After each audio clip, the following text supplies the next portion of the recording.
Welcome back to Nevada Dynasty here on College Football 25, coming off a very interesting season, up and down to say the least. We finished 12-4. There were some rough stretches in there, but we made the college football playoff. And as I said, I think to end the last episode, we are not changing conferences right now. We're going to be the best team in the conference, but we need to come out here and win back-to-back championships in the Mountain West, because right now, we're not doing that consistently enough. We got cut off a little bit, so we need to show just a little bit more consistency before we graduate conferences. Now, which conference is that going to be? I don't know, because the Pac no longer exists, and that's like the obvious move. So are we going to move to the Big Ten? I don't really think so, but the Big 12 potentially is an option. You can see here, what we've done year in and year out. We won the Mountain West in year one. We won the Mountain West in year 3, skipped it in year 2. We're looking for a 3 out of 4. That's not bad, and hopefully that is what ends up happening this time around. So it's the very end of the offseason. I think we got the roster down to a good spot. It's just, so this is the issue and why I wanted to start the episode like this, because we have a lot of depth at receiver, and based on the age and the development of these receivers, to me, there kind of is an odd man out. And when we're building up the roster completely, out with the old, in with the new is not the worst idea. And unfortunately, Marshawn Brown, I just don't know what he would do. He's not that fast. Basically, to me, he is Isaiah Burns, but older. Burns is a tick slower, right? But Burns is basically the same size, has pretty good hands, like not exceptional. Isaiah Burns really shouldn't be a starter, but is more of like a red zone guy. But I don't know when Marshawn Brown is actually going to see the field. So, that's an option. We really shouldn't have brought in JoJo Phillips probably, but he is also like better than Marshawn Brown. He's bigger, he's slightly faster, even though it's marginal, and he is better with the ball in the air. So again, I don't really know if we're gonna make a cut. Unfortunately, hey, Marshawn Brown, go enjoy your senior season, getting some play time. We're not cutting him, right? That doesn't really exist, but we would be encouraging him to go get some more play time elsewhere. And I don't really think we have the depth at running back. I think, Marshawn Brown had a big season one for us, but it's just, I want him to go play somewhere, and it's not going to be here. So, one of the OG Nevada Wolfpack, we just don't have the roster space, which is a good thing. So, that sucks to cut an OG Wolfpack member, but now he's a lone wolf. So, he just wasn't going to play. Go play somewhere. And I think that's going to be better for him. Now, we can see where he goes to transfer, but not at the moment. Number 18 is our preseason rank. So if we do what we're supposed to do this season, which is win the Mountain West and likely go close to undefeated, we're going to change the schedule to put some tougher games on there, at least a couple ranked opponents. We should be a shoo-in not only to win the Mountain West, but make the college football playoff, try to make a run based off that. If you're watching the stream right now, twitch.tv/Bengal. I don't know that we're going to get through the entire season tonight, just because I can't stream till 5 a.m. It's completely asinine. It destroys my entire schedule. But we're going to see how far we can make it. It is 10:21 my time right now, as we have a preseason All-American. Not shocking. It's McCracker, Mick Heisman, White Lightning, Corner 3, T-Mac. I got a million nicknames. This could be the whole stream. He's got 97 overall and is the number 1 preseason first team All-American. Lester Hippenhammer. What a name. Look at this Penn State O-line. Do we have anybody else on any of these preseason teams? We don't really have good defenders, so not really shocking there. In the Mountain West, we should have a lot. Isaiah Burns has never played for us. That's true. I don't think he's ever seen the field. He's a preseason, second team. Taylor McCaleb, Jabari Sapp, preseason first team quarterback here in the Mountain West. We also have Hayden George at tight end, Josiah Timoteo, Tyson Ruffins, Tyler Miller, LeVar Talley. Didn't really get an upgrade in the offseason, which I thought was super weird. And then it's the entire rest of the Boise State defense. We have nobody in the secondary, which is a little frustrating. Isaiah Burns, Nate Burleson, Connor Jones is up to an 81. Ben Tomlinson, Jake Davies, Seth Wilfred. Our offensive line should be pretty good. Daniel Ndukwe got a big offseason boost. Josh Darnold, first time seeing him. I'm super excited for his first time seeing playing time. He is a monster. Hezekiah Nahu Ambrosio was a transfer, I believe, last year. And then Sai Vajrawale and our punter, who we don't really see very much of, Bowden Page. I couldn't have told you his name actually for $1 million. You look at the schedule here. Think about all the visit opportunities. We have so many home games. Versus UNLV in Week 13. Versus Colorado State, who I don't really even think we've played in this entire series. Is that right? I do not remember playing them. They were a big rival in my Riverside series. We host San Diego State. We host Air Force.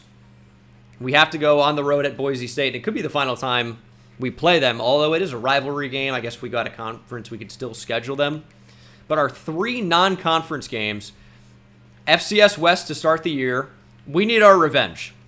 That's all I'm going to say about that. If you did not watch last season, we beat them. UTEP, Western Michigan, they got Waldo Stadium? Where's Waldo? Seems like Kalamazoo, Michigan. We are going to schedule a more difficult opponent in Week 2. Arizona's number 4. We've played Arizona quite a few times. 2 times out of 3 seasons already. Charlotte is ranked. I kind of think scheduling Arizona could be a good move. They're ranked number 4. We've already played them a couple times. We're kind of developing a rivalry. We'll throw them on the schedule. It's a top 5 team early, even though they might not actually be that good. And we could give Alabama another look. And you know what? I think we're going to do that. So we got a lot of home games. I'm okay playing on the road at Arizona, at Alabama. 2 back-to-back very tough opponents, especially Alabama. We beat them improbably in year 2, right? 2025. They'll now have an opportunity to get their revenge at Bryant-Denny Stadium. They could lose again at home. That'd be super funny. But this is going to be our schedule. We could actually take UTSA out here late, but I think that's actually a decent matchup. We'll take a quick look. I don't want to schedule the Longhorns. Oregon State is actually a possibility. Not a ton of teams with open spots here. I think I am fine with UTSA. You know what? Yeah, we'll get Oregon State on there. Whatever. Away game here late. Hopefully not a trap game. They're ranked right now. I don't think they will be when we get to that game. But who knows? They could dominate the Pac-2 and get in. 9-4 in 2026. All right, that's the schedule. We got 3 ranked teams here preseason. And basically another one with the Riverside Royals. So, could be tough. That's big time. 5 stars actually have Nevada, us, at the top of their list. Ooh. Oh, that's a strong name. Mello Vasher. That's a strong name. Reminds me of Nathan Vasher, former Texas cornerback standout. Hook 'em. Get your horns up in the chat. We're going to go after him easily. Duran Dwumfor. I don't like anything about that name. I want it to be drum so bad. I feel like if you say Dwumfor, it just sounds I said four instead of 4 there. But like it sounds like you just have a speech impediment. And again, we could take one big time stud receiver, especially if we lose McHeisman. But in this class, we're not focused on quantity. It's all about quality. We want some of the top players in the nation. And if we have to go into Valdosta, Southwest Georgia, or maybe just South Georgia, we're going to go ahead and try to make a move. But again, we don't really need a quarterback. And I'm not really looking for a power rush defensive end, but if he's good enough, fine. I want big-time speed rush. I don't really want a receiving back either. But I'm adding 5 stars. We are going to go after 5 stars. A power rusher, 291 is very interesting. 290, all right. We'll add these guys. We could take an offensive lineman. It's not the end of the world. We have good depth, but, you know, we're not taking a ton in this class. it's going to be a select few. I'll add another receiver, another corner for sure.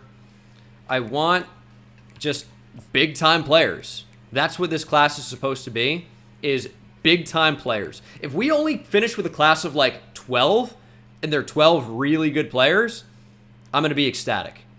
We do not need a class of 25 this year. We really don't. Josefa Fox is quite a name.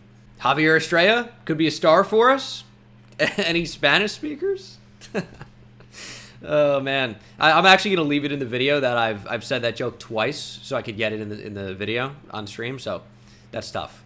Okay, so our board is just, I mean, it's a lot of 5 stars. It's a lot of 4 stars. We're going after some of the top players in the nation this time around, and we know we need running back. That's where we're going to start.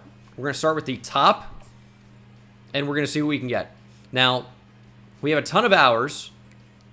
And if we offer a scholarship right now, can we then recruit them in week 1? I didn't think so. So we can. This is entirely a scouting week. Martin Komar is not bad, and he's got a lot of abilities. That's something the 5-star players offer that the lower tier players don't necessarily, is a ton of abilities. And that could be a huge difference maker. And we need to find some difference makers. Running back has kind of been a position for us that is not featured a ton, and we're just going to take a look. I'd like a running back that can really run. Another Houston area guy. Ben Medeiros is from Magnolia. Dylan Acanum is from Los Alamitos, which is where... No. Taylor McCaleb is from Los Gatos. Not the same. 91 speed, though. 91 agility, 91 acceleration. We're going to offer scholarships in a lot of these different running backs. We have 875 total hours to figure out who's actually good. And, I mean, 92 speed is nice, but you can see even as a 4-star, Montrell Westbrook has 1 ability. So it could be, you know, a lot better. It's a true receiving back. And he's a gem with 92 speed and can really catch the ball. 77 short route running as well. Offer a scholarship. And this is the part where we weed players off our board. They all kind of have about 90 or 91 speed. Although Channing Malveaux is another gem, another receiving back. Is that the trend? The receiving backs are gems? I don't think there's any correlation there. 86 speed for Carew. I mean, he's a true power back. I think he's too much like Nick Neighbors. Probably don't need him. So if these guys already have us as number 1 and they're good, like we could just take a center in the class because we're already number 1. Be something, Josh. 94 speed is the highest speed we've seen at running back. He's got the fan favorite mental. I think we're just going to offer him outright. And then we can take some of the backs off the board. Cornell Pecco, we probably don't need. We need running back in this class, though. Are we really going to go heavily after the 5-star? I mean, maybe. But Josh Ligon seems like he could be a really good option. And we typically don't see that type of speed at running back. We just don't. So I guess now that we're getting better, we're going to have the opportunity to, you know, recruit a lot of these higher end players. And I don't really want to take too many of the same type of player. If we're going to go after 2 elusive backs, we probably don't need Dylan Acanum, but it's such a high pipeline that I think we'll have a good chance to get him. We probably don't need to take a power back in this cycle, so we'll take him out. And then Montrell Westbrook kind of seems like the odd man out right now, but he's good. That's the thing. So we'll see how highly recruited he ends up being. And now what we can do is sort by guys that just have us as our top school. It's 3 players, Josefa Pugh and Doug Ellington. They're rated pretty well. Those are the only 3 players in the nation that have us as number 1 interest. That kind of seems insane to me. But these might be recruitments we can just win right away. Pugh has 80 tackle, 83 strength. He is a bust, but he's got 85 block shed, 72 speed. He's a good player. We will offer him a scholarship, even though his dev trait's likely only going to be normal. And then Doug Ellington, it looks like he's actually going to be quite a good player with the ability to pass block and run block. So we'll offer him. Again, we don't need that many offensive linemen in this class. We don't. But if we took, 1 or 2, we would be in perfectly fine shape. And now we're going to scout the defensive end. We need to know who is a legit player and who's not. 82 speed, 84 finesse moves is kind of all I need to see on Lorenzo Woodside. We'll add him. I'm looking for somebody with that same mold of Nick Bourne that we lost to Clemson last year. Big speed, big finesse moves. I think that's going to be a difference maker. Brian Cosgrove has that. Garrett Havner, do you Havner it? Pretty much. We'll add him. But again, I'm not necessarily trying to win out on all these recruitments at defensive end. I just want the legit guys. And we're going to offer scholarships. We have the points. And we're going to see, which ones we have a really good shot to get. Josh Adai is in that same range. Offer a scholarship on him. We want difference makers. 89 pursuit for Mitch Spiegel's pretty good. We could add a big power rusher. We don't only need finesse guys. 87 acceleration's not bad. 83 speed, 82 power moves. Oscar Pierce can play a little bit. So we're finding some good pass rushers. These guys all look really solid. So we should be adding some difference makers. What about Rico Manzo? He might be legit. 84 speed, 85 power moves.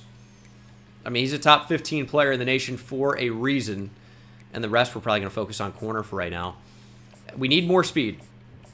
87 speed just isn't it. Like, it's good. But for a top 5 player in the nation, I say it's good. It's, like, fine. That doesn't scream top 5 player in the nation to me. He looks good overall, but not top-end speed. He really just is a slot corner. So he's not going to be a huge focus. But I found it really difficult to find top-end speed at corner. I think you might have a better chance of getting athletes. And Josefa Fox is a bust, but still looks good. So I don't know what to do there. We know normal dev pretty much is a guarantee with that. 92 speed, finally some speed, 79 man. But have you seen any corners that can really, really run? I mean, Javier Estrella might actually be a legit star. Unbelievable. 95 speed, 80 man. Okay, Javier Estrella is somebody we really want. I wish I could further tag guys that are like the #1 players we want within the position group. David Lacombo also has excellent speed. And it's a little peculiar. He's from Missouri. And you wouldn't necessarily think that was a bad one. No, but he, top 100 player. Mizzou's currently going after him, but that seems like that's going to be a long recruitment based on where things are. 83 zone, 91 speed. 70 man. Jimmy Longoria is pretty good. How interesting is it that the bottom 3 corners we added seem to be better than all of the top ones, the top 4, who are all rated higher? I think that's interesting. Very well-rounded. Acceleration, we don't know. But Kevin Barmore at 6'3", has 97 jumping, 91 speed, 89 spec catch, 85 release, 82 catching, 80 short route running. Won't be as good down the field with that physical archetype, but that's a good player. All right, let's see about Matt Shakir. Scrambler archetype, 91 throw power, 83 speed. I'm not really interested in that. He's just fine. I kind of want to recruit a freak if we're going to, but, they can't all be. All right, Amari Tam is where our hours run out. But we offered a lot of scholarships. I think we're going to be in a good spot to win out of the 35. I know this is not going to seem like a crazy high number, but maybe 8 of these recruitments, we should be in a really good spot. And a lot of them are really good players. So we're going to stay on them. We're going to try to win out, and we'll see what happens. Only a few gems, but we also didn't scout everyone to their fullest, so could be even more. But the gem is what you want. If they don't have anything, it can still be good.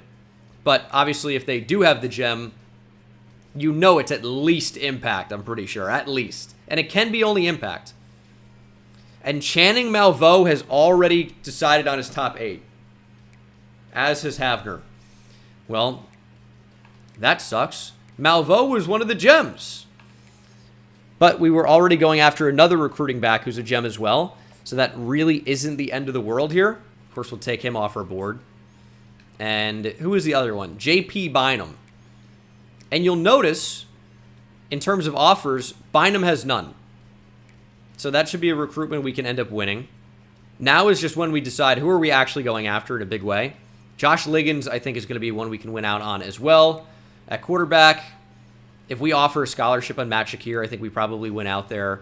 I mean, Karoma, we're right there, but these guys just didn't really totally impress me. Karoma is good, but is a bust. I'm looking for higher dev trait, probably. Kevin Barmore, I think we are going to push. Braden Dahl, for being a top 10 player in the nation, not being recruited that heavily. And he's solid. All right, we got to figure out how to allocate these points. And I want some of these big-time corners. I want some of these big-time defensive ends. We are, I think, going to do fine at running back. And then we're going to get into some games here. So we just have to decide, are we going to really make a push for Melo Vasher? He's like, fine. I think the bottom 3 corners we are better positioned to get. And they're probably better players. Although Alabama is on to Javier Estrella, who we know is going to be a star. He's a gem, and he's from Hollywood, Florida. But, I mean, this is a no-brainer. And now this is an interesting point. If you can only get 4 here for send the house, right? Do these stack completely? Like 25, 35, 40? Is that better than just sending the house? I actually don't think it is in practice. But what we can do, now that we have 75 points, we can just do that, right? And we can send 75 for players we really want. That will be a huge difference maker. That was something we could not previously do. Now we can really go after players that we really want. And again, this is not going to be a massive recruiting class. We're just going to bring in some legit difference makers. And that means, you know, fewer players, but hopefully better players. So we, as I've mentioned with the continued strategy here, we are going heavily after just some of the top players in the class. Running back, I have not decided exactly what we're doing other than I want J.P. Bynum and Josh Liggins. I think we're in a good position to get those two. I have decided to go big after 2 receivers who are 2 top 30 players in the nation. Dahl is top 10, and I think we can probably get these players to join us. And offensive line, I think we're in a fine spot if we want to go that direction. 2 centers, but maybe not. I mean, 6'3", 299. Maybe Tony Tolson as an athlete is a defensive tackle. I haven't really put points there yet. I want to try and wrap up some of these recruitments ASAP. We're putting a ton of points down, and we're going to go head-to-head with Oregon for Lorenzo Woodside. He looks quite good. We don't have him 100% scouted. He's got 82 speed, 84 finesse moves, and already some abilities are showing, 81 strength. 75 points, I think, is going to put me in a good spot there. And then Johnny Neely, I got 50 on him. Other teams obviously want him. We want him more. 81 speed, 86 finesse moves. The big thing I'm starting to look for among these players is abilities that can be game-changing. And the problem is it's really only the 5 stars that have big-time abilities, which is why you want to recruit those guys, even if they might be a little bit worse based on their actual attributes. But we're playing it kind of crazy. Again, I don't care if the class has 10 or 12 in it. We want 10 of the best players in the nation. I'm not settling for just filling out the class at this point. We have a really talented team. We are about to go into a stronger conference if things go well this year. We need all of the talent we can get. That's here. So Vasher, we didn't put points on. He's narrowing it down. I think that's fine. Monzo, we could try to go head-to-head with A&M. He's a top 15 player in the nation, #1 edge. Martin Komar, we didn't make a push for. We're out of the top 8. That was one where we just couldn't decide, and it didn't happen. And I mean, these are big-time battles. Like, George is probably going to pull away with Oscar Pierce. But I'm down to try and get these guys on campus and see what we can do. But with some of the top players in the nation, if you don't recruit them heavily early, you're dead. You are dead. But I like where we are with some of these recruitments already, especially Johnny Neely. Lorenzo Woodside taking a huge lead on. And I think my strategy is going to be get these guys on campus early and try to end these recruitments. Only one offer is from UCF. But if this player gets a pick, I could be in trouble. Gonna steer clear. All right. Game 1 against FCS West. Again, if you didn't watch last season, we definitely beat this team because you're not losing to an FCS school, clearly. But it would be nice to beat this team again. That's what I'm hoping to do, again, because we would be doing it for the second time in a row. We are preseason ranked 18. Now to week 1, ranked 18. First game of the year, we got Jabari Sapp. We've got Taylor McCaleb. We've got a night game. I thought I saw some drizzle, but no, it is coming down a little bit. But the fans are braving the storm. And we are ready to make a statement. With the bringing in of some new coordinators, the offense and the defense are changing marginally. Don't show me Stockdale, dude. I can't see this guy. I got flashbacks already to Cole Stockdale. If you remember a player on an FCS school, you know things probably didn't go that great. But the offense is changing a little bit. Oh man. We are backed up to our own 2 to start. We have Nick Neighbors in the backfield. We'll be the starting running back this year. Damon Brewer in at fullback. 3 tight end sets, including the freshman Lamar. We will figure out red shirts after this game, but it's game 1 against an FCS school. A lot of those guys are just going to play today. Get them an opportunity depending on how this game goes. And that's not an awful spot. We want to be aggressive with the football. We want to push it downfield. We want to use the speed of our team. And you're going to see a lot of different faces today. Right now it's starting out. Get it up in the air. McCaleb! Ooh, that's not an FCS corner making that play. How are you running with Taylor McCaleb? Kalan Strong. Kalen. Okay. 2nd and 10. Seeing a lot of fresh faces here. We're trying to step up with Sapp. He's going to be sacked. We have 2 sacks already, so our defense played very well. But maybe we're just going to have to sit in the pocket and make some throws. Isaiah Burns is really playing for the first time. McCaleb slot left. We have the tight end Hayden George.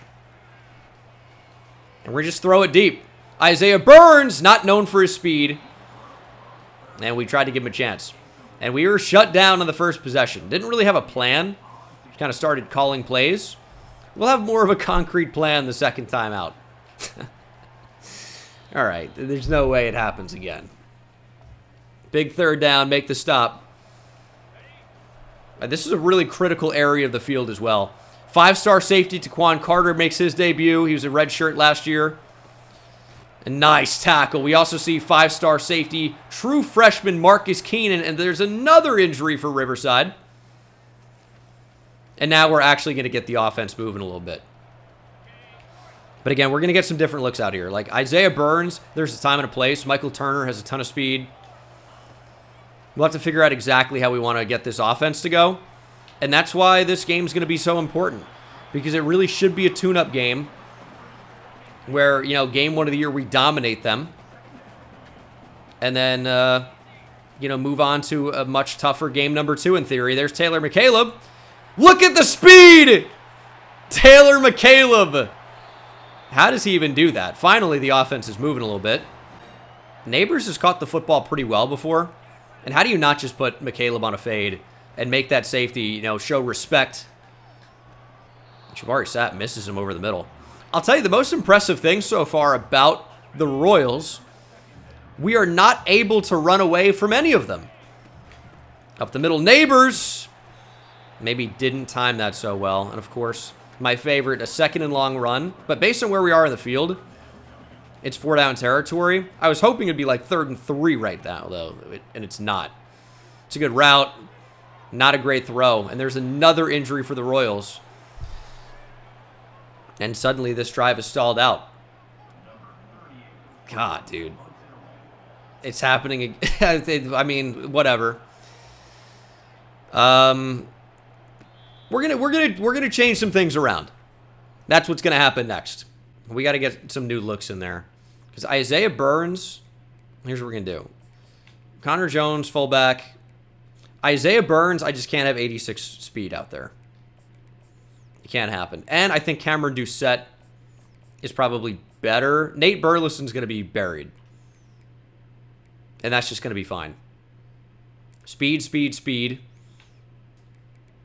In the left end, we know we got LeVar Talley. Daniel Ndukwe is going to play a lot this year. I'm so excited for these defensive tackles to start playing. Josh Darnold, DeMar Tootin. We have 2 players that wore red shirts and could be super elite players. So I'm definitely excited to get these guys on the field and out there making plays. And again, we're not going to worry about red shirts right now because a lot is going to change. But also, 5-star safety Taquan Carter. Time to start playing. And then Marcus Keenan, of course, true freshman. Time to make an impact. Should be a really good group.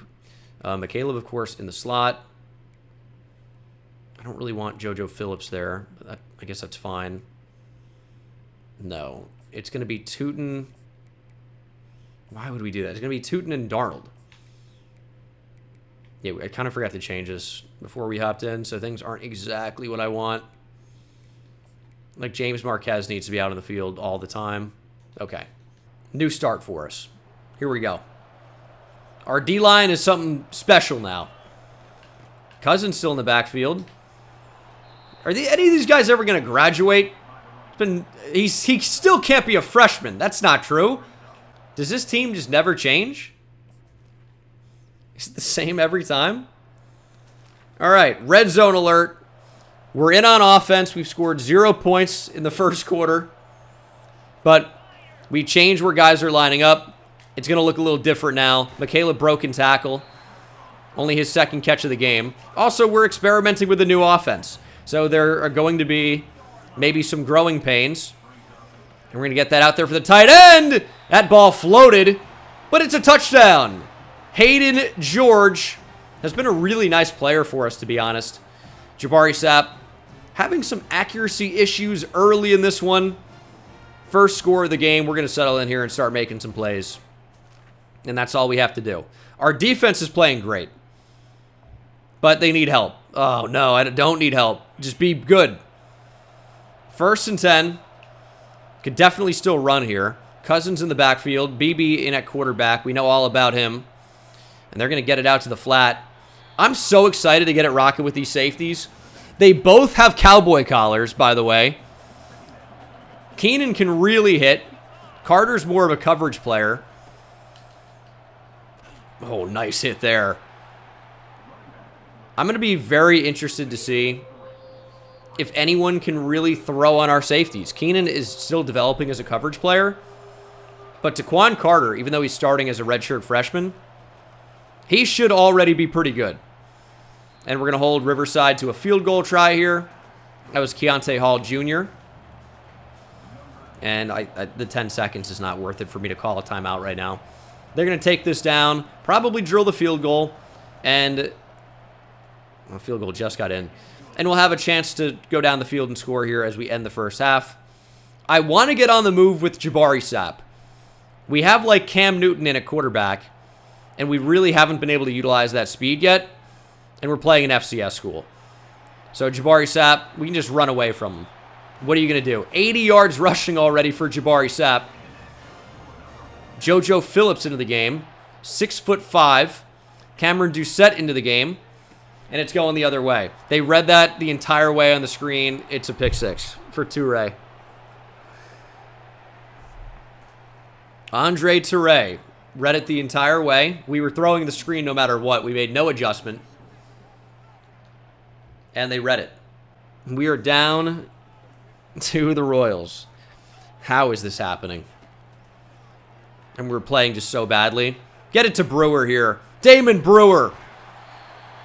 Nice catch and run. 3 interceptions for Jabari Sapp. I've thrown 1. It was a bad one, but in simulation, this guy stinks. This is why we can't have nice things. Get it to McCaleb. Find the ball! Unbelievable. We might never win a game. Sapp on the run. What an effort. Nick Neighbors, get down the field. Let's go. Stop playing around with these boys. This is an FCS school. Lock in, dude. What are we talking about? JoJo Phillips, nice catch in traffic. We're just not getting a ton of separation. How is that possible? 2nd and 7. Get on the move. Jabari Sapp. Get to block. Touchdown. That's what we got to do. Get Sapp on the move. They shouldn't be able to keep up with him. And he hits his signature celebration. We'll go into the locker room with the lead. And I'll tell you what. We better play a lot better in the second half. A lot better. 2nd and 8. Throwing up the seam. Cameron Doucette, touchdown. He had a big bomb as a true freshman. Didn't play at all last year. Did not play at all. He had an injury. Had to wear the red shirt. And he's ready to go this year. He was in that same recruiting class with Taylor McCaleb. He's got a lot of speed, but he's especially good with the football in his hands. We got to find a way to get him the ball. Get it out to McCaleb. Missed him. We have not been able to throw a corner route this entire series. Held that one down a little bit too long, though. Jabari Sapp just misses him. We're going to get McCaleb in motion here. He'll get the football. Taylor McCaleb, touchdown. T-Mac finds the end zone. The Mick Heisman season. It's on again. Won it last year. Should have won it as a freshman. Maybe it's Jabari Sapp Heisman time. There's Nick Neighbors. Good block. Neighbors upended by Baker. Are they going for career-ending injuries? Don't be a hero.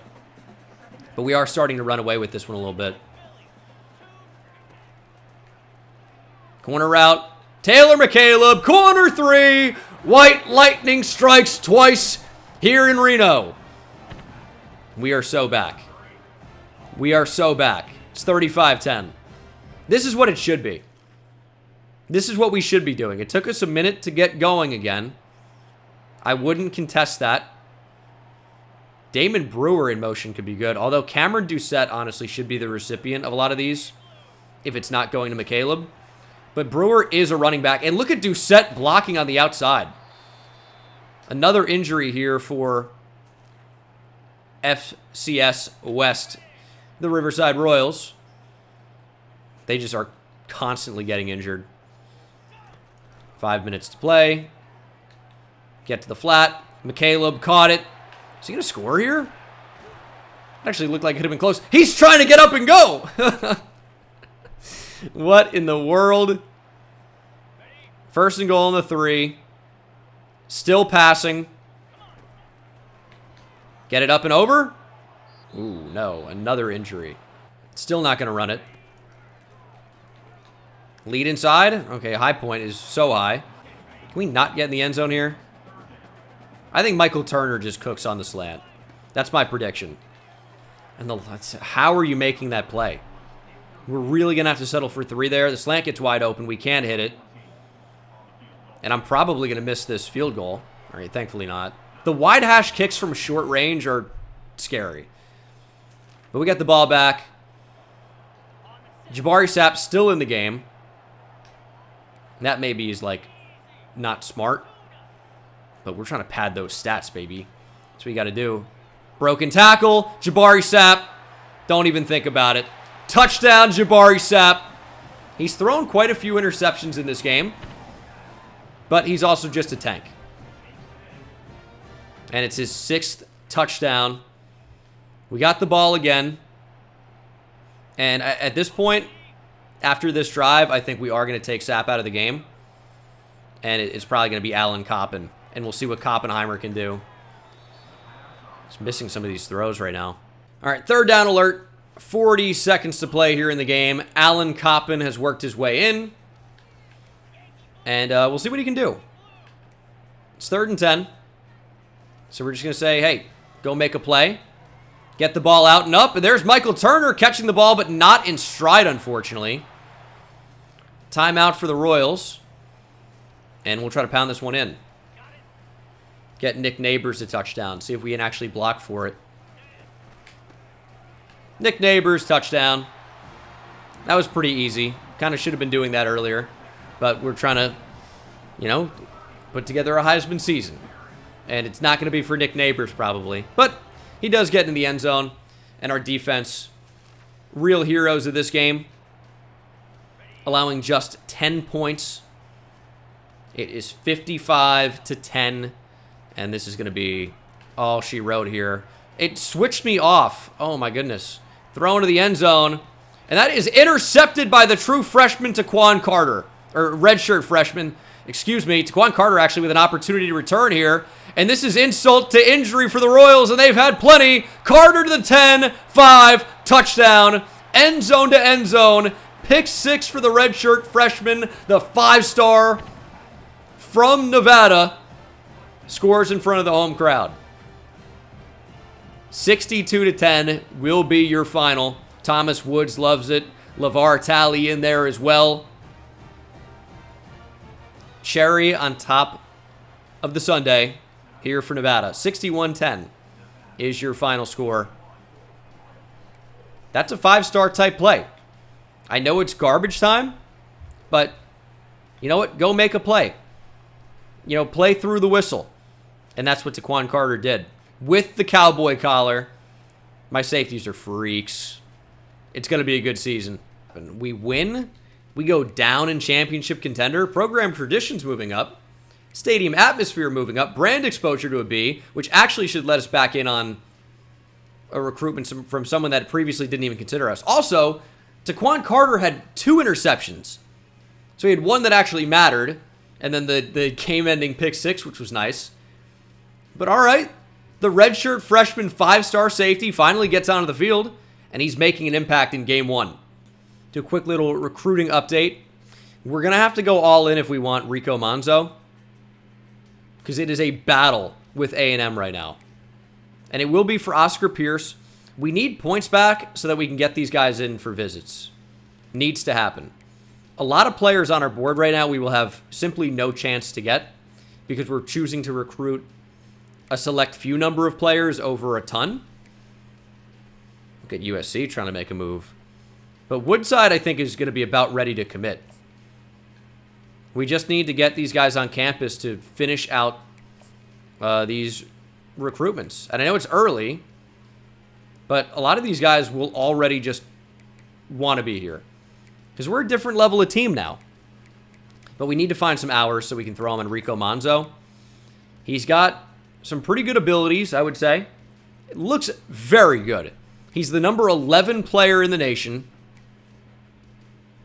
But I want to do contact friends and family on there for this week. So we got to find the points somewhere. Dude, we're still doing well on Tony Tolson. He just really wants to be here. We're not recruiting him at all, and he's like, I want to be a member of the Wolfpack. So, still going big after the running backs. Probably don't need to put 65 points on Bynum. Probably don't. But I do want that recruitment to be over with, but we just probably don't need 50. So that's somewhere we can save some points. I'll still throw 40 on him. Josh Liggins, I might actually need to put 10 back on. So we have 35 points now. We could get some visits going on. Because already, if you look at players ready for visit, got 4 guys in there. If we want Oscar Pierce over Georgia, we will need to get him on campus. Absolutely will need to happen. It's just, can we do that right now? That's going to be a big question. Because with Manzo, I got to throw 25 on him. Got to. That's going to max us out at 75. Head-to-head against A&M, trying to pull him out of Texas. That's going to be tough, but I think he's a legit difference maker, which is what we're looking for. And then at receiver, like, we're pulling away on Braden Dahl, but I don't really think we can take our foot off the gas pedal there. So we're not going to schedule a visit yet. Next week. Next week, things should look a little bit different. We're going to try to get Oscar Pierce on campus, but just it can't happen this week, unfortunately. So we have 10 more points. I can't really scout. So what I'm going to continue to do is just offer... No, you idiot. I was going to just offer 2 scholarships to players. That didn't happen. Well, okay. So we're going to save our coach points for now because we do want to end up buying Architect and really going all in. Arizona, unfortunately for us, lost their first game. So they've dropped from number 4 to number 20. We still have to go on the road to play a top 25 team, but it won't mean as much if we win. We need to start faster than we did against the Royals. This team is just way better. I know we ended up scoring 60-plus points. Some of those were as a result of defensive touchdowns. But we can't start slow. We can't go into the half up by a touchdown because we scored in the final 20 seconds. This is a team we need to go out, start hot, start fast, win. Easy as that. Here we go. We played Arizona quite a bit, but I don't think we've ever played them at their home stadium. Because we played them in a bowl game. Then we played them in the college football playoff, right? I don't think we've ever played them here. And their stadium is rocking. Okay. Why are my receivers not in the right spots? You guys watched me do this. All right, this is a big 3rd and 7. This just could be a run spot for Jabari Sapp. And they're not ready for it. Don't have anyone on the quarterback. We might play a little bit smarter with Jabari Sapp this time around. We got to keep him healthy. Although, Alan Coppen is a capable backup. Koppenheimer. Missed opportunity. That nickname could have been crazy. Let's extend that corner route. And let's try to have Hayden George take the deep safety. And if you see, they're kind of shaded over towards the... let's actually make them more shallow. Kind of shaded over towards the left side of the field. Get the ball out. Corner can't find it. Taylor McCaleb. Corner 3. White lightning strikes in Arizona. You'd think they'd know about this guy by now. They've seen him. This is their 3rd time. They still can't stop McHeisman. Jabari Sapp, kind of 3-quarter type release there. And they just couldn't find it. Could not locate the football. That's the way you start. And our defense, of course, is great. And they're stopping Arizona. Same spot on the field here. I don't really like running this towards the short side of the field. Snap the ball. They're changing. Nobody on Doucette. Get it out there. Lobbed it. Cameron Doucette inside the 5 makes the catch. Nice. Oh, they can't believe it. Yeah, that's kind of a mistake. You can't really be swapping coverages there at that point.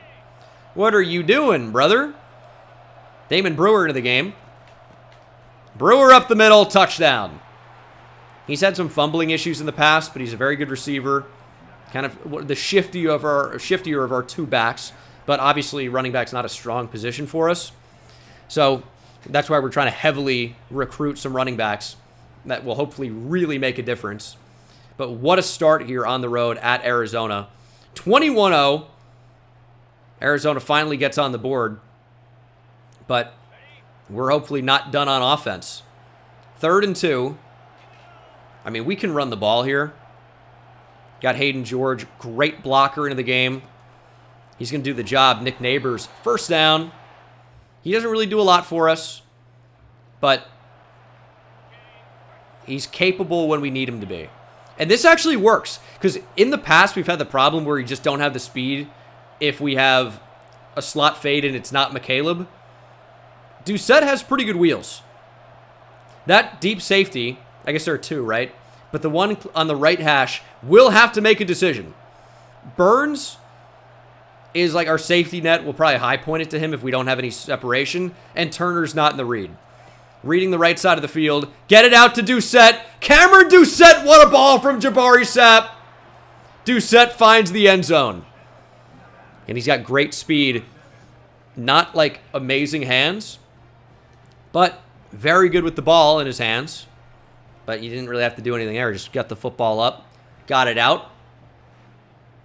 And does he wear number 7? Corner 7? Doesn't really have the same ring to it, but 7 for 7. 7 up. Got it. We got potential. I'm not saying they're elite nicknames, but they are nicknames. 2-minute offense. Arizona stuffed at the 4. And there is Nick Neighbors. Arizona kind of turned around. Neighbors still on his feet. Neighbors has just enough speed. And Neighbors brings it out past the 30. And that could have been even more. Everyone on offense is on fire right now. And we're just going to get it over the middle. There's Doucette. Doucette, good job to hold on. I was really trying to get him, moving after the catch. Couldn't quite find it. And the speed of this offense is going to be unbelievable here. There is a flag. I actually think that might be roughing the passer. And it's going to be. That's going to put Arizona in a bad spot here. Look where we are in the field after that. They're 37. Time not really a factor for us. So Sapp is going to scramble for the easiest 8. When you're the quarterback outrunning the routes, that's pretty special. 2nd and 2. Let's throw that. Come back to the football. Michael Turner, nice catch. I always get really afraid throwing those curl routes because even though I think we have leverage, it doesn't always work out the way I think it should. And sometimes the corner just completely jumps the route and makes the play. Corner 3. Taylor McCaleb. White lightning strikes again. I mean, Arizona's getting blown out. Like the backs of my male cheerleaders. Oh, what am I doing? Why do I keep going back to those? 49 seconds. We could actually score again. That's a possibility. Get on the move, Sapp. He's got speed. Let's go. Jabari Sapp out at the 40. What a first half for us. What a first half. Kind of just want to throw it up to Michael Turner, you know. Step up. Kind of playing the quarterback. Jabari Sapp, broken tackle. And out at the 45. We want to keep him healthy. But he's also a special type of a playmaker. So we don't want to limit what he's actually capable of. Get a block. Get a block. Oh, look at Jabari Sapp go. Are you kidding me? Just step out. He's so good. He's so fast. The arm is developing, which is a nice way to say it's not that great yet. But it's developing. There's the lob. Diving catch down at the 1. What a ball, but an even better catch. I think that was Michael Taylor, or not Michael Turner, was it not? Nick Neighbors. He's going to be short. Are you kidding me? 10 seconds to play. We're going to go back to it. I think the stiff arm's just better. Nick Neighbors, touchdown. It is a murder. And I can see why Arizona is going to be unranked after this. They dropped from 4 to 20. That's a bad preseason ranking for a team that we are dominating. I mean, they're getting some points on the board now. They're getting like a lot of points on the board now. What is happening? 42-17. James Marquez is injured, so the redshirt freshman Keegan Shade is really going to get his first action. We were in man coverage, and then we stopped. Big hit to Quan Carter. What a play by the 5-star freshman. I like Taquan Carter. I mean, and is he not Mr. Fourth Quarter already? When we need a play, he's making a play. 42-17. We're going to go play action here on 4th down. Jabari Sapp. He's got just enough speed. Jabari Sapp scrambles for it. He's over 100. Count Carter I also like because he does, as I said in the past couple episodes, just look like Dracula. Well, I can actually think of a funnier nickname for him based off his ethnicity there, but I think I'll hold back. But I like him as a player, man. I like him a lot. Oh, that's super wide open. Don't do that. But that's going to be the game. 45-17. Somebody in the chat said Count Chocula. That's a good one. Not what I was thinking of. But that is a monster win. Jabari Sapp is your player of the game. 275 yards passing, 3 touchdowns, and a heck of a day on the ground as well. Over 100 yards rushing. This is how you come out and make a statement after a slow start. Sluggish start. You wouldn't disagree. But not in this game. Only 5 incompletions for Jabari Sapp. 3 touchdowns. 100 yards rushing. Nick Neighbors scored. Damon Brewer as well. Taylor McCaleb with a rushing touchdown. 2 rushes for 72 yards. Okay, he's just taking screens to the house, I guess. He also had 5 catches for 51 yards and 2 touchdowns. I mean, he's like the freakiest player probably in any series ever. Like, if you've been on the channel for a while, you know Dennis Peoples was like the receiver for me. Taylor McCaleb, I know it's college in the Mountain West, but he's right there, right? Big game for Cameron Doucette. And then defensively, show me some pressure here. No sacks, 1 TFL, no interceptions. We're just making tackles, forcing 3 and outs. No forced fumbles. What did we even do? All right. This is another team who had an early season loss. But this is a definite tough matchup. They are 91 overall. It is number 24, Alabama. That is not a matchup I'm excited for. We have 10 hours still. We need to get some of these guys to commit. Making a move on Rico Manzo. No. Georgia really making a push for Oscar Pierce. So here's what we're going to need to do. We need to get him on campus ASAP, or we have no chance. And we might not have a chance anyway. But I'm not willing to give up on that one just yet. We take the lead on Kevin Barmore. We might need to start putting points into Tony Tolson if we want to get him. It'd be really nice to add a 5-star to the class. And we are not even really recruiting him at all right now. So we might need to change that. But we need some points. Washington making a move for Johnny Neely, huh?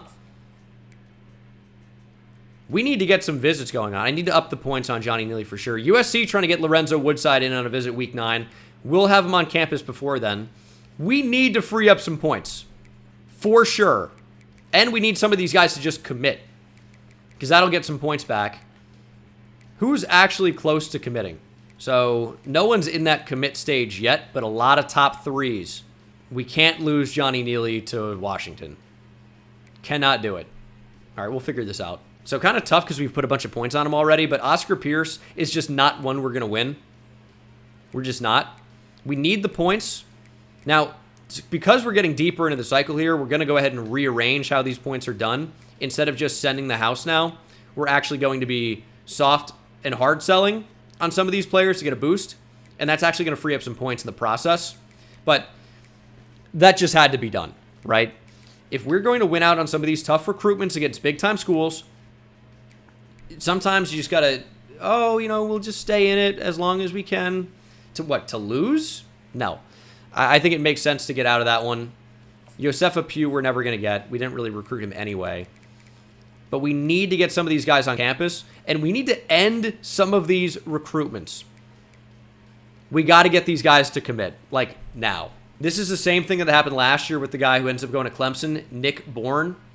I'm getting the can't schedule visit glitch. However, we are ahead right now. We have changed to selling in a big way. We can maybe get him to commit prior to getting on campus at USC. 75 back on him, just spread out differently now. Oh my goodness. And Johnny Neely's got to come in on campus. It's got to be the buy, which I know doesn't seem that good. I promise you it is, because you're getting the boost of them actually joining or like getting on campus, and also like what you do when they're there. It's like another sell on top of that, right? So I'm trying to wrap these recruitments up. We got to get them on campus.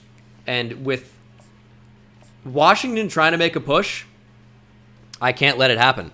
It's like Chael Sonnen and Vanderlei Silva. I can't let you get close. I can't. Got to win these recruitments. So funny to see Iowa going after David Lacombo at corner here. They must be colorblind. This is not their usual type. But do we get him in on a visit?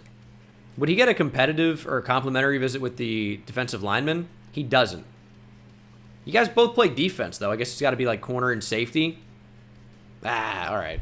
So we've set pretty much all up that we can. All of these players that are already in our top 5, and it's actually all top 3, these are the players we want the most. And it's mostly defensive players. Running back, I just think we're kind of going to run away with these guys. Like, we're going to get J.P. Bynum. I think we're in a pretty good spot on Josh Liggins. We don't need to make a move on Cameron Beatty yet, so we're not. And we just don't have any points for more visits. The visits that are scheduled right now is Rico Manzo's coming in on the bye, right? No, he's coming against Utah State. Neely's coming in on the bye. I don't really like Washington making a move. So we're trying to get him in ASAP. And I actually should put more points so we can get Monzo. I got to 75 him out. But we'll do that, and then we'll hop into the game. And Alabama's a tough matchup. All right, here goes. It's annoying that Alabama lost, because now we have to go on the road to take out a 91 overall team, and they're a fringe top 25 team. They're just in. So what would this even do for our ranking if we win or lose? I don't know. Losing seems like it'd be pretty bad. And winning, well, they're, you know, barely in the top 25. They're 1-1, but they're Alabama in the SEC, right? Why did I read that as Bengal at first? Big Al catching me off guard, but we are ranked higher than Alabama. You could not say this the last time we played. They are looking for revenge. We are looking to make sure that doesn't happen. Third down. Our defense has played very well so far this season. James Marquez is still not in. Cam Tuttle is also a player you guys haven't really seen. He's got a lot of speed, though. And our defense is just really good. And this is going to be a long field goal if they even try this, and they don't. But they've got the football back instantly. We possessed it for 16 seconds. Very likely an interception. That's not good. But pressure, and down goes the quarterback. Is that the true freshman safety, Marcus Keenan, on a safety blitz? Is that what we just did? I think it was. The whole offense is completely cold, by the way. All right, here we go. Oh, this is a pass. I thought it was a run probably, but it's not. We got blocks down the field. Sapp tackled. See, those are typically the arm tackles that we run through in the Mountain West that you really can't do if you're here in the SEC. Stadium rank, by the way, is 4. As we're going to roll out with Sapp and get up the field. Another scramble. And they're going to have to respect the quarterback run game. If they do not make an adjustment, it is going to be that for the entire game. And I keep talking about how we need to get the football in the hands of Cameron Doucette. I'd like for there to be space. That was actually the first attempt for Jabari Sapp, which likely means there was a fumble. Is that what happened? Okay, that's passing. How about rushing? Damon Brewer. Stop giving this guy the ball. I already, in this video, have talked about how he has a fumbling problem, and we've already seen it. Oh, walked into a sack there. And we probably had options. Damon Brewer, dude. And now the stadium's rocking again. We got him out for a second, and they're back. Over the middle, we let it up the field. Nate Burleson with the catch, still on his feet. And Abdul Wynn injured for Alabama. Damon Brewer's got to stop fumbling. I mean, he has to. Not on the road at Alabama, not anywhere. Got some blocks. Nick Neighbors with the block. McCaleb, little cut step. Pushed out at the 4. The hesitation, I think, actually ended up making that happen. Although it looked bad for a second. We are knocking on the door. Good drive here. Neighbors up the middle. And he's dragged into the end zone. Touchdown. Nick Neighbors. Like a good neighbors. Nick is there in the end zone. No State Farm free promotion. All right, we're up 7-0. Defense needs help, though. Alabama's got the ball on the 14. Where's Marcus Keenan? That's kind of who I want to know about right now. Get over there. That actually does the job. That's a nice tackle by Casey. That actually could have been bad. Marcus Keenan in a deep zone. Keegan Shade inside of the right guard there. They're going to run up the middle. Broken tackle. Big hit from Marcus Keenan. But first down for Bama. Cam Tuttle already has high risk of injury. How is that possible? First and goal. We filled the lane. Nice tackle. Was DeMar Tootin in there as well? I think he was. Oh, we're all going to dance. I love that. I love that for the squad. On to force 2nd and goal. Keegan Shade made that tackle, but also had help. Didn't see exactly who that was. It's going to be a quarterback draw? What are you doing? LeVar Talley was there, but also Keegan Shade again. It's 3rd and goal.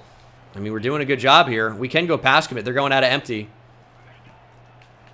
Throwing over the middle. Touchdown. Ah! That's good design.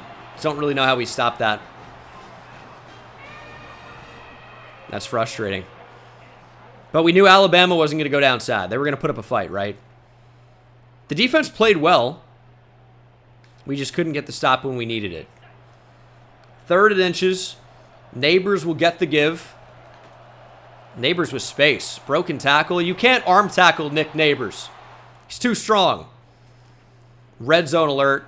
McCaleb, end zone. We can never hit these corner throws. We can never hit the corner routes. They're kind of shading over there, and we just lobbed it into double coverage in the end. That's just not even considering making a read. That's just throwing it up to your best player and hoping for good things. And good things didn't happen. Should be man coverage, though. Get up the field. Give a block. You gotta block there. We're doing a lot of spectating. 3rd and 3.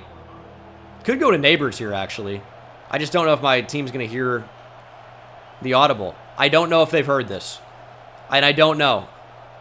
They didn't. We're going to scramble. Jabari Sapp! Juking! Taking a big hit for no reason. We got to slide there. We probably need to slide. Okay. And Brewer's completely shut down. And he already has high risk of injury. How about get him off the field? 2nd and goal. 4 minutes to play here in the first half. Sapp taking some hits. Couldn't get rid of it quickly enough. And it's 3rd and goal. Points would be good, but we'd prefer a touchdown. We're going to the end zone! Could not get the ball to the hands of Hayden George. Good defense from Alabama. And this meter is already going kind of crazy. Kick is up and good, though. It's 10-7. We'll take the lead. But the Alabama crowd's getting rowdy, and I think they just scored a touchdown. I'm like 90% sure that they did.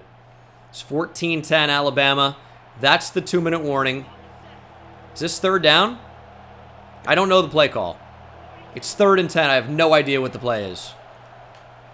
Sacked. Just I got caught looking at the rush. I didn't even know if something was open. We do get the ball back, though. We got to know the play. We don't even know the buttons.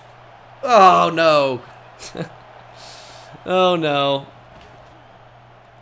Can we throw that to McCaleb? Fight back to the ball. Taylor McCaleb caught it. He was open early, but I don't know. I just didn't know if we could get the throw off. Thankfully, Sapp improvised enough to actually have time to throw that. Throw it up to McCaleb. Touchdown. McCaleb caught the game winner against Alabama his freshman year, right? I think so. So they've seen this before. Taylor McCaleb touchdown. We'll take the lead before the first half comes to a close. And we're up 24-14. 31-21 now. And now it's 3rd down. As we're going to close out the 3rd quarter. 3rd and 8. We are up by 10. I have no idea what the play is. So we're going to get on the move. Jabari Sapp, lower the shoulder, let's go. He doesn't actually have great trucking. But he's got a lot of heart. And he's injured. Pretty much. 3rd and 6. On the move. Sapp taking off, getting out of bounds. I mean, you can't stop that. They can't stop Jabari Sapp. 4th and 17, though. We're going to have no choice but to try for a super long field goal. There's no way I'm making this. Put bets in the chat right now. Do I make this field goal? It's going to be a bad result. Do we have that dog? Croft. From deep. It's going so fast, dude. Kick is up. Has a chance. And good. Haters in the chat, no belief. But we'll extend our lead to 2 touchdowns. Look at Kraft. Not Croft, obviously. But Kraft drills it. Clutch kick. And they're going for it on 4th down. 4th and 6. Let's actually change this. Let's change the way this functions. 4th and 6. Throwing over the middle. Touchdown. Daquan Carter laid the wood. But unbelievable hands. Just couldn't run with it. We kind of got caught up there. Linebacker on a receiver in the slot. Cozart, touchdown. Alabama not going down. 3 minutes to go. Clock is ticking. Why is it ticking? It's 1st down. Oh, they might have done a play, I guess. Interesting. I thought I would have got the first possession, but I guess not. All right. Step up. We have blocks. Jabari Sapp down the field, stay in bounds. That takes us to the 2-minute warning. Jabari Sapp over 100 rushing yards. You got to be aware of the quarterback run. And they were not. Looks like they are going to just do whatever they can to stop the run here, though. Neighbors, broken tackle. Bama calls their first charge timeout. 2nd and 8. We're going back to Nick Neighbors. Neighbors taking a big hit. Timeout, Bama. It'll be 3rd and 4. And what do you do here? I think you need to pick up the 1st down. Obviously, even if we don't get this, I think it's 4-down territory on the road versus Bama. But it won't matter. Nick Neighbors, stiff arm of doom, punch to the mouth of the Crimson Tide. And that should do it in Tuscaloosa. The crowd silenced. The Tide not rolling. They got rolled over by a pack of wolves. They drop another one to Nevada. 34-28 is your final. Nick Neighbors laying the wood up the middle. Jabari Sapp is your player of the game, completing 69% of his passes. Nice. 3 touchdowns, 244 yards through the air. And another statement win for the program. That's how you play football. That's a game. Another victory over Alabama. 2 picks for Jabari Sapp is obviously more than we would want. It's a good team, though. But he makes up for it as a running back. Nick Neighbors, by the way. Touchdown, 4 broken tackles, averaging almost 7 yards per carry. Nick Neighbors might be ready for prime time. And look at those abilities, by the way, in the bottom right. That is gold armbar, which means we need to be throwing more stiff arms. And we're kind of adjusting that. Taylor McCaleb over 120 yards. 2 touchdowns, 100 yards after catch. Did have a drop, though. But we didn't really kill them through the air, other than Taylor McCaleb. Defensively, 3 tackles for loss for LeVar Talley. He's so back. 2 for Keegan Shade, Marcus Keenan, and DeMar Tootin. What a game for Marcus Keenan, though. Are you kidding me? Daniel Ndukwe had 1. Cam Tuttle. Jaden Legrone even had 1. And then sacks. And Ndukwe had 2.5. 1 for DeMar Tootin, Marcus Keenan with half a sack, and a pick for Jaden Legrone. This team came to play. Bishop Turner is on the team, I guess. Let's see where we are. Johnny Neely. Washington's trying, but he's very close to committing. Lorenzo Woodside kind of in the same boat. USC's making a push. Braden Dahl, we're in a good spot against Ole Miss. JP Bynum, I think will eventually be a commit. Colorado, trying to make a move on Josh Liggins. We're going to have to extend that. And then Lamar Eaton is a recruitment we want to get in on. We're in the top 8. Barely. We're going to have to keep going. LeVar Talley, 3 TFLs, 2 sacks. No face still, but he's been, our best defender, I would say, over the course of this series. He's been a really awesome player. We do have a commit, or a recruit, potential commit, in on this bye week. And Rico Manzo, man. I mean, A&M is not going away. But we do have a visit here. It's going to be Johnny Neely. And he should commit after this visit. Sucks to be Washington, but you're going to lose, buddy. And remember when they beat us for that center early in the series? It's going to feel good to get revenge. It's going to feel really, really good to get revenge. I can't wait. That's going to feel great when Johnny Neely commits. And then it's a battle against A&M. We knew it was going to be. It is. We're doing everything we can. That visit could take us over the top. I don't know. But that's obviously the hope. Big win. What we can do... Can we get a competitive, or excuse me, a complimentary visit for him? Well, we can't get Alex Cohn in there. It can't be with a defensive end. I don't think we can, because the corners don't care. I don't think we can do any type of complimentary visit, which would be enough really to take us over the top. But I thought maybe Tolson, if he's like maybe a defensive tackle as well. This is someone we do want to start recruiting a little bit more, though, now. Stanford in the mix. He wants to be at Nevada. He's a 5-star.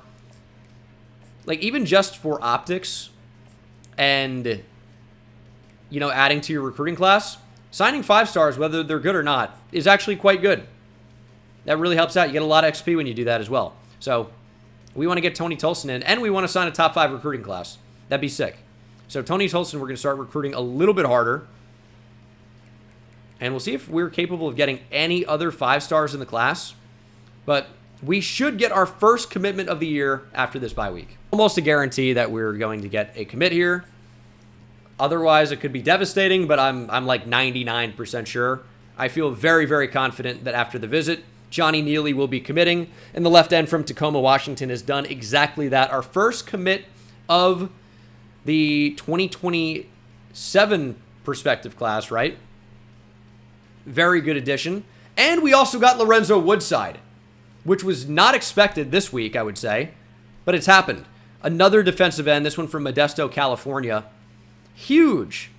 A&M, man, making a big push for Rico Monzo. #1 edge in the nation. We just got 2, and really good ones. But we have Monzo in on a visit this week. It's going to be make or break. We know that. It is make or break. Jimmy Longoria is close. This one's going to be tough. Rico Monzo, I'd love to add to the class. It's a 5-star, obviously. We're ranked top 10 in the nation right now, by the way. Ole Miss is now making a push on Braden Dahl. We're going to have to go back up to max points there. This is going to be tough. Is there anything we can do? I don't think so.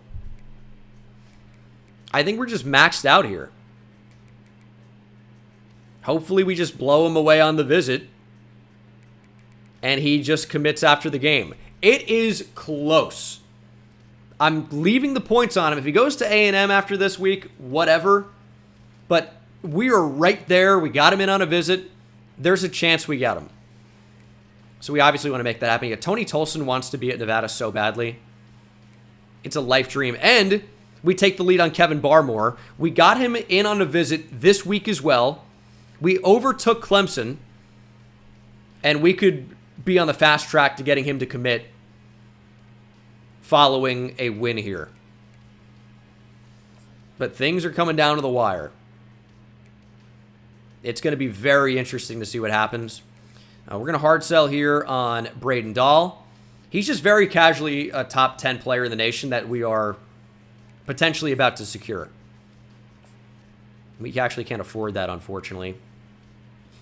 But I don't really want Ole Miss to make a move. Why is it only 55? Oh, because I can't. That stinks. So I'm locked at 55 then, or locked at 40.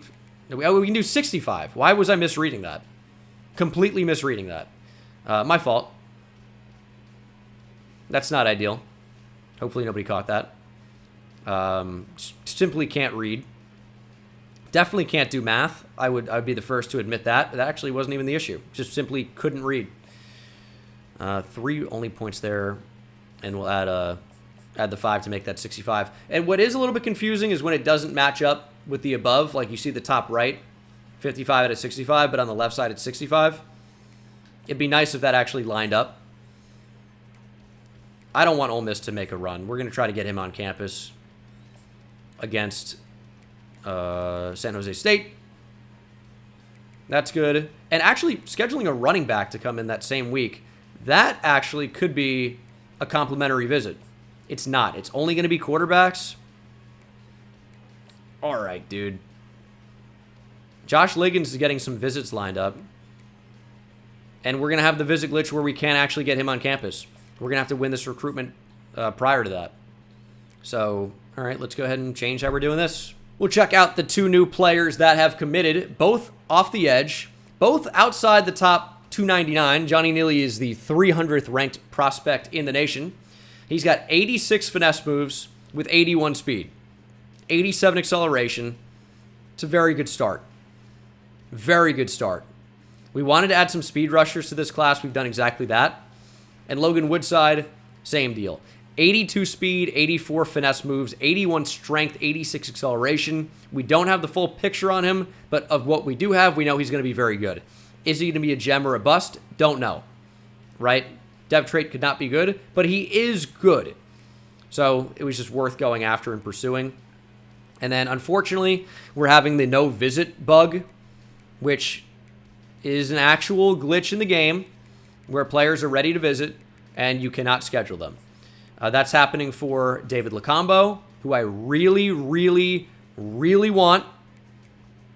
And I don't like that he's got a visit to Notre Dame week 7. That is very bad. There's no way around it. We can't get him in on a visit. That sucks. Jimmy Longoria, I'm worried, is going to USC next week and will commit following the visit. That would suck. But it's a very big possibility. We're kind of having to pivot here with what we do. And Colorado is making a move. Arizona making a move on Josh Liggins. We've upped his points, but we cannot schedule him on a visit either. So it's players I really would like to add to the class, like a 94 speed running back, that I'm currently unable to. But if you look at what's going on, this is the week for Rico Manzo. 84 speed, 85 power moves, 87 strength, 82 hit power. He is a ball player. And he might be headed to Texas A&M. We have him in on a visit this week. Next week is going to be Braden Dahl. And we'll see what happens there. Kevin Barmore also in on a visit this week. We've surpassed Clemson. And we are this close to a commit on him if things go well today. But this is a very, very big week. This will determine whether or not Rico Manzo commits to Texas A&M or he's coming out to Reno and joining the Wolfpack. So hopefully we do enough. A win is kind of all we can do. Like a blowout win might be extra points, but I don't know if it's going to be enough to beat Texas A&M. That's my big concern right now. All we can do is come out and try to blow them out. That's all we can do. So we'll try. Longoria. Did I want to get Longoria in on a visit? We can rearrange after the game potentially and get him in if that's a necessary thing. But all right. First drive of the game. Stepping up with Jabari Sapp. Getting blocks. There goes Jabari Sapp. Get another one on the outside. Unfortunately, Taylor McCaleb cannot get in position to do that. Really trying to turn that into a touchdown. But did not let it happen. Defense is locked in right now. That might be a mistake. It's an interception. Yeah, just good positioning by the star safety from Utah State. Davis gets the interception. I thought McCaleb would outrun him. That's a gamble that we probably didn't need to take in that spot. So that's unfortunate. That's my mistake. We got to not do those again. Now I'm willing to take chances, which is that's what that was. But you do that maybe on third down, okay? Don't need to do that when we just did that. I mean, I see McCaleb open. Can we pass lead that down and we're under pressure? Not even close.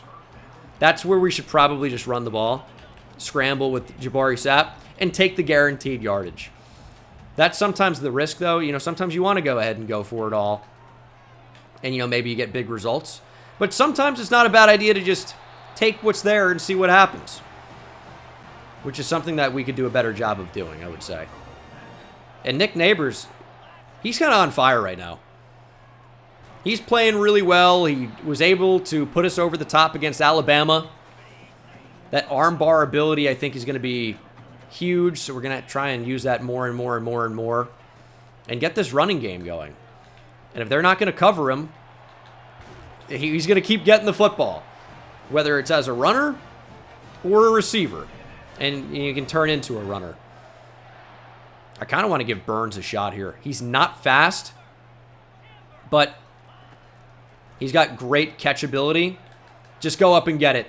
Ooh, good defense. I don't like Damon Brewer even being on the field. 3rd and 10. Again, this is a team we kind of need to blow out, and we're going to get sacked here, nearly. I don't really love the route combos there to the short side of the field. Maybe there was a window. We didn't find it. And unfortunately, we're going to have to punt. We cannot lose this game. I think that goes without saying. I know our defense, they got us. But on offense, we gotta be better. Absolutely need to be better. This is the same combo. I like this maybe to the wide side of the field where there's actually space to work. Otherwise, I feel like where are we going to go with the ball? There's Michael Turner breaking a tackle. He's down at the 25. Let's go hurry up or not. Let's not go hurry up.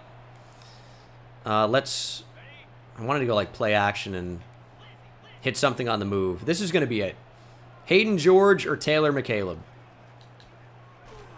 Just don't have the time. This is where I get baited into throwing the post, and it's a pick. Or it's a touchdown. We took a chance. It paid off. 7 for 7. Cam Doucette touchdown. All right. We needed something to go our way. And that's like a risky throw. It really is. But it worked out. And what is it down in distance here? 4th and 8. All right, we'll take our points.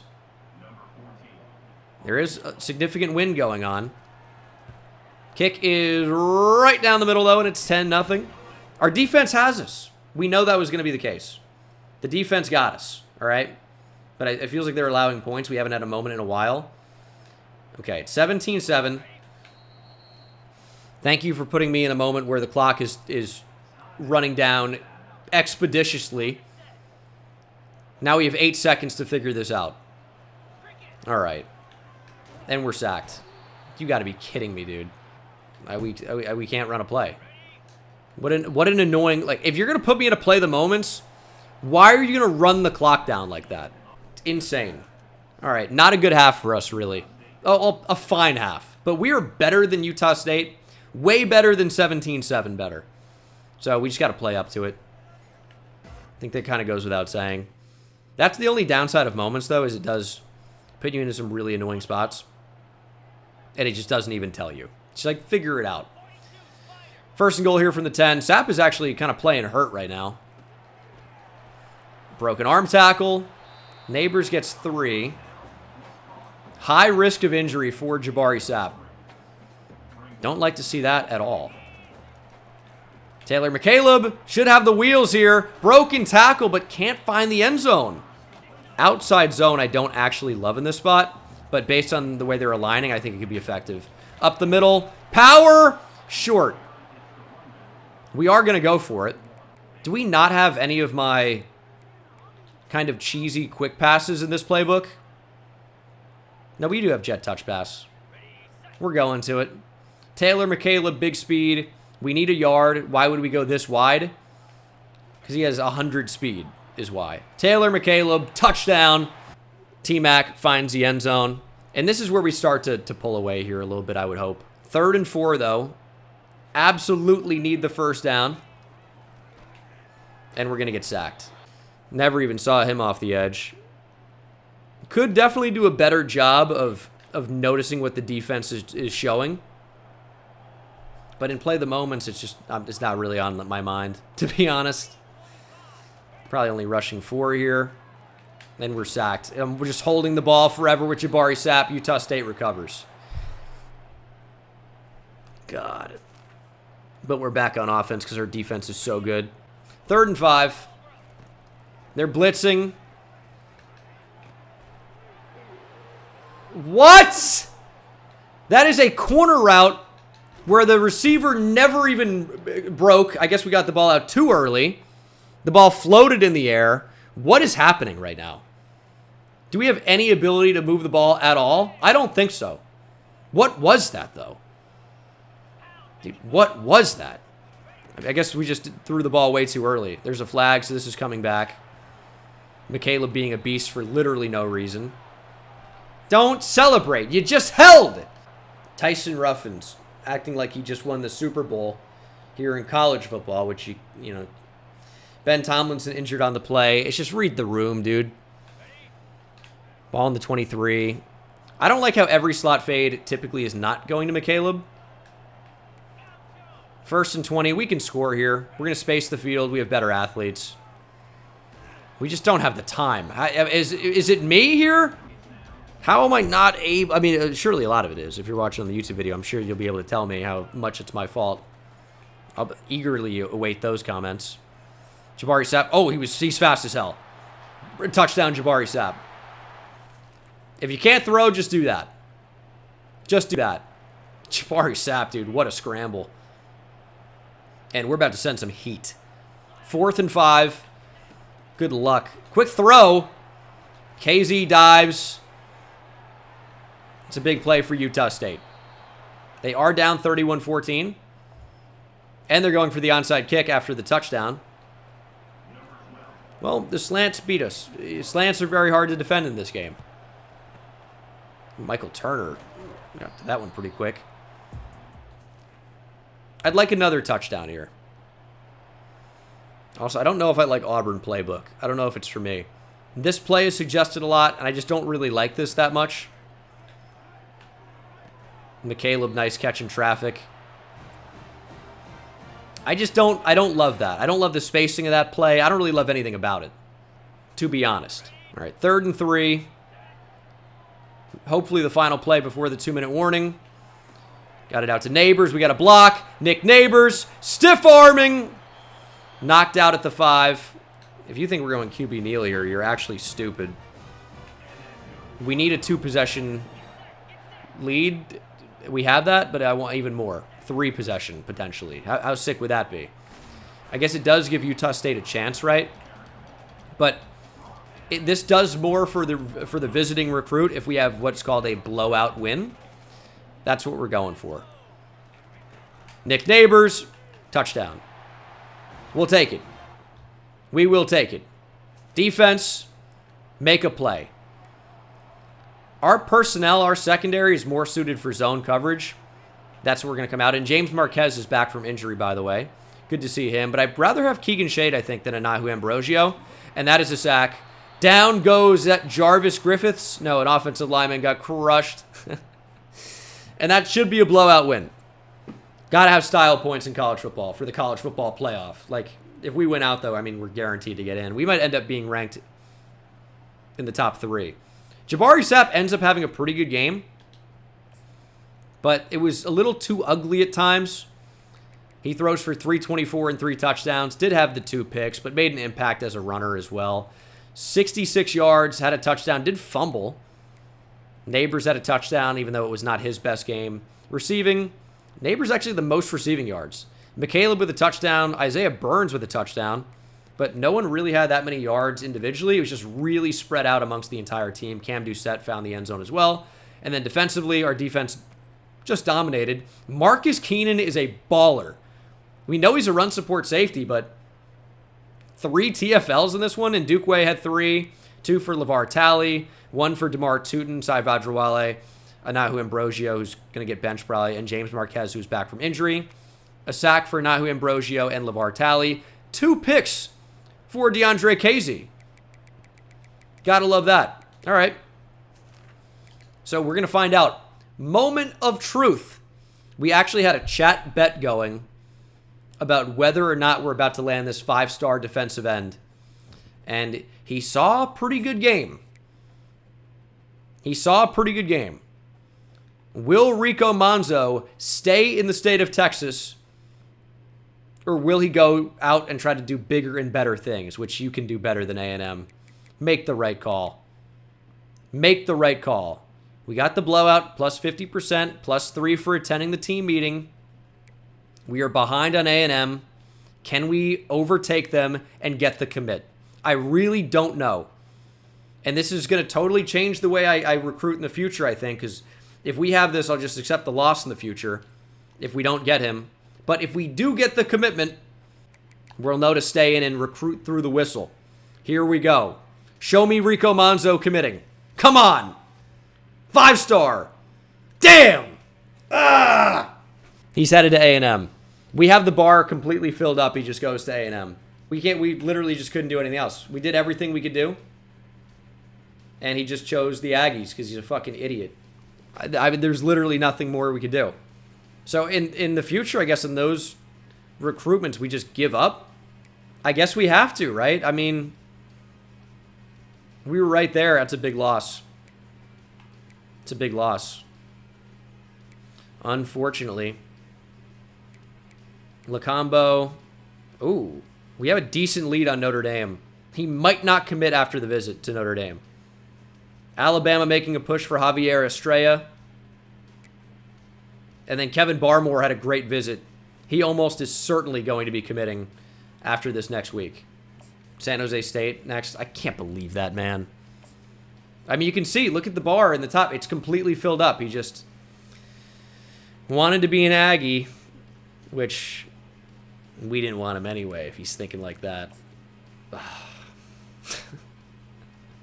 That one sucks. That one really does suck. Ooh.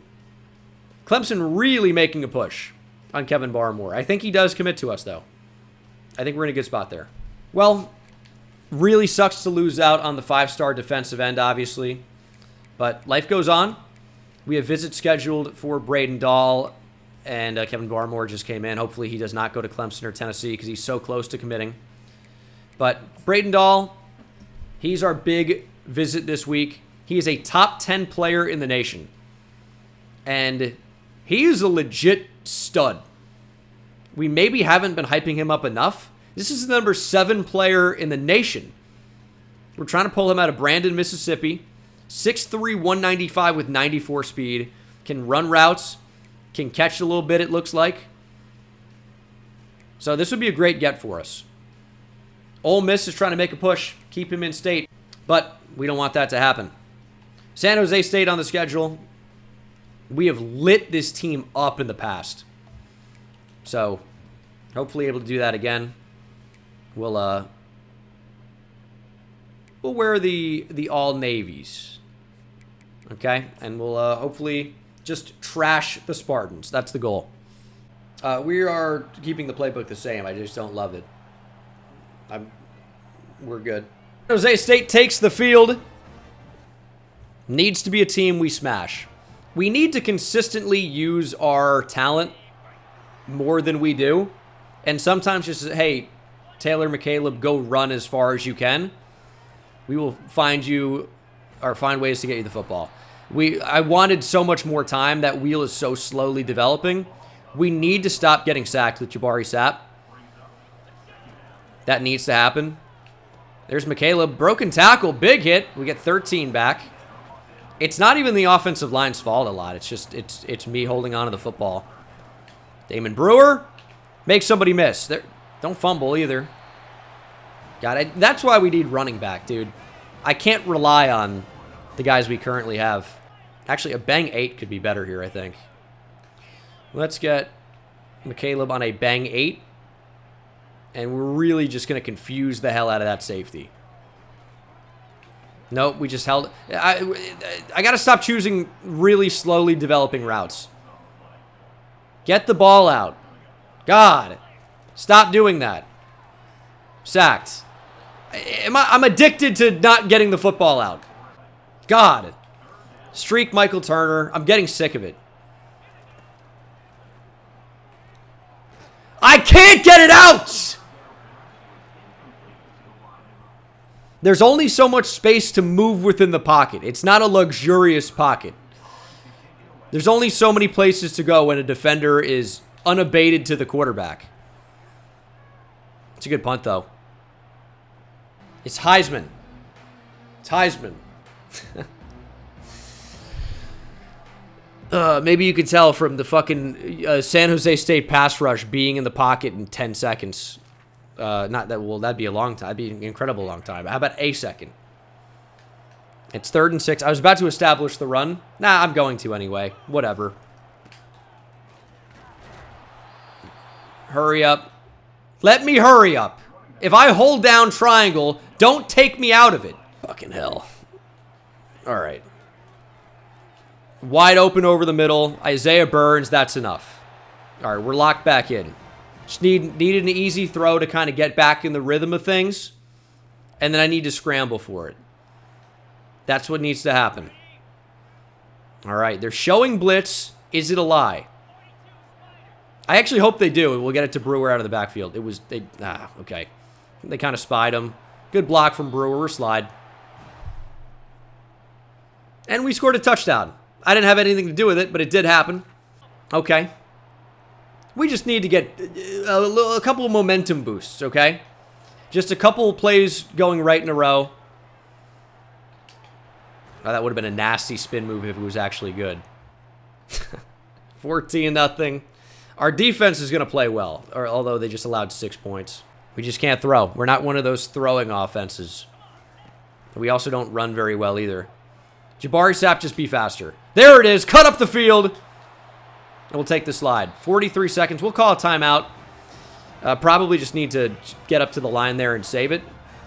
But we have, 2 more. We're in a good spot. What the fuck am I doing? Actually, what am I doing? There's something about a wide open receiver that makes me feel uncomfortable in the pocket, and I don't get the ball out. 30 seconds. Stepping up, you got to cover Jabari Sapp. Now we can go hurry up. We're going to lose maybe what? 3 seconds here. Here we go. Who wants to get open? He's all over that. Until he's not. Cameron Doucette. We'll call a timeout. This was a bad drive. Clock management wasn't good. Really, the everything wasn't good. I'd love Turner over the top. Will I have time to actually make that happen, though? We're forcing it. Sick pass. I just held it down for infinity amount of time. Do I want to lose this game? It's almost impressive every time. I really am the best at throwing for content like nobody else. It wasn't a read. We threw the ball. We were throwing it all the way. But also, the pass was not over the DBs like it was supposed to be. It was bulleted right to them. That wasn't great. I just need to throw a slot fade. Kind of like a get-right play. Dude, but they're all over it. How are you running with that? They do not have close to 99 speed, I can assure you. And they're just running with it. How? 1st and 10. Tight end. Out position him. Nope. I don't know how to move the ball. Simply not even a clue. I need to go back to the halfback wheel. We haven't done it in a while.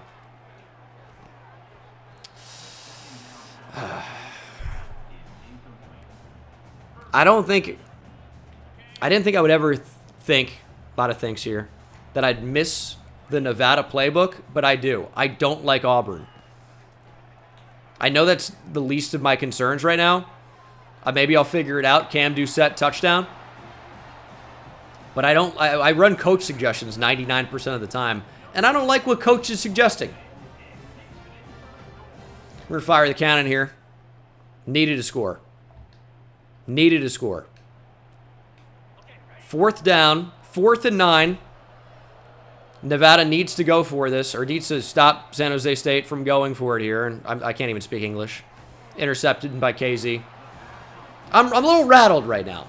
It's better than when we were rattled last season, because our team's actually playing well. How do they have the ball back here? Did we not just get a pick? How are they on the 11? Throw into the flat. I'm surprised it's actually not a broken tackle and a touchdown. They're very much in the game. Find the end zone. Find the end zone. It looks like they have 13 guys on the field. How is that possible? It's not. It's 11. but it looks like so many. It's a little play action pass. Make something happen. Just force it in there. God damn it. Should we be getting more separation with our talent? Didn't read that well. Dude, can I... Pay attention. Make a play. Is this serious? Get in the end zone. I'm going to make an individual play, and we can't snap the ball. It's a false start. Oh, Lord. 3rd and goal. They love calling this play. I don't like it. Just don't like the spacing. I don't know where to go with the ball. Jabari Sapp, I mean... I thought we'd be able to outrun him. I'm not going to lie. It's almost like I really don't think someone could try and be as bad as I am playing right now. I don't even think anyone could try to be this bad. That's about right. It's impressive, is it not? It's impressive. It's a touchdown game. What am I doing? What am I actually doing?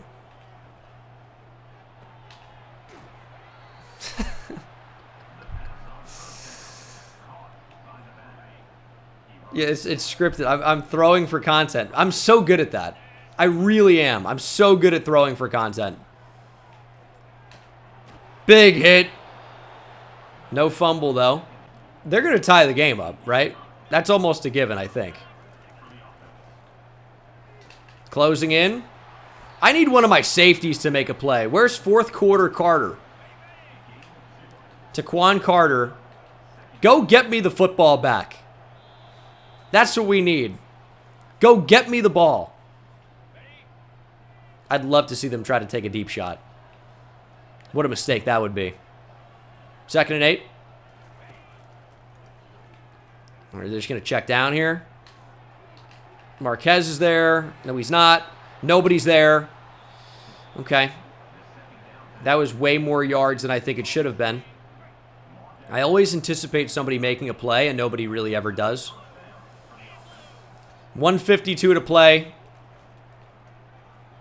Yeah, back up there. Good backup. I don't really like what's happening. Check it down! Oh, Marquez is all over it.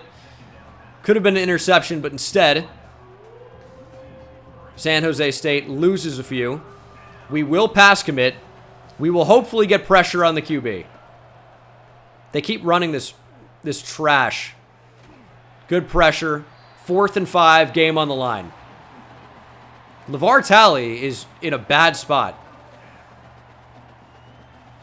Now, the only way we can really sub him out is within the formation, right? I'm going to change the package to get him off the field. Legrone is going to come off the edge. We got Nduke. We got a very interesting group of players on the field right now. And we're stuck on Marcus Keenan. It's in front. It's where I would have been. And it's a first down. We're a top 10 team in the nation. We're just in kind of a slugfest with unranked 1 and 4 San Jose State. That happens. That's football.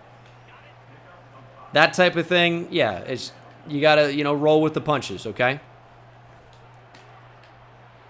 3rd and 1. They've got too much time.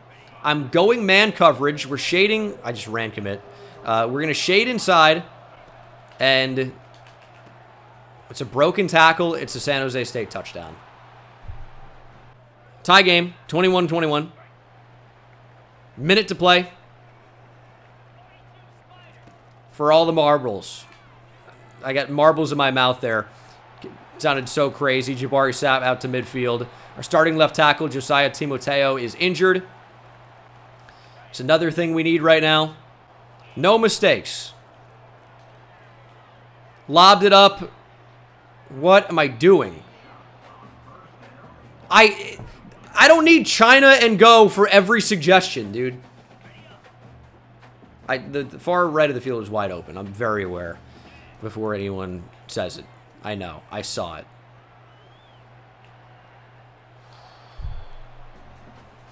I actually might go back to the Nevada playbook after this. We're going to do an in-season playbook change. 3rd and 10. Good route, good throw, good catch. 3 picks today for Jabari Sapp. That's not great. They're going to say this is field goal range. I'm a little bit afraid about that. We'll see what happens. How are we suctioned into the tackle? We have space to step up. There's no way you're making that play. I'm so afraid to throw the ball in this playbook. I'm so afraid of it. It just never feels like there's any space to make something happen. Sacked. We're losing yards actively. It's going to be a 56-yarder. Otherwise, we're going to OT.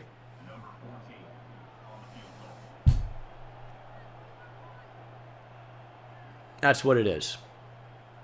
We lose 4 yards from being so sick on offense. It really does look like I'm trying to purposefully lose. Like, that's what this game looks like.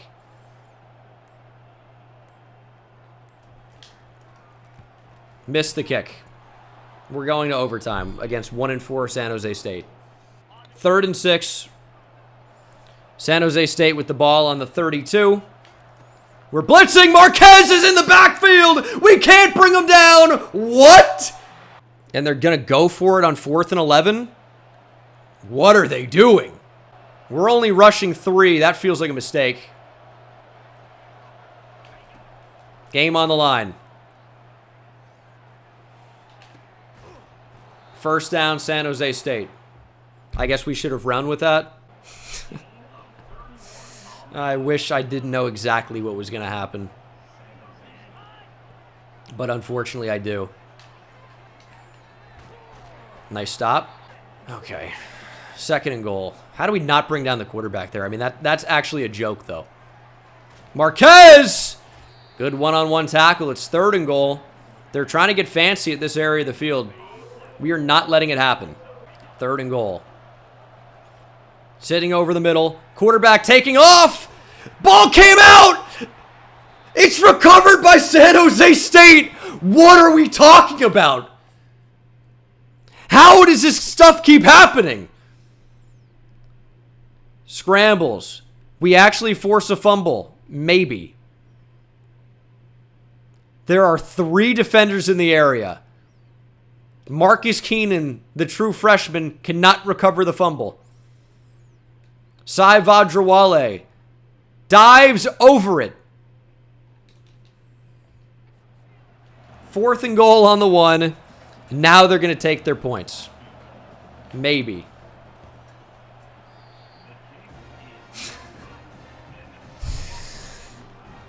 You can't make it up.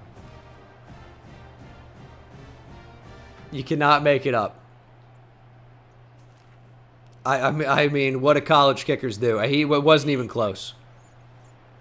This is an insane game. Neighbors.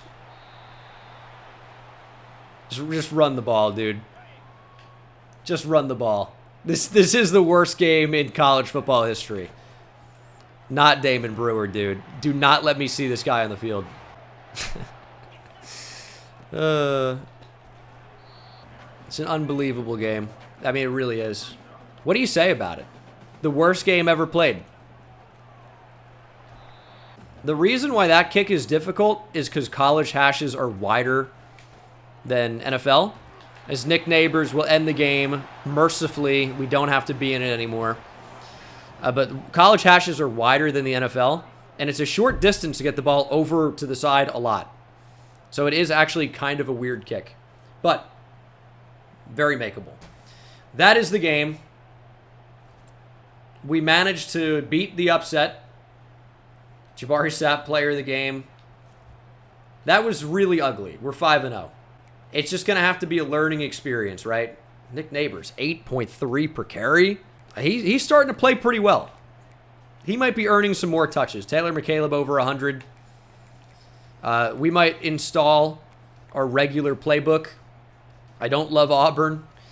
3 TFLs for James Marquez, Bishop Turner, Marcus Keenan, Hezekiah Anahu Ambrosio, and LeVar Talley all had 1. Sacks for Darnold and Tootin and LeVar Talley. You're darn tootin'. And a pick for DeAndre Casey, who has a few on the year already. That was one of those games. It was a slap in the face. It was a reality check. And We will be better in the future because of it. That's all I got for you on that one. It was ugly. No one would question it.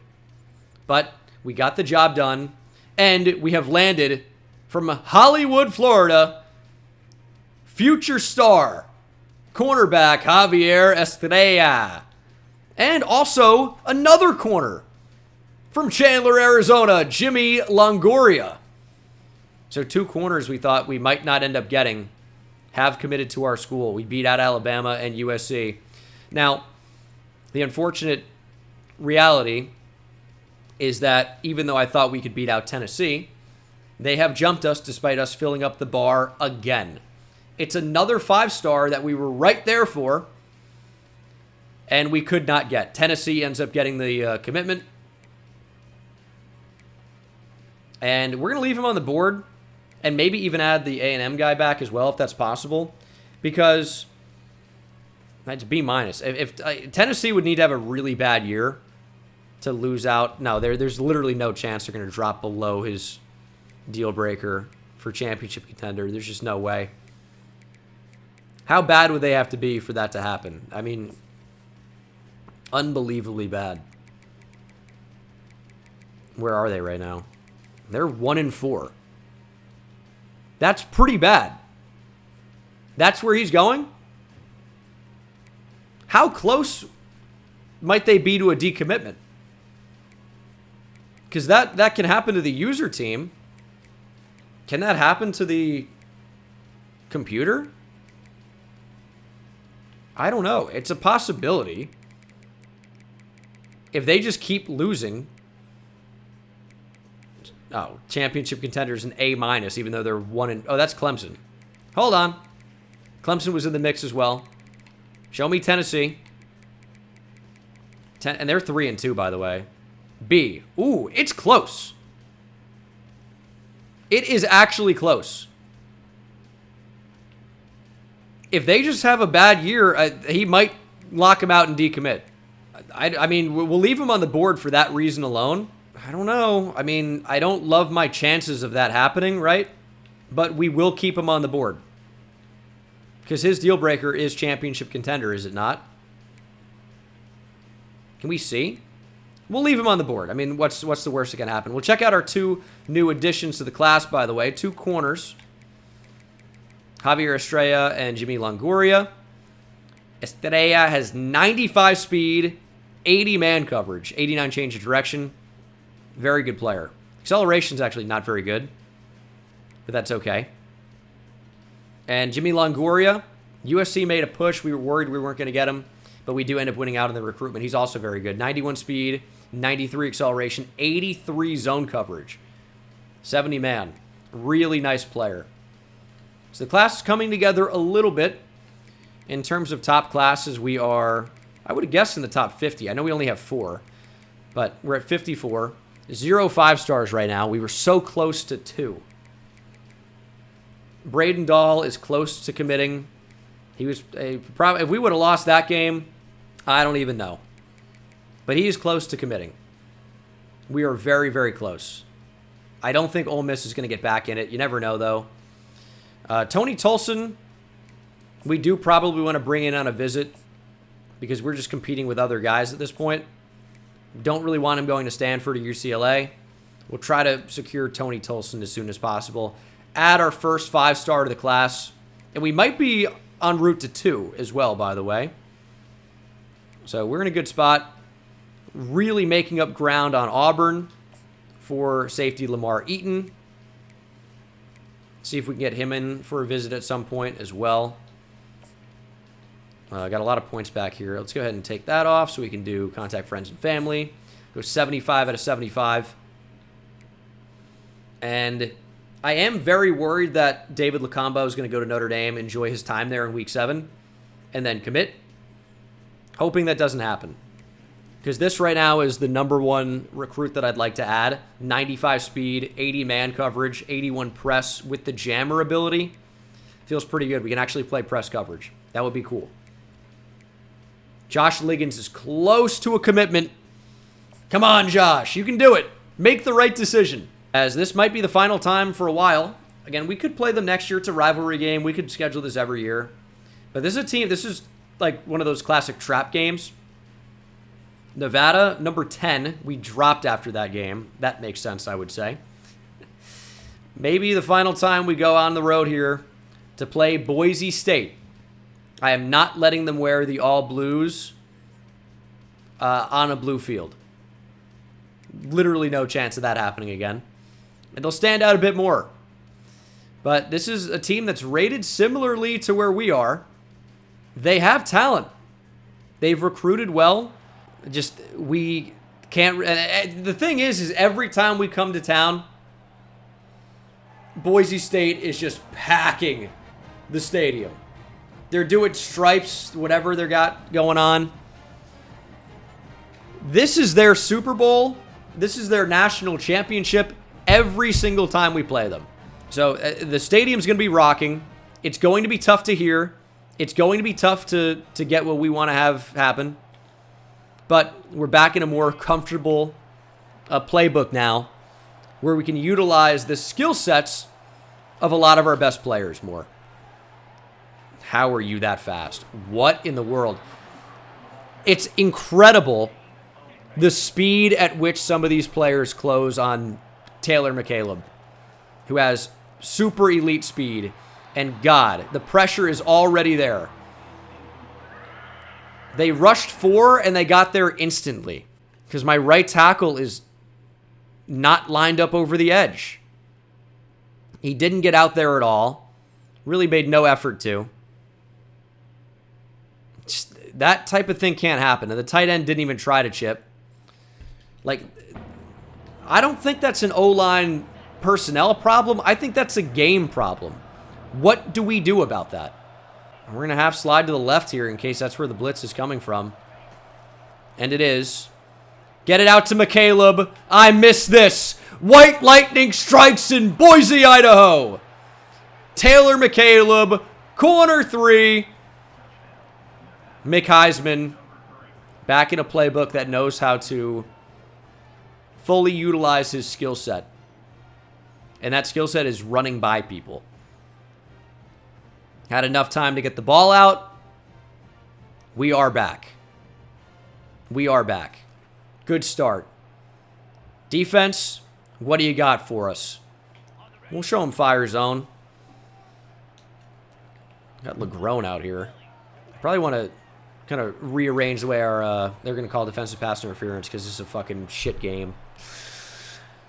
No, I like it, but dude, if I don't ever complain about everything, it's a shield for the game. We don't arrive early. That's the thing, and that happens in Madden too, and it's bullshit. It's a bullshit flag. I mean, there's literally no way around it. You cannot make an argument for that being defensive pass interference. That's super dumb. And that's going to be a touchdown. Great angles, guys. I guess it's home cooking for Boise State. They want to keep him in the game. I think it's only going to work for so long. Get on the move, get up the field, and then become a blocker. Let's go. Throw a flag on that. This officiating is absolutely out of control. Boise State's 1-4. They're going to play us like a team that's significantly better than a 1-4 team. I think we pretty much can say that for a fact. Let's get it on the ground here. We can run the ball. I mean, Neighbors has been good for us. He doesn't have top-tier speed, obviously. But he can stiff arm pretty well. That's a skill set. I'd love to utilize the speed of Michael Turner more. That actually is going to be it. Bomb! Touchdown, Michael Turner, right on cue. That'll work. That will play. He's got electric speed, and we really just haven't been able to get him the football very often. But that'll work that time. And our defense, of course, is going to need help. Boise State, I mean the 1-4 Boise State Broncos, they're going to dominate. Throw into the end zone. Interception by Turner. Let's go. That's how you make a stop when you need one. What are you going to do? Throw a flag on that? Dumb. That looks like Hudson Card, by the way. I know it's not. He wouldn't be in college anymore at this point, but that's who it looks like. Nice interception there. And we'll try to build off that. 3rd and 7. Got to find a way to move the ball. We're sacked. They're rushing 4 and just getting home every time. I don't think I'm holding it for that long. I didn't step up in the pocket, that's for sure. Or my right tackle was just beat instantly. I mean, what is stepping up in the pocket going to do? Get me sacked a little higher in the pocket? God. We need our offensive line to develop. That needs to happen. 3rd and 4. Throw over the middle. Out of reach for a diving Taylor McCaleb. Try to kick a field goal, though. It's 48 yards out. Not going to be easy. But it looks pretty good. And we'll extend our lead by 3. Let's need the offense to play a little bit better. I'd also love for the defense to play a little bit better. I know they've only allowed 7 points. This has safety written all over it. We cannot get safetied here. Connor Jones can't catch it. He's an elite dev blocking tight end that's up to an 80. And he wears number 1. There he goes. Broken tackle. Big hit. First down. All right. Maybe he's not as useless as I thought. But I don't know. I don't want to be too nice to him. Get the ball out. Taylor McCaleb. Later. White Lightning strikes twice in Boise, Idaho. Corner 3. Mick Heisman. Slot fade merchant. Go watch Missouri play with Luther Burden. Go watch LSU with Malik Neighbors. This is what those offenses look like. It's good, and it's good in real life. And if they want to go one-on-one, we're going to let them know what time it is. And it's TM3 time here.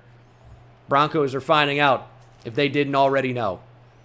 1:07, 24-7. Let's get more points before the end of the first half. Sacked.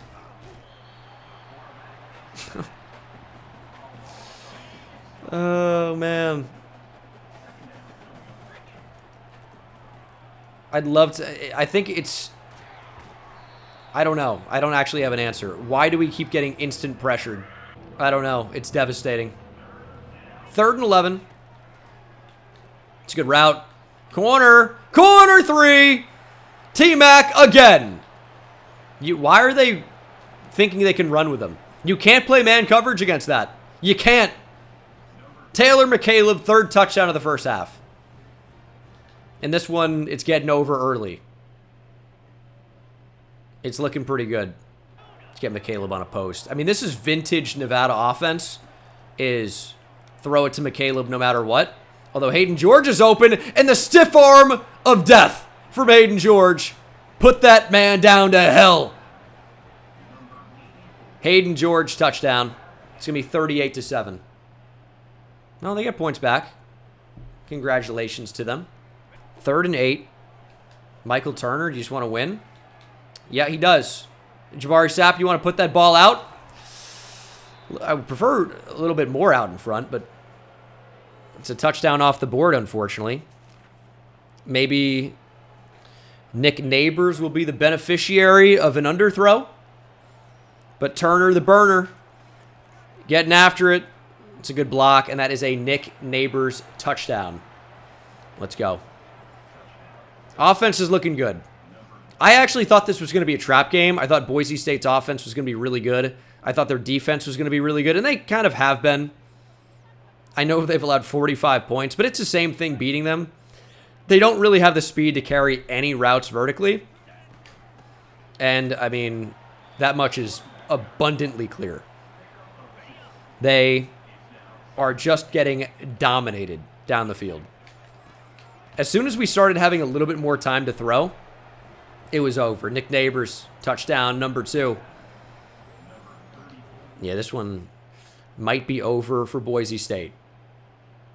They do get 21 points on the board. 1:33 here to go in the 4th quarter.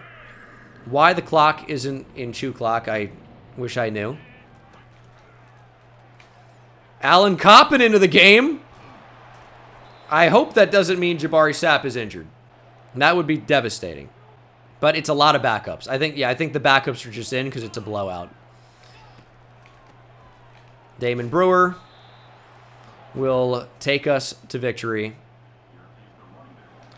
End the game, please. Oh, my God. All right, Alan Coppin, you want to rip one towards the end zone? Final play of the game, 4th and 5. Play action, we're just going to check down. We never would have had a shot to the end zone there, but that is a dominant victory. 52-21 over Boise State, and they might not even deserve to get scheduled next year. Dude, they just got dominated. That wasn't even close. And it really wasn't close at any point. Our 18th series win. We continue to roll. Jabari Sapp throws for 486 and 5 touchdowns. I think 5 of those touchdowns were through the third quarter. He must have not really even played for much of the fourth. And if we look at the stats here, yeah, he was just unbelievable. Only 5 incompletions, as many touchdowns as he had. Pretty incredible. Rushing, not much of a rushing attack, but Nick Neighbors had 2 touchdowns. Receiving, McCaleb goes for 219, 3 scores. Michael Turner had 4 for 130. Should have had a second touchdown, but Sapp did not lead him into the end zone. Hayden George had a score. Cameron Doucette had a good game. And then defensively, I feel like we dominated. 2 tackles for loss for Daniel Ndukwe and DeAndre Casey. 1 for George Little getting into the game late. Bishop Turner, Marcus Keenan, of course. DeMar Tootin, Sai Vajrawale, and James Marquez. Sacks for Keegan Shade and LeVar Talley with a pick for Bishop Turner. Absolutely love to see it. From Peculiar, Missouri. Nothing peculiar about this commitment. David Lacombo has made the right choice and committed to the Nevada Wolfpack. We love it. And we also got running back Josh Liggins, which was getting to be a little bit wonky. But our first running back of the class, this one from Tucson, Arizona. That's nice. And you can see with Lacombo here, Notre Dame filled out his entire bar. And he just made the choice to come to Nevada instead. That's huge. That is huge. Josh Liggins. Colorado, Arizona made pushes. Just wasn't enough. 5'9", 198. We'll take a look at him in the game as well. Karoma wanted to be here. We never pursued him. Just not really a class where I need to add too many quarterbacks. I think maybe one late if we wanted to go that route, as we are up to number 8 now. We have a couple, or at least one commit visiting today. Braden Dahl so close to committing. Getting Tony Tolson on campus is going to be really important with USC making a push. I don't think Kevin Barmore is going to end up decommitting. I mean, Tennessee would really have to lose out like completely. And even then, I don't know if it would be enough. David Lacombo, we'll take a look at first. 4-star corner, top 100 player, and the number 8 corner in the class, number 2 in the state of Missouri. He has 95 speed, 80 man, 89 change of direction, 90 acceleration, 81 press with the jammer ability. I don't know what Legion is for mental, but he's got that. It's a big commitment. We wanted to go out and really add talented corners versus just depth there. We have depth. We're going to encourage some transfers in the offseason, but that is a big-time commitment for sure. And Josh Liggins, the first running back, number 27 running back in the class. I like him a little bit more than that because he has 94 speed, 92 acceleration. Don't know about agility really. Could be good. It's always kind of tough to say because that bar can move. 82 juke move. Or it could be at the low end of the bar, I should say. But it should be pretty good. Developmental running back. Only 5'9", 198. But has the fan favorite gold mental ability. It's a good add to our class. And we should be easily the top class in the Mountain West. But are we into the top 40 nationally? 28. Only 6 players, but all 4 stars. And we are on the verge of adding multiple 5 stars. Receiver Braden Dahl from Brandon, Mississippi. We are going into the Southeast, and winning commitments. Missouri's like Midwest, but a part of the Southeast Conference. But if we can bring Braden Dahl out of Mississippi, that'd be a big get. And then Tony Tolson, I think we're in a good spot there. Again, probably just won't be able to ever get Kevin Barmore, which sucks. Would have been awesome to add another 5-star. Just not to be. We missed out on a couple, and that's going to happen. But we now have 345 hours that could be allocated to some of these players. Deion Swaim, we're in a great spot on this commitment. We're looking to add another corner. And then after that, we are probably good on corners. We don't need this many. So Quinton Wick, I thought he had like 84 speed. 88, this is somebody else. 80 zone. Could be a safety. And it looks like we could probably win this recruitment. We don't need this many DBs overall. Ekiyor I like, though. But we can take all these other safeties off the board. They are not worthy of being on our board. I mean, we're adding a lot of DBs in this class. We really are. So we'll encourage some guys to transfer. Which is probably what ends up happening. North Texas is not going away on linebacker Alex Cohn. I don't even think I've shown you guys him. We'll fully scout him now because we have some extra points. He's a good player. You know, more of like a run stopper than a cover player, but 69 zone coverage is actually not very bad. And I guess North Texas is really making a push, like incredibly so. How about let's shut that down in an instant? Don't need to take too many linebackers in this class, but wouldn't be a bad idea to add a couple. Well, Doug Ellington is a gem. Gold fan favorite as well. He is a 6'4", 291, so you can play tackle in college football at that size. Probably want to get him in on campus. San Diego State's fine. We can sell playing style. We throw for a lot of yards. And then J.P. Bynum would get a complimentary visit. Yeah, let's just bring him in. Because it's going to help with the center. And we're not taking too many linemen in this class, but we can take, you know, 2 maybe and feel okay about it.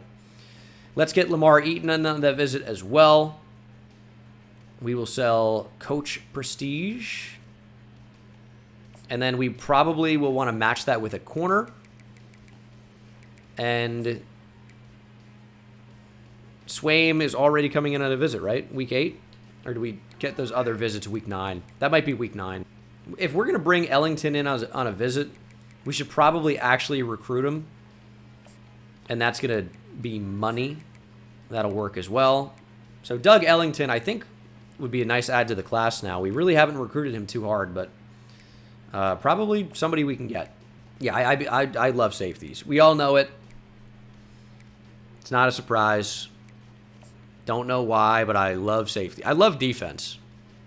Offense is for losers, and my play style, I think, matches that. We'll offer some scholarships here. I mean, nobody else really has.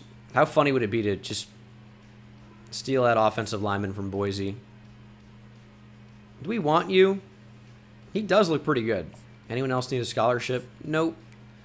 Bradley Wims, again, like, is not that good. Would we take a commitment from a player like this? I don't think so, right? He's just not very good. Is handsome. You got me there. Later, Firebreak. It does boost the class score. If we have a chance to land a top 5 class, which we do, because we're on the verge of signing or having 2 5-stars commit, it would definitely help out. K-Mac, thanks for the raid, buddy. Hope the stream went well. I know we only have 6 in the class right now. How is North Texas doing this shit? I mean, I guess it's really only 3 stars. They got a 4-star at North Texas. A 6'5" receiver. If we're going to actually make a push for a top 5 class, we might as well leave him on the board. I do need a punter at some point. So I will add one. I mean, I can't imagine many of these guys are being recruited like crazy. We could use it to try and build up a pipeline. That's it. That's an interesting way to spell Donovan. Donovan Huval is quite a name. Holy shit. Let's add Jamie Ingram. Maybe we'll build up a South Florida pipeline. Okay, what else can we do here? 5-star prospects are out of the question at this point, I would pretty much say. No, I would actually say, actually true. But there are some 4-stars that we could potentially add to our board and still get. Antoine Walker's not going to be one of them. We don't need more centers. We'll add Larry Kingsbury. We also could afford to add a defensive, or excuse me, defensive tackle in this class. I'll add Emmanuel Homer. Maybe a safety. He's an athlete. Should be a receiver with a physical tendency, but he might actually be a DB. We've seen that happen before with the athletes. Maybe that's where we pivot to right now. Definitely don't need another safety, but I do want to see if he's good. And I do kind of want to think about building up some pipelines. Let's look at the athlete position here. Just not a position, but that's the cool thing about it. 3-star athletes. We might be able to find some value. We can add a quarterback, running back, another running back. It's an offensive lineman. It's a receiver.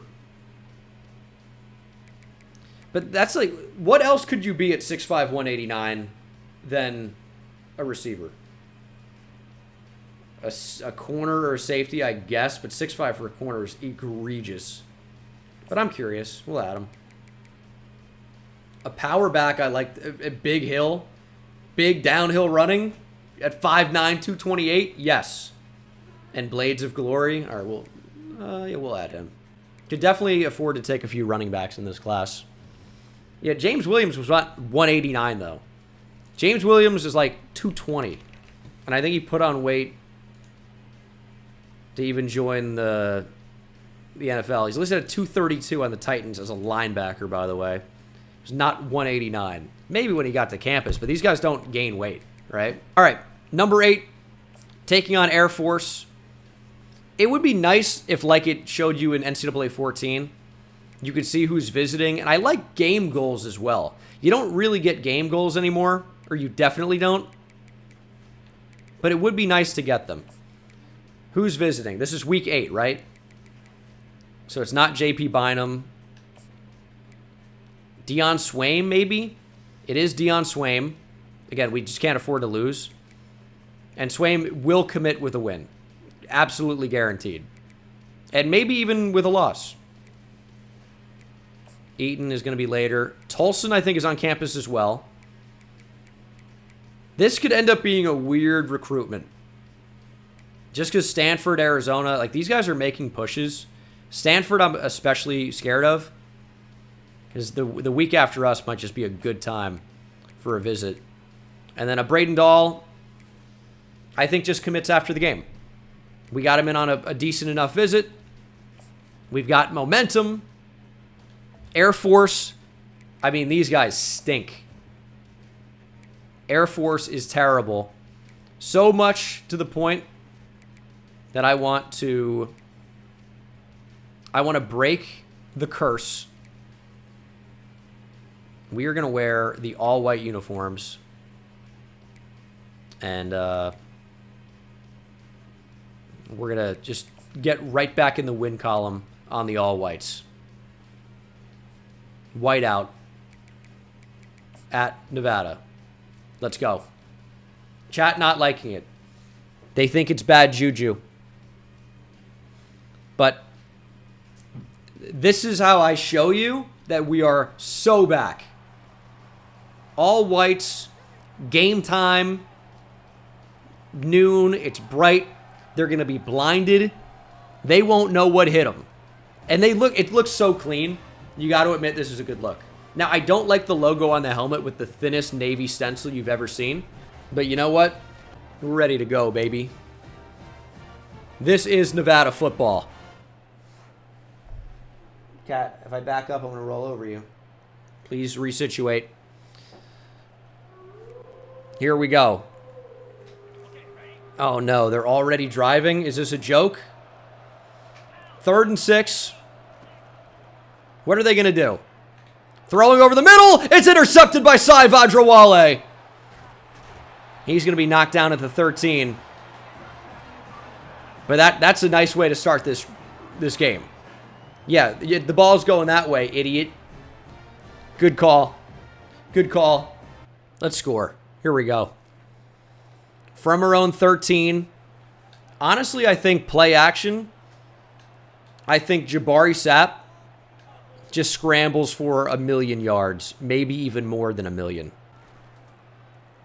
Okay, that's so open down the field. Taylor McCaleb! Run! Not gonna catch him! Corner 3. White Lightning strikes early here in Reno. T-Mac, touchdown. Now, it ended up not being as open as I thought, but he's just fast, and Jabari Sapp's got an arm. Fire the cannon. Yep. This one's over, baby. Taylor McCaleb, bomb. You love to see it. And he's just going to outrun Flanagan. There's an Algier here. That's interesting. Tyler Algier was, what, BYU? I actually think he had, like, a big chase down force fumble against Air Force. Might not have been against Air Force. I don't know where to go with the football. Broken tackle, Jabari Sapp with speed. Jabari Sapp finding the end zone. Are you kidding me? Look at this guy. He wants the Heisman. Jabari Sapp breaks the sack, finds the end zone. Teammates mobbing him. It's 14-0. What a freak. Let's get back in on offense. Make something happen. I'd love Michael Turner here. Look how deep that safety is. They are so afraid of this speed. 3rd and 2. Check down. Nick Neighbors first down. And then, oh, if you give me the slot fade at the spot of the field, what do you think's going to happen? What do you think's going to happen? We're sacked. I tried to actually get it to X. Did not work. And we will settle for 3. Air Force gets a timely stop. And they nearly blocked the kick. But it's good. 3-score game. Did they score?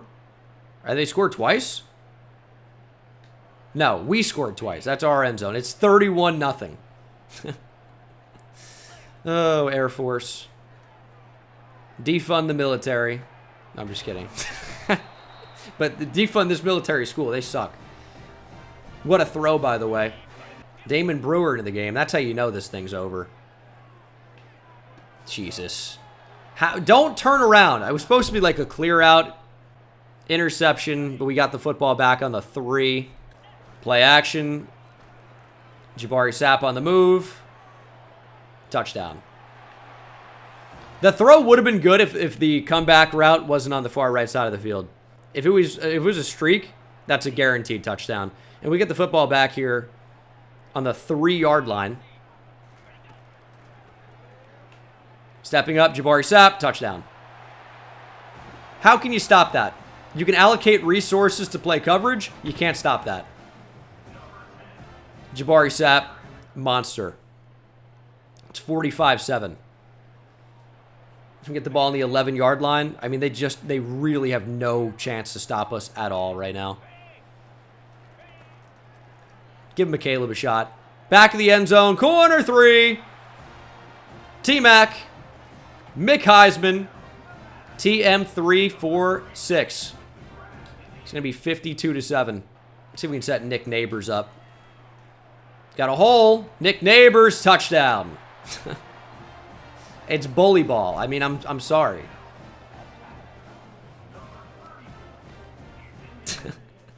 We're just completely dominating. And there are no signs of slowing down. Okay, can this sit in any comfortable spot at all? Unlikely. 1st and goal from the 7. McCaleb in motion. We got blocks. Touchdown, Taylor McCaleb. These games can be fun sometimes. To just murder your opponent. Yeah. 66-10. Got the ball again. You'd think I wouldn't run a slot fade here. Have some respect for my opponent. That's where you'd be wrong. I don't respect them until they can stop us. Touchdown. Didn't even need to see it. Knew what was going to happen. Corner 3. It's over. It's never been more over for Air Force. McCracker, touchdown. Jabari Sapp, just airing it out. It's like 10 touchdowns today. The red zone alerts are so disrespectful. Stop giving me moments. It's 73-10. Nick Neighbors, by the way, is approaching 100 yards. And that's not something we can almost ever say. It has just been offensive domination here. Nick Neighbors down to the 4. He's over 100. I mean, what do you even say here? Air Force going out. Sorry. Jabari Sapp rushing touchdown. Nice tackle, idiot. At some point, the starters should come out of the game. But I guess this one's not quite out of reach yet. We're only up by 69. Nice. Now 70. Third down alert. Can you take over and keep the drive up? I don't know. Hey, we'll see, right? No, actually not. Nick Neighbors got rocked. Might be the first time we got stopped all game. That's definitely the most points scored in the series. We just dropped 80. Yeah, I can't believe that either. That is your ball game. Oh my God. Jabari Sapp throws for 572 yards, completing 90% of his passes with 10 touchdowns. Oh my God. That is the most ridiculous game I've ever... Yeah, the whiteout curse is way over if you thought it wasn't. 10 total touchdowns. Unreal. 27 of 30 for 572, 6 passing touchdowns. Did throw the pick. Rushing, Neighbors 20 for 134 and a touchdown. Jabari Sapp took off 7 times, 4 of which ended in touchdowns. Michael Turner had 9 catches for 135, but Taylor McCaleb had 9 catches for 289 and 5 touchdowns. Doucette almost had 100 yards, scored a touchdown. And then defensively, 2 TFLs for Marquez led the way. We had sacks for Ndukwe, Darnold, Tootin, half a sack for Vajrawale, and was that Tally? And then 2 picks for Thomas Woods, a pick for Kevin Biggs and Cy Vajrawale. I don't think we're ever going to dominate a team as much as we just dominated Air Force. I almost feel like un-American after that. That felt extremely disrespectful. And that's the most you could ever blow out a team, I think, mostly. So I am curious here how that's shown in the visit. Because Tony Tolson was there for that. Just plus 50% for a blowout. There's no super extreme blowout, I guess. And, I mean, we'll check out Heisman race after this because, I mean, Jabari Sapp and Taylor McCaleb both should be in the picture, you'd think, even playing in the Mountain West. And that's a big one. 5-star from Brandon, Mississippi, Braden Dahl. Top 10 player in the nation. Number 1 receiver. Bit of a unibrow rocking on him with the man bun. So there's some questions about him as a person, but not as a player. We got a 5-star. Our first 5-star, Braden Dahl. And we also got Deion Swaim. Just another corner to add to our class. We've recruited in Colorado quite well. Loveland, Colorado. Unfortunately, Emmanuel Homer is locking us out. We just added him to our board. But Alabama offered, and they're into the lead as a result. And Tony Tolson is going to commit. So we're about to add another 5-star to the class. Jabari Sapp, of course, is your Mountain West Offensive Player of the Week. And if he's not National Player of the Week, there's a huge problem. Thank you.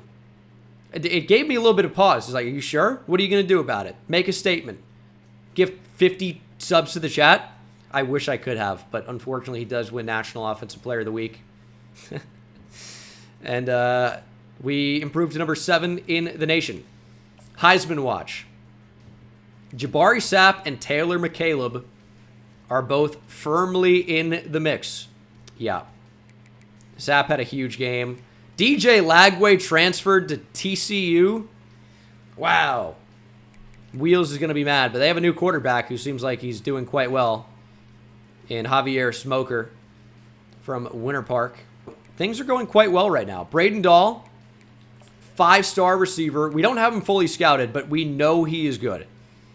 He's got, at 6'3", 195, 78 deep route running, 94 speed and acceleration, 79 catch in traffic, 74 medium route running, and 84 spectacular catch with Gold the Natural. He was the number 7 player in the nation, number 1 in the state of Mississippi, and number 1 of all receivers. That is a huge commitment. And if we go down here to Deion Swaim, he was a gem, just kind of somebody you should add to the class. Top 500 player with good zone coverage. Man coverage is not terrible. Just a recruitment we knew we could win, so we went out and we won it. And when you look at top 5 classes after adding a 5-star, we do not jump into the top 20 just yet. It's going to be pretty tough to sign a top 5 class, just because I don't think we're going to have the quantity of some of these other schools, because that has not been our focus. Alabama's got 3 5-stars. I mean, are we really going to be able to compete with that? I don't know.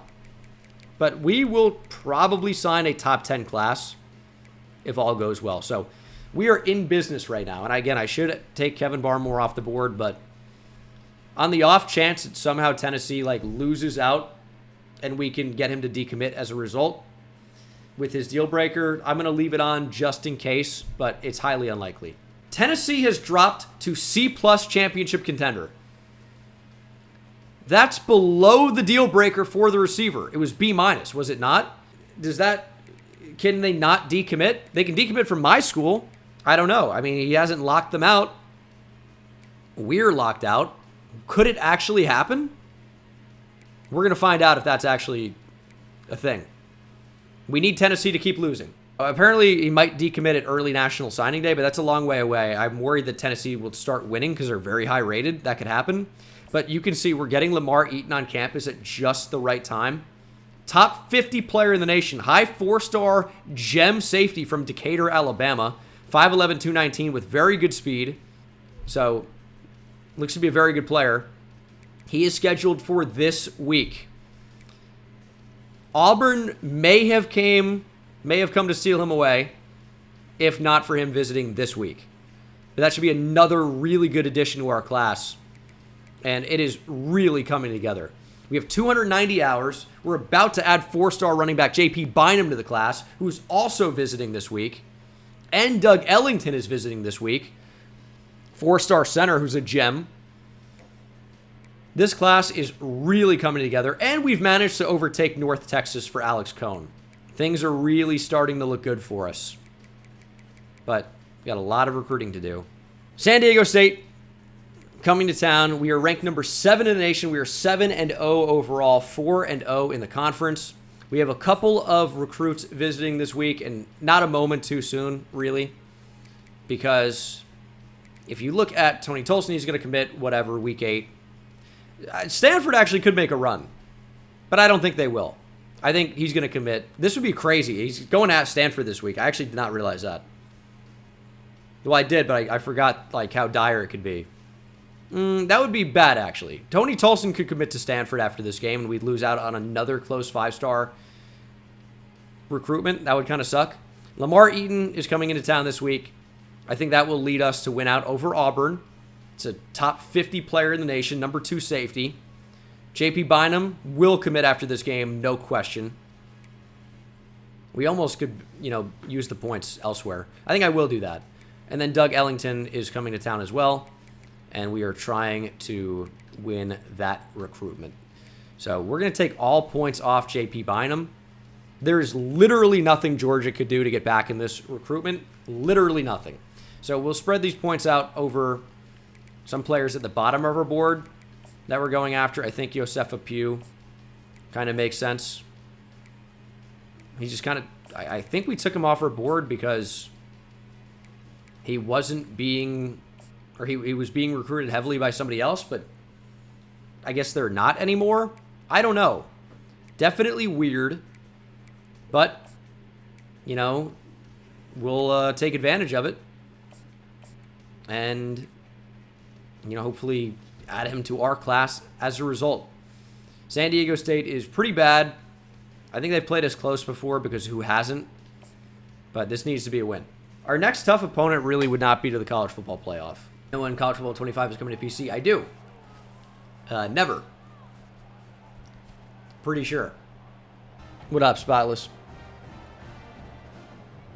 All right, we'll take the field. This is definitely our last season in the Mountain West the way things are going. I think it kind of goes without saying at this point. But you can't afford to lose any games. We've been good so far this year. We fumble balls out, we recover. What a start. We nearly lost to San Jose State. I remember that. But we didn't. So we're just going to keep trying to beat all these teams. I don't know where you're going, buddy, but that's a Michael Turner touchdown. He looked like he was in a deep third and just didn't know that he had to get back to cover the deep third. Completely lost. Ooh. He was not. The safety was just not even anywhere close, which you can't really blame him on that, but that's whose responsibility that actually was, unless the corner was going to carry that vertically, which it's a tough ask when that's not the concept of the play at all. Let's go ahead and custom stem McCaleb here and make this a bit more shallow and probably throw a touchdown. And there it is, corner 3. White Lightning strikes in Reno. This one already feels over. I'm not going to lie. It already feels over. It's 21-0. We're back out on offense. The Mountain West can no longer contain the Nevada Wolfpack. Can't do it. Alan Coppin in the game. Why? Hold on a minute.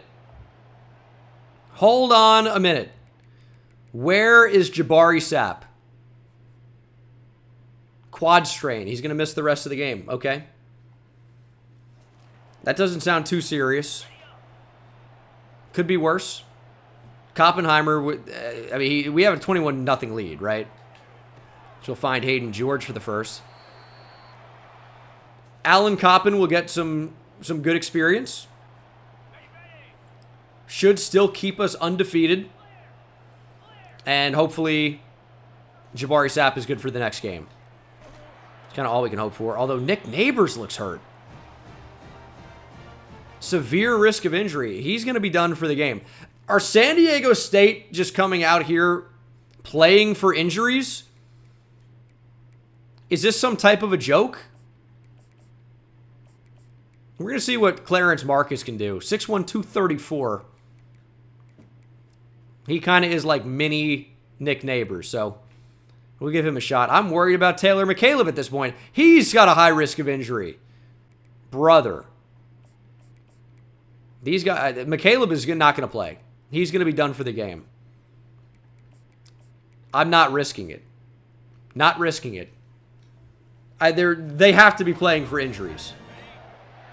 It's out of control. So McCaleb is done. Nick Neighbors is done. Alan Coppin just getting started. Touchdown. Sick line by me. 4th and 4. San Diego State going for it, down 28-7. See if they can move the chains. They're going deep. And it's an overthrow, but the receiver had gotten beyond Sai Vajrawale. That should have been a touchdown. Luckily for us, it was not. Absolutely should have been a touchdown. We'll see some other faces in this game. That's going to be a pick. What am I doing? I thought he would take the wheel wider, but I got to know that that's not going to happen. I've played enough to know that that's not going to happen. Koppenheimer should be dropping bombs instead throwing it to the other team. And his risk of injury is up, by the way.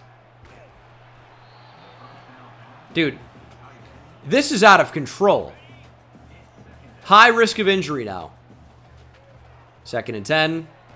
Can't get the ball out. Oh, my God. Can we get it to the tight end? There's Hayden George. It's a nice run after catch as well. Dude, I mean, We need them investigated. Simply, there's no way around it. Something's going on. All of our players are getting injured. And I know San Diego State's behind this. Mountain West Conference paid off San Diego State to injure us before we moved to the Big 12. That's a rumored move. That is not a guarantee. The rumor mill is you know, always something you got to listen to, but who knows what happens. On the move, scrambling, which is maybe not something we should be doing when we have wide open receivers. Underneath, there's Connor Jones. He almost never does anything good. Elite development for a blocking tight end. I still can't get over the fact that we redshirt him. Oh, no. Intercepted. Kind of a miscommunication there.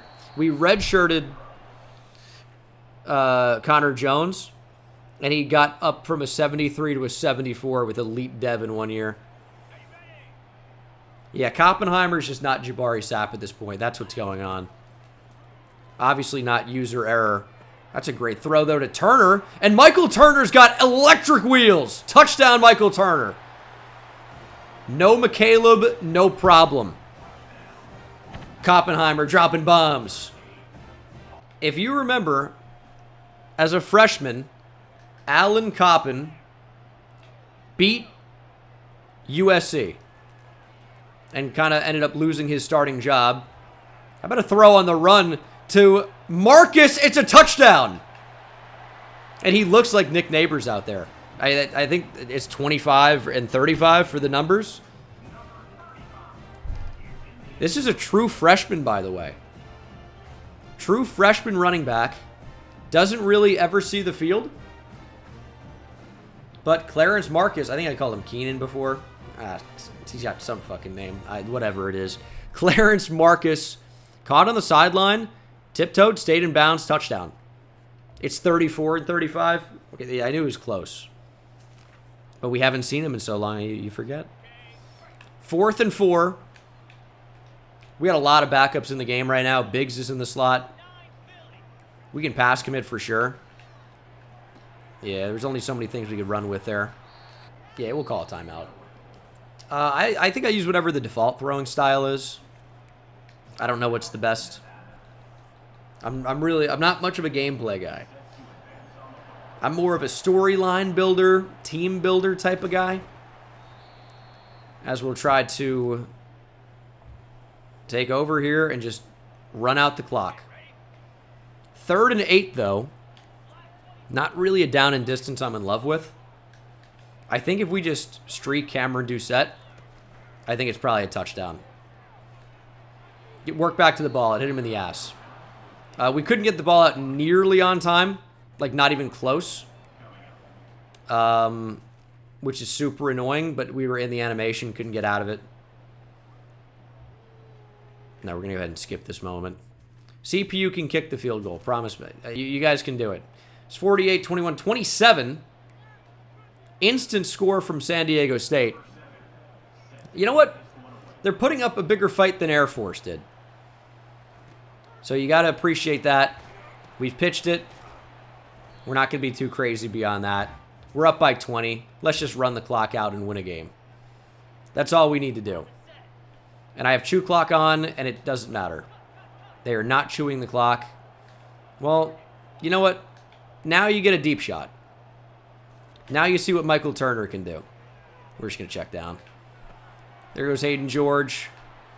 Michael Turner probably had a touchdown, but we don't need it. We don't need it. 48-28 is your final. We improve to 8-0. Our dominant season continues.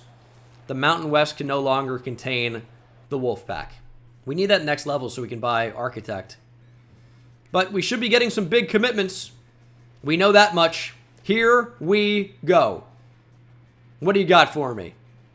Tony Tolson, the 5-star from Santa Ana, California, always wanted to go to Nevada. We didn't recruit him hard early. It got close at the end. We win the recruitment for the top center in the class, number 27 overall prospect. And we also, he flipped from Tennessee. It happened. Kevin Barmore said Tennessee. The real UT is in Austin, Texas. But I'm going to Nevada. Kevin Barmore has flipped from Tennessee. And suddenly we have added 2 more 5 stars. Oh my goodness. Oh my goodness. Although Lamar Eaton did end up going to Auburn. What? Well, it makes up for it. We didn't need the other safety. He was good. I liked him. I would have definitely wanted him in the class. But I will take the 5-star receiver, Kevin Barmore, over Lamar Eaton. No question about it. If that was the trade I had to make, I would totally make that trade. I can't believe that just happened. Tennessee locked out. He doesn't commit to Clemson. Can you imagine, by the way, if he decommitted from Tennessee and then picked Clemson?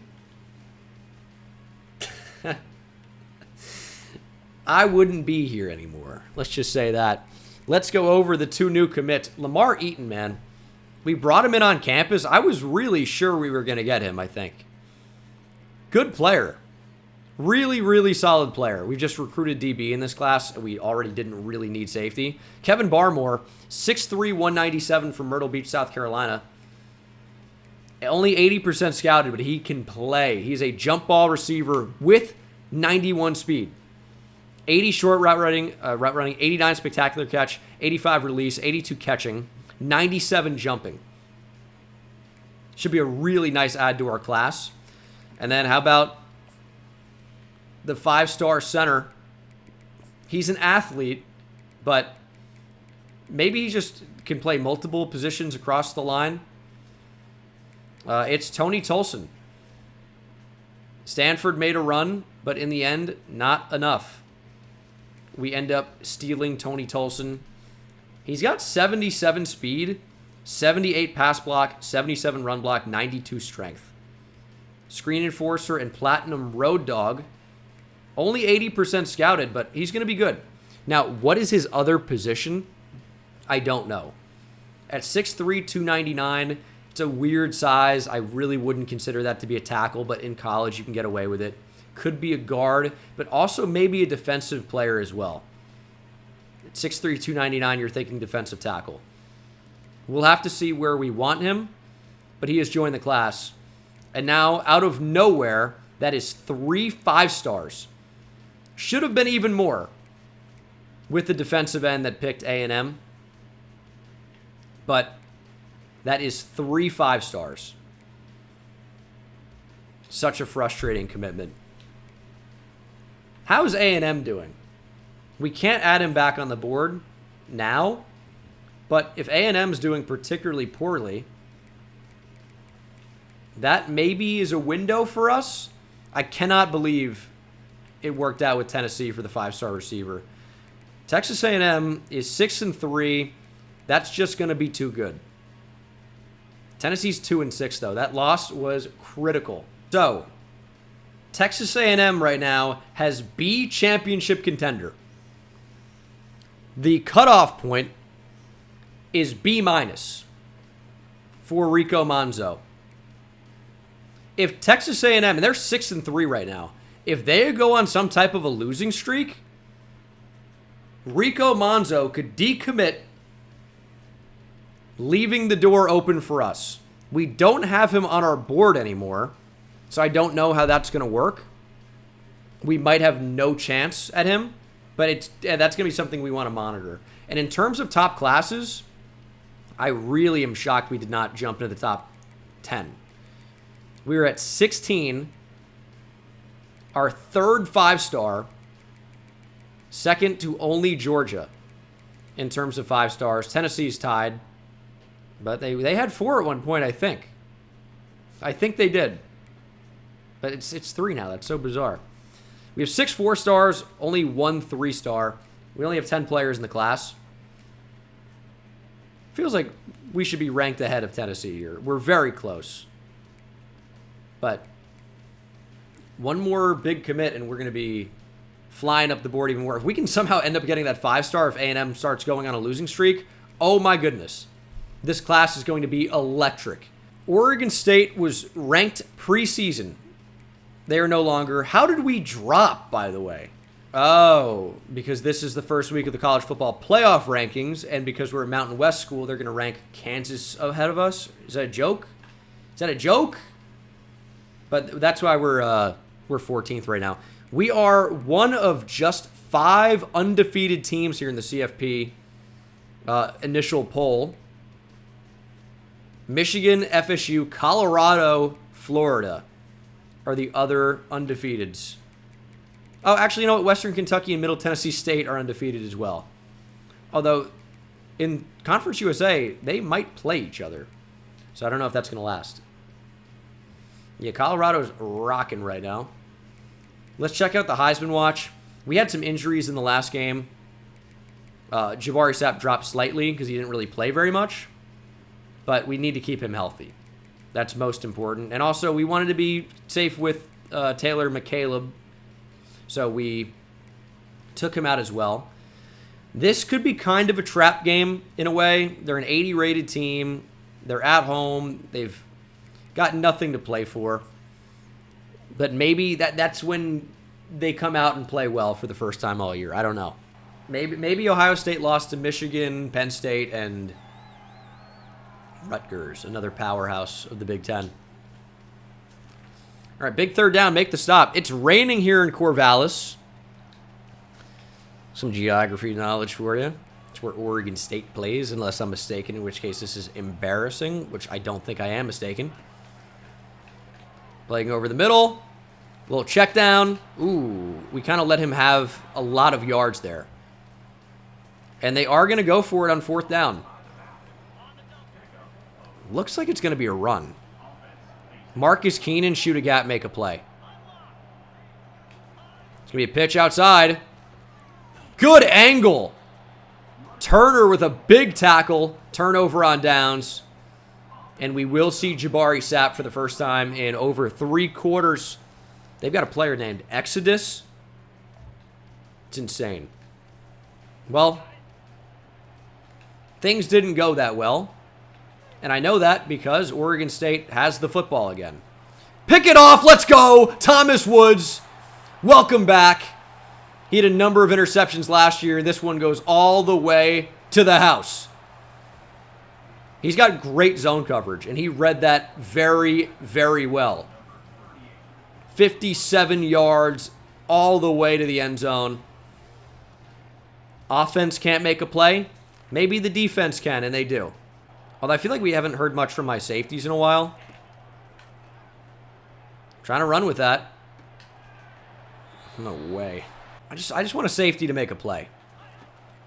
That's what I'm hoping happens. Well, they were involved in the play. That is Marcus Keenan, the 5-star freshman. It's like, what is this, gritty? I don't know. 5-star freshman targeted in coverage. He's not really a big cover player. And then Daquan Carter couldn't get there to stop the touchdown. Finally, a moment on offense, though. You're not going to have a safety over the top? That feels like a mistake. Get it up to McCaleb. Big mistake. You need safety. You can't push after the play? Dude, they're letting the other teams week in and week out get very chippy. We need to start seeing some laundry on the field. Gotta start seeing it. Yeah, give me more slot fades. It's the only play I can run. Neighbors, you're going to stay in the block. We might have one-on-one with a safety. Jabari Sapp stepping up. I really thought we'd get a block there. Did not end up happening. We actually missed the first down. But we make it manageable. And should be able to convert here. Tight ends maybe on the mesh point. There is Connor Jones, and he didn't actually drop it for once. Love that for him. Let's see here. What in the world is that throw? Are you kidding me? Is he throwing the game? Welcome back to the lineup, Jabari Sapp. What in the world is that? It is not an exaggeration to say that we were throwing to a wide open receiver. Is that just throw under pressure? You got a little bit afraid? I got to check replay on this. This is literally insane. This is the worst miss I've ever seen. I mean, to be fair, why is Michael Turner running at the line of scrimmage? That's kind of weird. But it would have been way over him anyway. I'm annoyed at both of them on that, but that's crazy. Really don't want to be losing games at this point. Even with a loss, we'll be a college football playoff team as long as we win the Mountain West pretty much. But still, you don't want to even give them a reason to exclude you, right? We got to win these games. And we're winning. We are, but I don't want it to be close. Kick's going to be up and good. We need a drive here to end the first half. We're not going to get one, but now we are. We're now losing. I know I'm speaking in such a weird cadence at the moment, but I really can't believe what I'm seeing. Favalov's been picked off 2 times, 1 interception for Sapp. Have we fumbled? It's just 3 and out. What are we doing, dude? Good route. That's a good throw under pressure. They're flying after Jabari Sapp right now, but he's got to bounce back and start making some throws. Up the middle. Don't be a hero. Just slide down. As long as we get the first down, we get enough time to figure out a play. We'll lose a few seconds, but that's more than okay. I'd love to see Doucette win on the outside. McCaleb was open, but we're going to scramble for it. Jabari Sapp, juke move. Made 1 miss. We had some open receivers, but we opted to scramble for it. Maybe just a little bit safer, and we're going to get a deep post on the field. Check down is like not what I love there, but not really a ton of other options. We'll call a timeout. Okay. 2nd and 4. We're getting on the move. We're throwing on the run. Bad throw, but a good throw. That's on me. Jabari Sapp willed it to the receiver. And now we're going to throw a touchdown to Damon Brewer. That's what happens next. Guaranteed. You got to believe in Damon Brewer. Nah, we're gonna run for it. Jabari Sapp, juke move. Down at the 3. We got to juke more with him. It's actually an incredibly high rating that he has. Not much of a trucker, but he can juke. Stepping up. Timeout. Okay, that's our final timeout. That's a bad one. Hold on a second. Just saying online is a better stream and he should be streaming games online. Nothing crazy, but says who? What is that comment? Go watch somebody play Ultimate Team. What are we doing here? 2nd and goal from the 10. We're going to scramble for it. There goes Jabari Sapp. Touchdown. We'll take the lead before the half.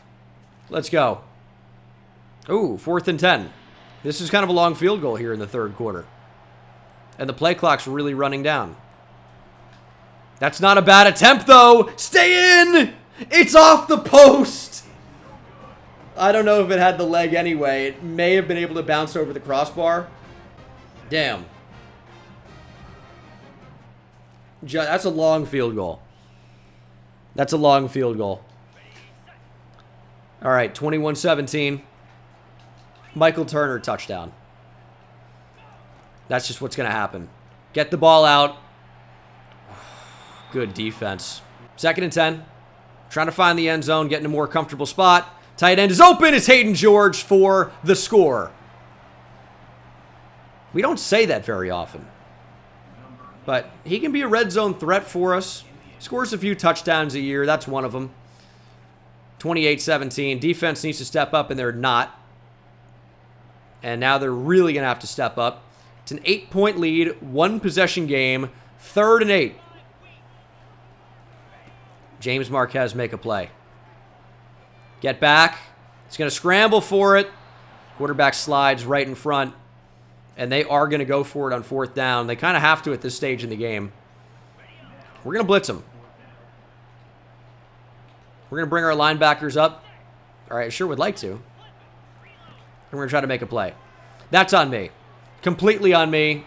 I thought I switched off. We just dragged down for no reason. It gave him an easy touchdown. And we don't get a 2-point conversion attempt. That's completely on me.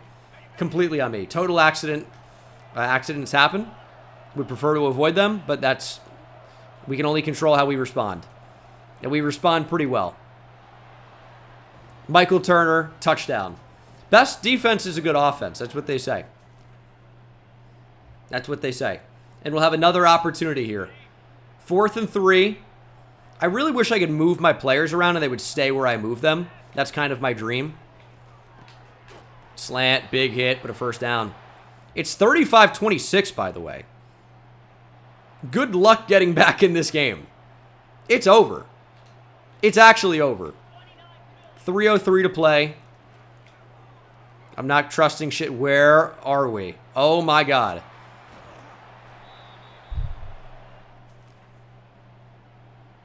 I don't even know what my defense was that just happened.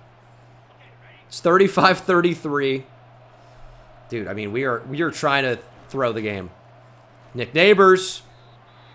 Timeout Oregon State. What is actually happening? What is actually happening? 2nd and 7. Neighbors looking for space, can't find it. I know what's happening, and I really don't like it. 3rd and 8. Who wants to be special? We're throwing it up. It's knocked down. McCaleb may be a better chance over the middle. Better option. We'll have to punt back. It's a field goal game. Okay. Not great. Good punt, though. Not a great spot to be in. But you know what? Who doesn't love a close game? A little more exciting here. Big hit. Ball is caught anyway. Thomas Woods leveled him, laid the wood, but the pass was caught. Oregon State just needs 3. You got to find the ball, Biggs. And we just got out of the way. Touchdown, Oregon State. Oh, no, we're going to have a chance to answer now. That stinks. Okay, but actually, it's not great. It'll be 40-35, Oregon State. We will need a touchdown. We control our own fate. Too much time for Jabari Sapp. That's what I'm thinking. It's over. We're going to win the game. Fumble there would have been devastating. 2-minute offense. We've been down before. We have time. We're good. We have confidence as well, which is important. Nevada trying to stay undefeated. Get on the move. Running with Jabari Sapp. Stiff arm and got the 1st down. I'm so afraid to let it fly on the run sometimes. And it results in, you know, leaving plays on the field sometimes. But that's okay. 2nd and 10. Stepping up, Jabari Sapp, just not quite the speed. It's going to be 3rd and 7. 4-down territory, obviously. But I don't want it to get that far. Jabari Sapp toward the sideline. Taylor McCaleb, 1st down. We needed it. We needed it. 1:10 on the clock. We know what we need. We need a touchdown. We're going to run the ball. That maybe wasn't a good call. If it was a successful play, if the play was successful, it actually would have been a good call, but it wasn't. Puts me in a tough spot. We're going to leave Damon Brewer in the block. It's 3rd and 10. That's a good route from Hayden George. Diving catch. Oh, my goodness. What a throw. Ish. Better catch. 38 seconds to play. McCaleb has speed, has room to run. Taylor McCaleb down at the 23. 33 seconds on the clock. We have all 3 timeouts. And a lot of the backups are in the game. Dude, they are containing the scramble. To their credit, everyone is containing the scramble. They're really all over it. They have 3 down linemen, by the way. I think we actually moved Doucette here underneath the line to gain so that he doesn't take the corner deep into the end zone. Get the ball out. McCaleb, end zone touchdown! Corner 3. White Lightning strikes late here in Oregon. Unbelievable. On the sideline, back of the end zone. The body control, the balance, the awareness, the touchdown. Get your whatever this is up. Huge. We get a 1-point lead with 19 seconds to play.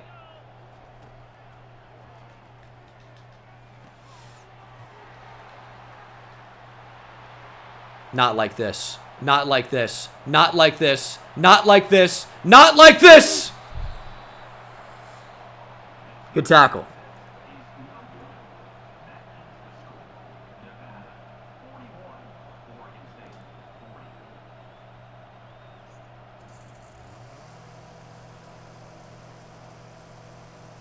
Good way to wrap up down the field.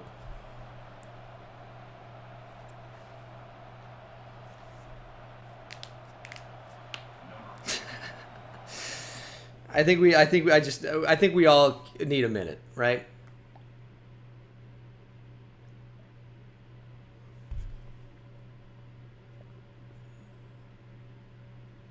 I think we just all need a deep breath.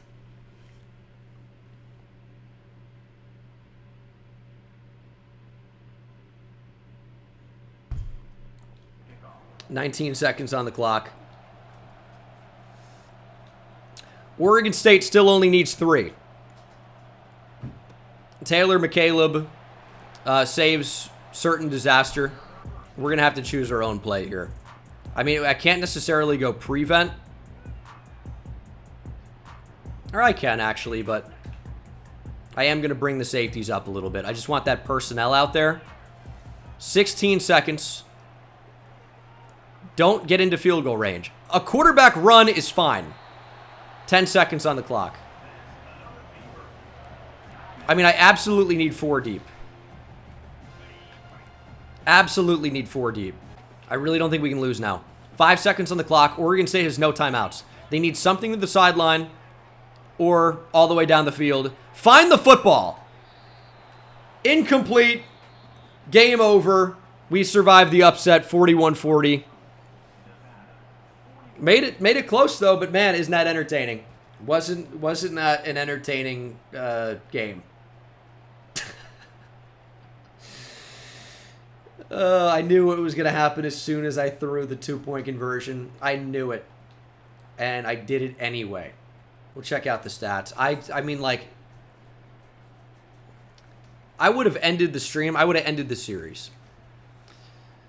Jabari Sapp ends up having a pretty good game. Didn't complete the most passes. The conditions were not great. Had a rushing touchdown. McCaleb, big game again. Touchdowns for Hayden George. Michael Turner, of course, 2 for White Lightning. And then defensively, we had a sack for DeMar Tootin. Picks for DeAndre Casey and Thomas Woods.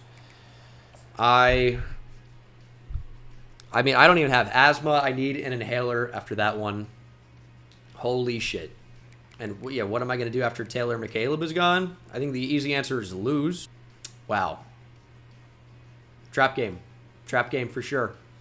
But we've trapped Doug Ellington from Atwater, California, 4-star center, top 100 player in the nation, as we continue to just get incredible depth on the O-line. And we're locked out on James Bighill because Florida has pushed for him. That's a shame. Alex Cohn, we're pulling away from North Texas. Greg Keys, we have to decide if we're going to be in that top 3 or not. We'll have to make a push if we want him at tight end. Larry Kingsbury, we're making a real good push for. And I probably don't need to, recruit all these centers, but, the 51st best player in the class, not a bad idea, right? And we found an extremely talented athlete, quarterback, Alex Gage, and we might be adding him to the class as well. Nice developmental quarterback. Definitely a possibility. Doug Ellington is not highly ranked. He's a number 10 center in the class, but he is a gem, right? And he's got very, very good attributes, like incredibly good attributes. 85 run block finesse, 81 pass block finesse, 75 run block. Strength is a 90, so he's not even weak. Only 72 pass block, but 85 impact and 89 lead block. With gold fan favorite, I think we have a future starter here. I really do. But we are back up inside the top 10. Number 7, Colorado State was always a big rival in the Riverside Royals dynasty on College Football Revamped. They were always just way better than they should have been. And I don't think we've played them the entire series somehow. I don't know how that's worked, but I swear this is the first time we've played Colorado State. I can't remember a time where we played them. So, we'll see what happens. They're actually pretty good in terms of their record, not only in the conference, but overall. 7-3. Oh, and they're a 3-3-5 team. Let's try read option on that. We never run read option. Nick Neighbors. Keep fighting. He's going to be short. We are going to go for it because it's 4th and 1 from the 45-yard line. I cannot escape goal line unders. Damon Brewer steps into the game. Change of direction. First down. I thought he fumbled. We have not run jet touch pass in a while. And it's going to Michael Turner over Taylor McCaleb. That's interesting. They both have incredible speed, though. So, I'm game. Michael Turner, touchdown. Yeah, I mean, speed kills. Colorado State, just in theory, shouldn't be able to play with us, for that reason alone. But teams have played with us. So, it's not everything, but it is a lot. 3rd and 13. Throwing down the field. KZ's torched. Speaking of speed, we need more speed at corner. Landon Bell. We can't be allowing touchdowns to guys named Landon. It's 14-7. 3rd down alert. I always want to run against 3 down linemen, and I will continue to do so. Just seems to make sense to me. Damon Brewer with the big stiff arm. 3rd and 2. They continue to go 3 down. I will continue to run at that. But they've actually managed to stop it. Oh my goodness. 4th and 1. Only up by a touchdown. And they're going to blitz. We get that ball in there? Taylor McCaleb took a big shot. It was always going to be a really tight window throw. And we don't end up converting, unfortunately. All right. We haven't seen much from Doucette in a while. I just don't have the time.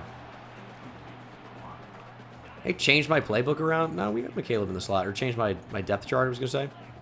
Let's get Turner. I think actually a dig would be better. Let's get that fairly deep.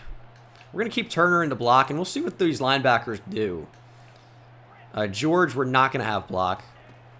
So our right tackle actually does something. Hayden George was open, but didn't feel confident in it. Feel confident in Jabari Sapp. He scrambles for the first.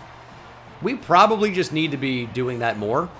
We need to just, if they cover even moderately well down the field, just take off. Let's see here. Now they're blitzing. They got some pressure. Oh, Jabari Sapp. That's disgusting. We got to get him on the move more. If we can line up, one-on-one matchups in space, they're going to have a really, really tough time. But we tried to do it there, and we just got to throw when it's open. Taylor McCaleb, bomb time. It's so over. If he's even, he's leaving. Goodbye. Cornerback and the receiver completely even when we got it out there. We know McCaleb can run underneath it. And the clock's not moving. 4 seconds. I do think we need to go up here before we end the first half. So we will take our points. I want it to be a 2-possession game. We've solidified that. Colorado State actually is playing us fairly close. And we need to try to put this game away. It's only a 10-point lead, but a touchdown here changes a lot. Probably X Denny, but I'm not sure. 1st and 20. Wide open over the middle. Diving catch made by Taylor McCaleb. He's such a beast. Unstoppable. Split the safeties. We're stepping up. Jabari Sapp, I mean, took a huge hit for no reason, probably. Like, why don't we slide there? For what? So we get an extra yard or two? Kind of insane. Don't fumble, Damon Brewer. It's a false start. That's fine on 1st down. I mean, it's not ideal, but... You know, if we had to have it on any down, 1st down is the best down for a false start, for sure. Stepping up, on the run, Jabari Sapp says, you want to hold? You want a false start? You want to do whatever? Doesn't matter. Put the team on his back. Touchdown, Jabari Sapp on the scramble. We'll never protect him. He's too much of a beast. 31-14. And, I mean, McCaleb has a ton of potential here. Safety creeps up. We're not going to get the snap off. But I do like the idea of a jet touch pass in that scenario. And just trying to use the athleticism. And we're going to get right back to it. That safety's super deep, by the way. He is on the, like, beyond the 30-yard line. That's crazy deep, it feels like, for this scenario on 3rd and 2. Good block. McCaleb with the spin and the win. 1st down. 5 minutes to play. I mean, I'm kind of just looking for another McCaleb touchdown here. Is that another false start? Why are we all of a sudden false starting all the time? Why is that happening? It's barely happened the entire season. We've been well disciplined. We're at home, and now we don't know the snap count. Get up the field. We're going to throw it up. Ooh, that was bad. I like the idea of clear out to Hayden George here. That's exactly what happens. Hayden George, corner, touchdown. When you have the speed on the outside of Cam Doucette and Taylor McCaleb, you feel threatened vertically. You don't want to get beat deep, even though there's not a lot of deep area at this part of the field. But it leaves the intermediate area open, and we find the big tight end, Hayden George, for the score, and that should be enough to do it. I've been wrong before. But 4th and 9, good defense-ish, and with 3.5 minutes to go, it really should be about over. 3rd and 5, Doucette, touchdown. Goodbye.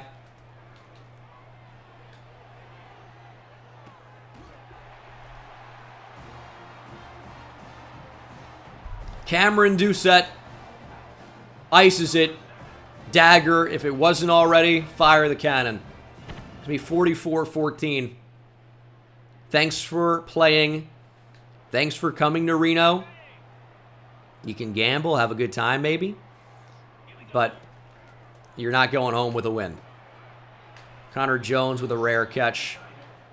Turns it into nothing.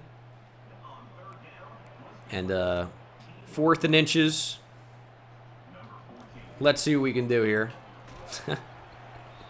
Not that. That probably wasn't very good. But now we know. That's good information. We are 10-0. Another monster performance. Undefeated in conference play. Jabari Sapp goes 19 for 25, 351 yards passing, and 5 touchdowns. Also added another on the ground and 70 yards rushing.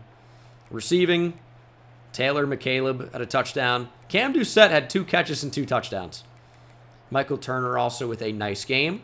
And then defensively, the defense, as usual, played quite well. Not a lot of TFLs, but 2.5 sacks for Daniel Ndukwe.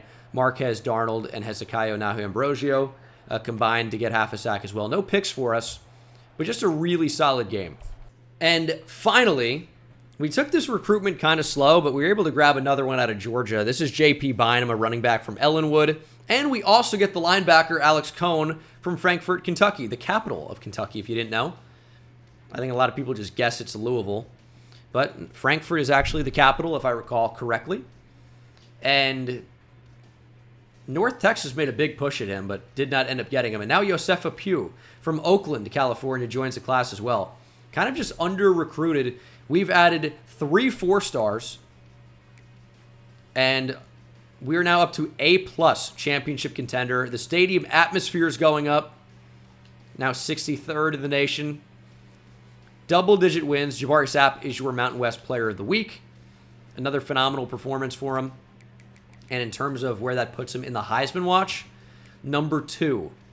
Although Taylor McCaleb is going to be tough to beat. We are now ranked number 5 in the country, and it should be undefeated teams all at the top. Or it's not anymore because Georgia lost. Florida has lost. Florida State lost. Oregon, I thought, was one of the undefeateds. They now have 3 losses. Western Kentucky is into the top 10. Middle Tennessee State is at 13. And Texas A&M is now into the top 25. So we really basically have no chance for that 5-star defensive end to decommit, unfortunately. But it's a possibility, I guess, if they lose out. But the odds of that happening are not great. J.P. Bynum's a really nice add to the class. Number 10 running back in the nation. 110 in terms of all players nationally. He has 92 speed and acceleration, 88 agility. He's a receiving back, so it gives us a little bit of a different look. And should be a nice add. And is a gem, by the way. Alex Cohn hadn't really taken too many linebackers. This was the first one. In fact, we hadn't really recruited any. But he's got very solid speed at 87. Good tackling. So I thought this was somebody that we probably should look to add. He's the number 11 off-ball linebacker in the nation. Or number 11 inside linebacker. Number 2 in the state of Kentucky. And we also get Josefa Pugh. All the way down at the bottom here. He's a solid player. Ranked in the top 250 nationally. I kind of view him as more of a hybrid defensive tackle. 80 tackle, 85 block shed, 83 strength, 72 speed. He can definitely stop the run. What is he going to offer as a pass rusher? Probably not much. But that goes ahead and puts us inside the top 10. We now have the 8th best class in the nation. We're trying to chase down Wisconsin, but they just have so many more players in the class. It's going to be very tough to sign a top 5 class. If we want to, we are really just going to have to add a lot more players. Ekayor, I like where we are in this commitment. We're kind of going all out on him. 90 speed, 73 zone, 75 man. Interesting player. We want to add him to our class. So do Florida and Georgia. He's the number 69 ranked player in the nation. Nice number 2 safety and number 3 in the state of Louisiana. He'd be a very, very good add. And we're also trying to make a move for tight end Greg Keys. We found out he has 87 speed, good catching, good acceleration, good spectacular catch, gold fan favorite. We are trying to get in the race. And I think we have a chance to chase down USC and Oregon. So we're going for it. Visit scheduled against UNLV, which is a big game really because it's a rivalry game. So it means a little bit more. But that's not one we can really afford to lose to. So we are doing a lot to try and make this a top 5 class. A lot more needs to be done. But we are certainly on the right track right now. And we're getting a lot of very highly touted players. And, I mean, the class is really coming together.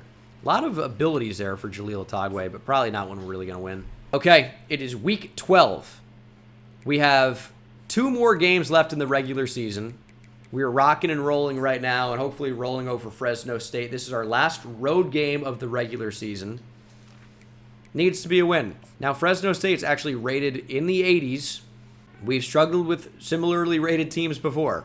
It's just which version of Nevada are we about to get? That will be answered shortly. First drive is really going to set the tone. I think a checkered end zone looks terrible. I think it looks bad at Fresno State. I think it looks bad at Tennessee. I don't like it. If you like it, that's great. I don't. We're going to get a bad version of the team today because every time I'm like, we can lob it over the linebacker and lead it away. It's never happened even once. I've never done it successfully even once. Jabari Sapp interception on the first throw. And the 10-0 season is over. Yep, Fresno State instant answer, but we also instantly answer.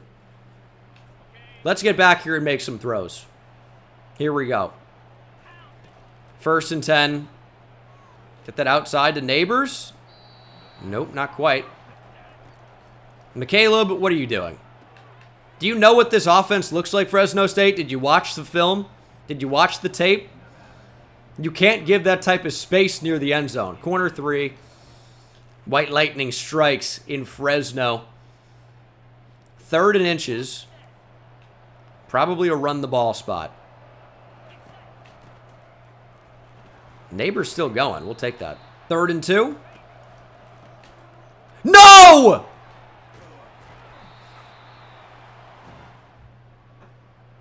I tried to hit left trigger to cut up the field to get a little speed burst. I hit left bumper. God.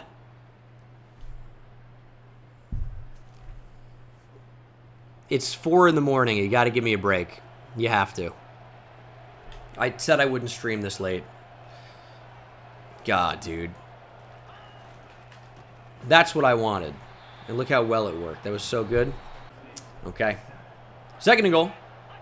McCaleb in motion. They're going to think it's going to him. It's not. It's Neighbors, and it's a touchdown.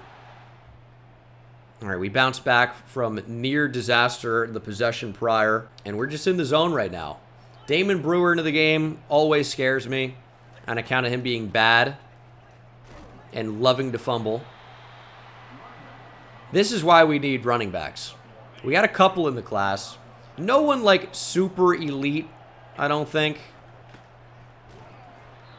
But some good talent. But also, I mean, do we even block well up front? Not particularly. It's 3rd and goal. Trying to find a place to go with the football. How about just keep it with Jabari Sapp?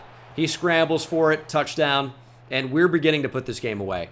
Because our defense is playing well, and even though our offense is struggling a little bit, we still managed to put 28 points up on the board. And that's going to be tough to beat. Good ball to the sideline. Perfect. McCaleb not going to drop it. We're putting up numbers here in the first half. Looking for touchdown number 4. We'll see who wants to get open. That's just going to be a catch somehow by McCaleb. Are you kidding me? I was going to say unguardable, but the cornerback was in zone coverage. Read the quarterback, still couldn't make the play. Nick Neighbors up the middle, touchdown. Oh my goodness, Taylor McCaleb, what a catch. And our defense just keeps giving us the ball back. You love to see it. Let's get a deep post on the field. They want to rush 3. Get it out there.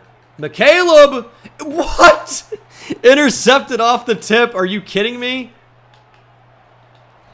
He like glitched into the ball. Oh my god. They rushed 3 and we still didn't quite have the time to do what I wanted. That's a crazy interception.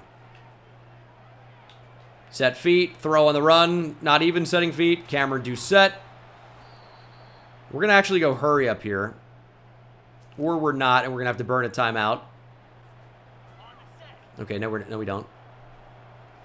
Want to save that timeout, like shot to the end zone. But they got bumped. Otherwise, it's a touchdown. I'm like 90% sure. Doucette on the outside is actually interesting here. There it is. Nope, it's not. I didn't even see the safety. God dang. Another pick here in the first half. Sapp looking to inflict damage. We got to clean it up. This is not going to fly against one of the best teams in the country.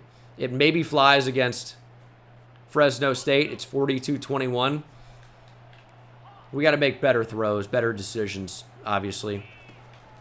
3rd and 5. Can't get it out to Turner because we don't have the time. Doucette maybe wants to win on the outside. I can see that happening. He doesn't. That's what we wanted before. It's Michael Turner touchdown. 3 picks today for Sapp. Gotta be better. Absolutely have to be better. But we should be able to take good time off the clock here. End with Nick Neighbors' touchdown would be nice. This doesn't have any juice. He is approaching 100 yards rushing with severe risk of injury. Okay, maybe we want to change this. God dang. McCaleb, corner 3, touchdown. White Lightning strikes again in Fresno. Why are they pressing him? Like, what do you think's going to happen? 49-28. 2 minutes to play. Okay. Didn't know if we were going to recover that at first. And we should be able to just kill clock. But it's also impressive. I have chew clock on. We kill no clock and we don't move the ball in all of these situations consistently in simulation. Happens every time. That's wide open. Damon Brewer, get us the first. Yeah, absolutely no heart. Absolutely none. But of course, we are going to go for it. We can kill more clock. Why on 4th down would be like, you don't want to chew clock anymore? Why would my thoughts have changed? Well, I'm not going to wait for it. Nick Neighbors. Oh, a little juke move. Big stiff arm. And that's the game. Neighbors goes over 100. Red zone alert. Just get me out of here, dude. Alert the press that the game is over. Write the article. We dominated. No mistakes.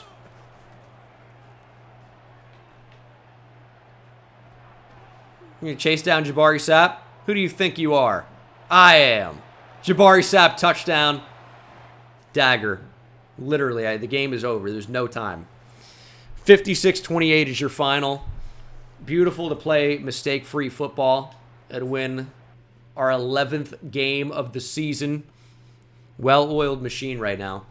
No other way to say it. Very close to being a 24, or getting our 24th level. And we might be getting a commit after that one. We are close on a number of different commits. It might take until after the Fresno State matchup, but we do indeed get the safety from Breaux Bridge, Louisiana, Matt Ekiyor, or Ekiyor. We lose out on center Alex Fowler, though, we just added, but we don't need centers. Ekiyor barely commits to us. Florida and Georgia really made heavy pushes. Ends up not being enough. And it looks like our pursuit of Greg Keys is not going to be enough, because Oregon has really made a push. Quentin Wick is about to commit, as is Larry Kingsbury, as is Alex Gage. Would love for him to wear the number 12. Manny Garcon, a lot of time left in this recruitment for a top 40 player in the nation. Ohio State's making a move, but we're in a pretty good spot on a lot of these guys. So we're just going to try to keep it up. Taylor McCaleb is your Mountain West Offensive Player of the Week. 181 yards, receiving 4 touchdowns, which honestly should be National Player of the Week. It was not. And we'll take a look at our newest commit. It is safety Matt Ekiyor, 69th in the class, number 2 safety. He's got 90 speed, 75 man, 73 zone, with platinum winning time. We're just continuing to get very talented players. We'll figure out spots for them later. Greg Keys probably goes to Oregon, but maybe not. So we're going to keep trying to commit it, pursue him and get that commit. And it's going to be very tough for us to move into the top 5. But we could jump Wisconsin here in a minute. We just have more talented players. They did land a 5-star running back. But we're about to get Quentin Wick. We'll see what it does for the class. To their credit, UNLV is 6-1 in the conference. They would have the same conference record as us if they managed to beat us in this game. And if you look at the Mountain West right now, I mean, we should win it, but we do win it because we can't have 2 conference losses. Colorado State, that win solidified it. So we're in a really good spot right now. We've got a couple of commits at this game. It is our last hurrah in terms of bringing recruits, and I keep calling them commits, but potential commits. They're below an 80 overall, But this is a rivalry game. It means more. Now, will we schedule UNLV every week or every year if we change conferences? I think we will. I think they will remain our final game of the year, which once we really get good, it's going to be nice to have a free win on the schedule. Cue like 3 years down the line losing to UNLV. Taylor McCaleb, goodbye. Touchdown. Sample actually chasing him down. You're just not fast enough. White lightning strikes early here in Reno, Nevada. Taylor McCaleb, T-Mac puts us on the board early. And that's all it takes. That is all it takes. We are 12 yards away from making this a 14-0 game. Just stay up the middle with Neighbors. He's actually getting a little bit banged up. We're going to monitor that. We definitely don't really want him getting hurt, so we will monitor that. That's intentional grounding. Yep. Kind of wanted it in the direction of a receiver. It's a good throwaway. 3rd and 19 is actually a tough down and distance, believe it or not. But, I mean, we would have been sacked there regardless. Is that not defensive pass interference with the ball in the air? Come on, dude. Where's the call on that? He was pretty inhibited. I might have missed this. No. He was pretty inhibited about actually getting outside. We obviously tried to throw with anticipation, get the ball out in front. Didn't exactly happen the way we wanted it. But we're up 17-3. Damon Brewer hopefully punches this one in. No. Is it an offensive line problem? It's gotta be, right? I feel like we never have space to run. That maybe we didn't even try. I think I was too busy worrying about Jabari Sapp. Looks like he's kind of like injury prone at the moment. So we got to be careful. He's playing for a potential Heisman, but we had a lot of season left with the way that we've played so far. Oh my goodness. We got to be careful. That was not careful. I just really didn't think that linebacker was going to crash down and make a play. I mean, that's pretty much what it came down to. I didn't think it would happen. 1:12 on the clock. We have way too much speed on the outside. I just really don't think they're going to have an answer for this. Throwing it deep for McCaleb. You're keeping close. That was a good effort from Tupa. Not good enough, though. Taylor McCaleb, touchdown. He is just way too fast. UNLV does not have the players to keep up. Maybe they should have recruited him. He was the number 22 ranked receiver. I remember that much. And big time gem, obviously. Sapp taking a lick. Even if they were aware of the speed of Taylor McCaleb, right? Would they be able to do anything about it? I don't think so. As we find Doucette. Jabari Sapp actually putting together, and I guess it's not that surprising, but putting together a really nice game here. But you'd expect the backups to be in at some point in the near future. My defense seems pretty banged up.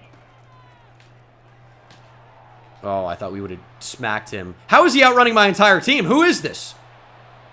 He is outrunning the entire team. What even was that? Jaleel McNabb. I don't even know. I don't even have words for how fast he just outran my entire team. Slants are the toughest route to defend in the entire game, it appears. Because if they catch them, if you send any type of pressure, even if you don't, the guy's basically gone. That's pretty much just what happens. Good stop. Yeah, UNLV has a shocking amount of speed, especially when it never seems to be on Taylor McCaleb. That's kind of the most impressive thing about it, is it's never anyone with speed covering our fastest receiver. Now, to be fair, actually, Michael Turner also has 99 speed. But it's just from the slot where we completely brutalize them. This game actually could get out of hand. If we don't score here, a quick score from UNLV, and it actually seems close. but I don't think that's going to happen. I'm worried about Neighbors, though. He's in bad shape. Severe risk of injury. He's going to have to just be done. Do we not have shoe clock on? We have to turn it on again? They're killing me. Good route. Nice catch from Aiden George. I mean, they were right there. We fit the ball into a tight window. And UNLV's calling timeouts. Neighbors is back in the game. We need to be pretty careful here. Because I actually do think this could go pretty badly. Jabari Sapp is out of the game. That's Alan Koppen. Koppenheimer drops a bomb on UNLV. Why is Jabari Sapp out of the game? I am guessing. I don't want to know the answer. UNLV has brought it to within 17. They will need a miracle, and I don't think they're going to be getting one. How are we having third down alerts at this point? Like, I just don't get that. End the game. No injuries for us, so we're actually totally fine. But we need to take time off the clock. Jabari Sapp just not in for that play. I don't know what that's about. He seems good now. 3rd and 4. Oh my goodness, are you kidding me? How are they knew the route in advance. That should have been free for Taylor McCaleb.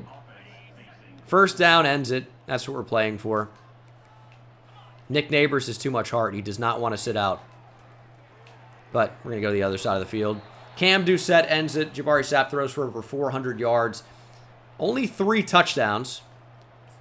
But still quite a good game. 416, only 7 incompletions. Rushing. No rushing at all. I mean, it's impressive how bad it is. McCaleb, 281 yards receiving, averaging almost 50 yards a catch, 3 touchdowns. He's pretty good. Sacks for Josh Darnold, James Marquez, and DeMar Tootin. Darn Tootin going crazy. No interceptions, but, I mean, another easy win as we're going to cruise to the conference championship. And we'll see UNLV again. With our now 20 points, we can unlock Architect for the first time. And it's a really expensive one. And it is good, but it costs 8 now to earn additional XP for certain position groups. And we really want to increase the random skill or the skill caps, but it's random, so that could make things kind of interesting. We need to get up to 8. I feel like we're a long way away from level 25. Took us a long time to get up to level 24. But we should be at least adding another player to the class after beating UNLV there. We had a couple visitors. We got Quentin Wick. We knew that one. St. Paul's, North Carolina. Probably a safety. We got Larry Kingsbury, a 4-star defensive end. We got Alex Gage from Powder Springs, Georgia, quarterback. And, yeah, not surprising to see Greg Keys go to Oregon. We made it really close. I mean, we're right there. We filled the bar all the way up. He just chose to go to Oregon after the visit. But that really couldn't have gone better. I didn't really think we would have a chance at him, and we made it close. But 3 new commits. Larry Kingsbury is a top 70 player. Alex Gage is a gem quarterback. Taylor McCaleb, of course, Mountain West Offensive Player of the Week. And National Offensive Player of the Week.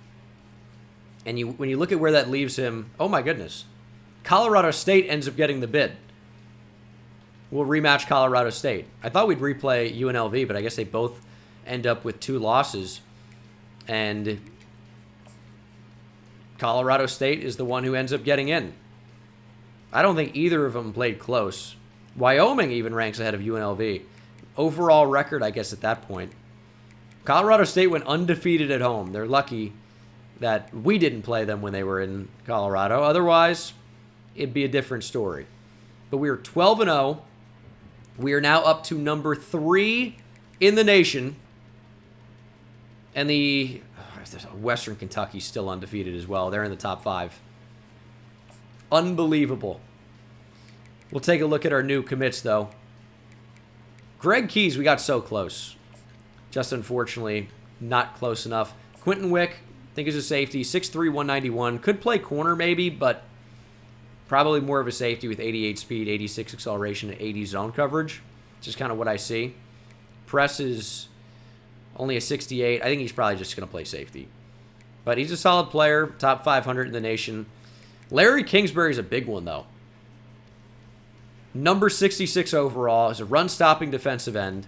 84 tackle, 85 block shed, 83 strength and hit power. Very solid player. What is he going to do as a pass rusher? I don't know.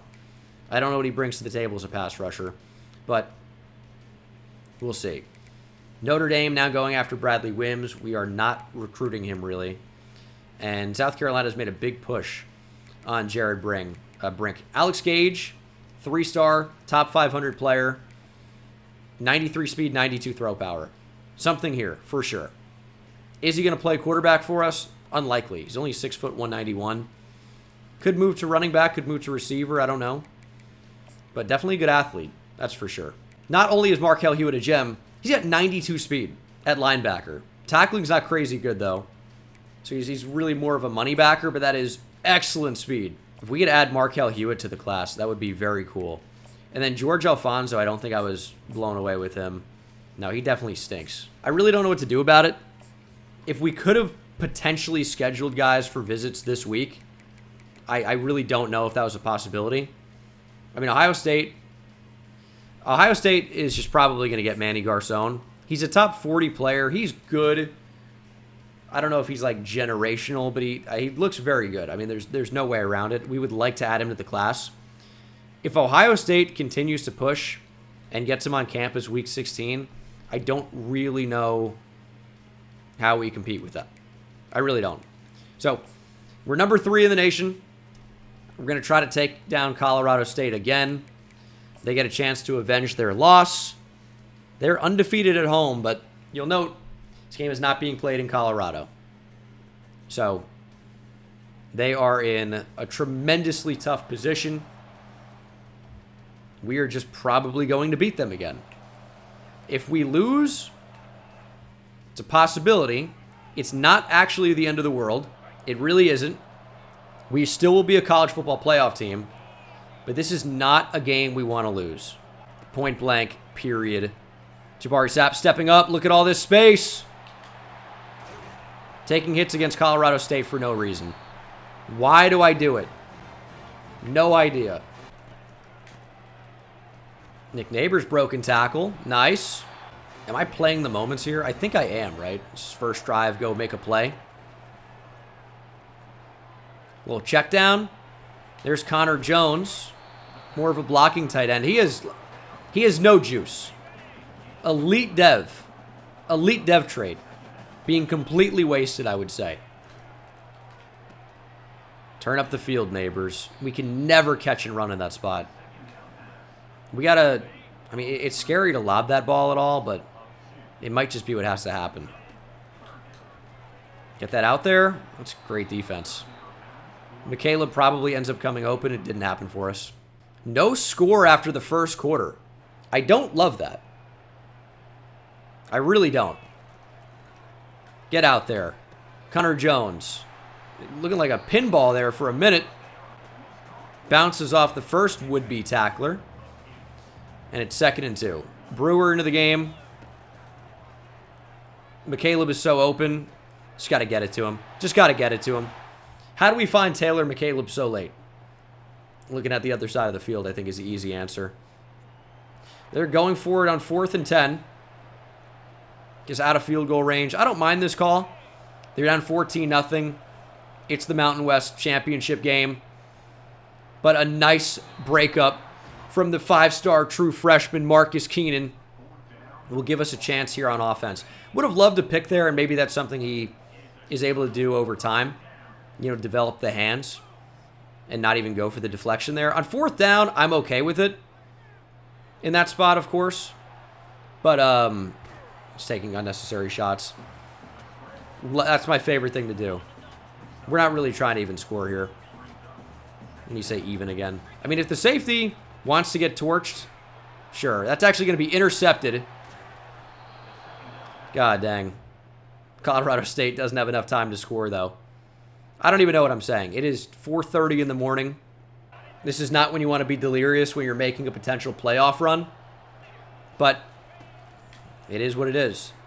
It's a decent enough block. That brings us to the end of the 3rd quarter. Only 1 interception in this game to 3 touchdowns. It's a fine ratio. Our defense has completely shut out Colorado State. I mean, we're crushing it, right? Over the middle, pressure, Tootin in there forces the incompletion. And that should basically do it. It's 28-0. I'll tell you, if Colorado State manages to get back in this game, it is the best comeback I have ever seen. Given their talent in the spot, I mean, I guess 28-3 Super Bowl is pretty impressive, but I mean, they never had a chance. They do end up getting 7 on the board, but for the second year in a row and third time overall since Coach Gene Dangus has taken over at Nevada, we are Mountain West Conference champions. Jabari Sapp completed over 80% of his passes, 4 touchdowns, and a very nice win overall. We are 13-0, and the season is really just getting started. Only 4 incompletions is nuts. A nice game for Nick Neighbors. Leading receiver was Hayden George in terms of catches. Cameron Doucette in terms of yards. Michael Turner not far behind. 2 touchdowns for McCaleb. Very interesting game. We didn't put up crazy points as Jaden Legrone had 3 TFLs, sack for James Marquez, interception for Kevin Biggs. He hasn't really played a ton this year. But we just did enough to win.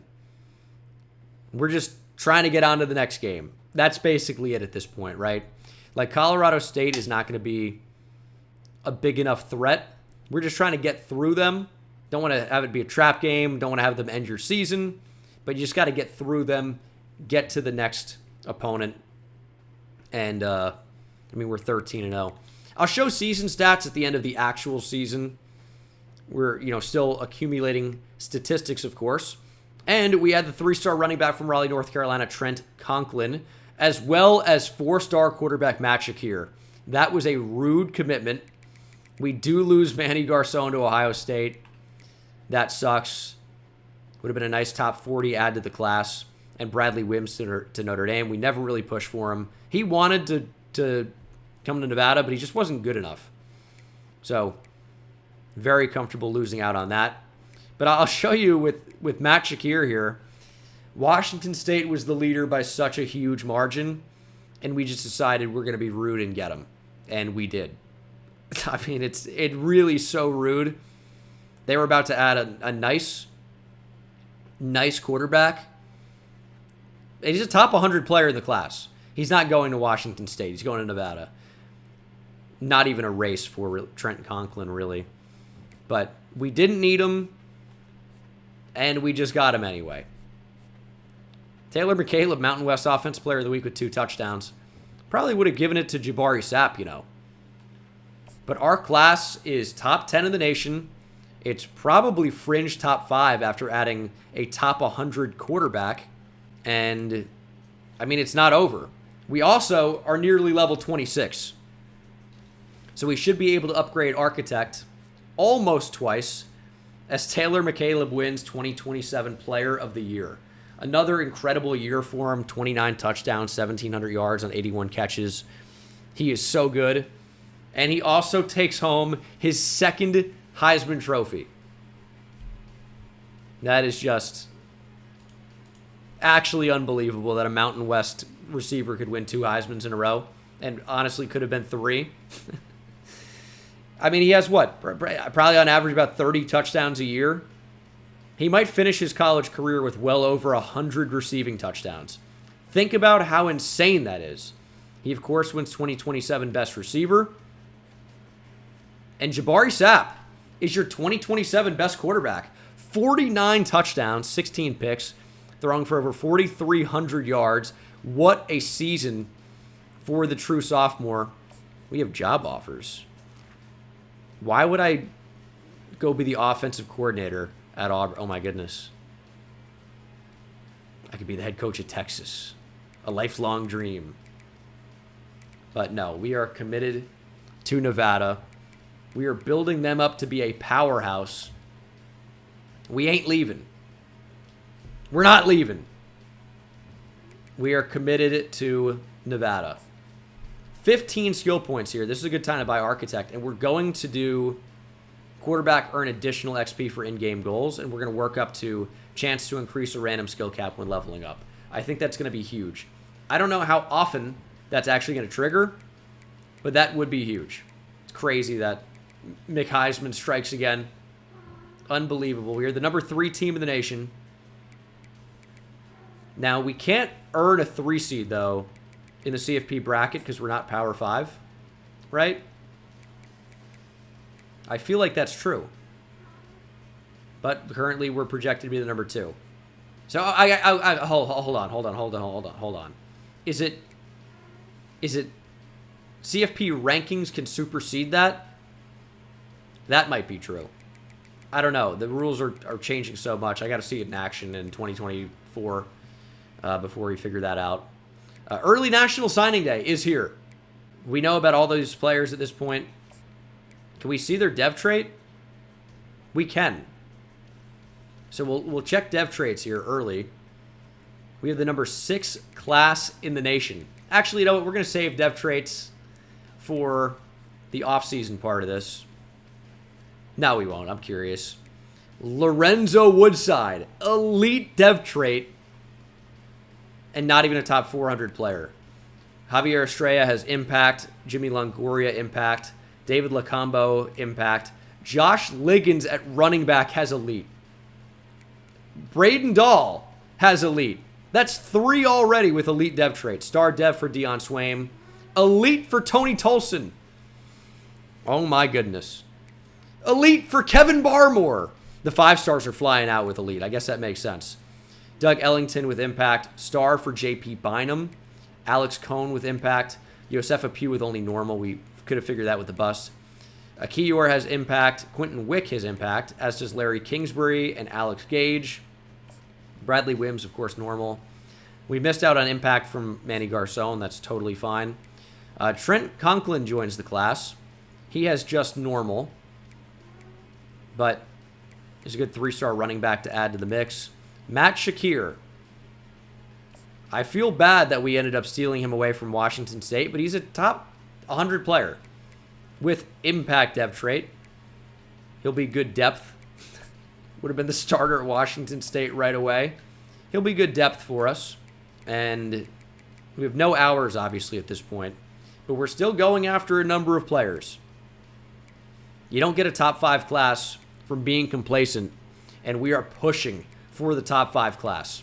We are at number 6 right now. And we are just behind Auburn, Florida, and Penn State. One more big commit, and we might pass them. And if we do well in the transfer portal, we will certainly pass them. So we're crushing it so far. CFP coming up. Vi Fox, we're number 1. Georgia might end up making a move, though. That's scary. And what a matchup this is in the college football playoff. We earned the 3 seed. Georgia Tech has the 5. That's the Fiesta Bowl. Georgia Tech, Nevada. What a weird matchup. They went 10-3 in the ACC, 6-2. So obviously quite good. My DC left, by the way. Okay. We should be able to get a pretty good defensive coordinator here, though. Don't mind 3-3-5. Southwest Texas is weird. I might prefer East Texas. But I also definitely prefer Metro Atlanta. And his name is Ed Eddy. That's insane. We're going to offer Ed Eddy. Getting the Metro Atlanta pipeline would be kind of nice. So that's kind of where I am right now. We have 7 skill points. So weird to see it not be like 5 or 10. Or, multiple 5. But no more recruiting. It's college football playoff time. I mean, Georgia Tech has the same rated defense that we have. We could make a real run here. It starts with beating the Yellow Jackets. It's 4:43 in the morning. Why do I do this to myself? For the love of the game. Let's knock off the Yellow Jackets. What a beautiful trophy. We're going to take the field. And we're going to take them out. I do read comments, but I'm also recording for YouTube, and I don't want to like, consistently reference comments that people can't see on the screen. Under pressure. Getting out with Sapp. Throwing on the run. Beautiful dime to Michael Turner. 28 yards down the field. Sapp is at his best when he's mobile. McCaleb's going to come in motion. See where we want to go with the football here. But probably to Taylor McCaleb. A ton of space. Opportunity for run after catch. The spin move brings us down to the 35-yard line. And McCaleb honestly could score a touchdown here. If we get this corner deep enough, that safety's going to have to make a decision he doesn't want to have to make. And they're actually shading over there. And we're going to throw that towards the corner. Taylor McCaleb out at the 1. Could have been his first touchdown of the game. First touchdown period of the game. Instead, it probably will go to Damon Brewer. Although he's so terrible, we might not be able to punch this in. Although the blocking was actually great. Damon Brewer, touchdown. McCaleb was so close. So close. Just not close enough. And I'm interested to see what our defense can do. Because we've been playing a lot of really bad offenses. And our defense has looked amazing as a result. How will they fare against an actual good defense, or good offense?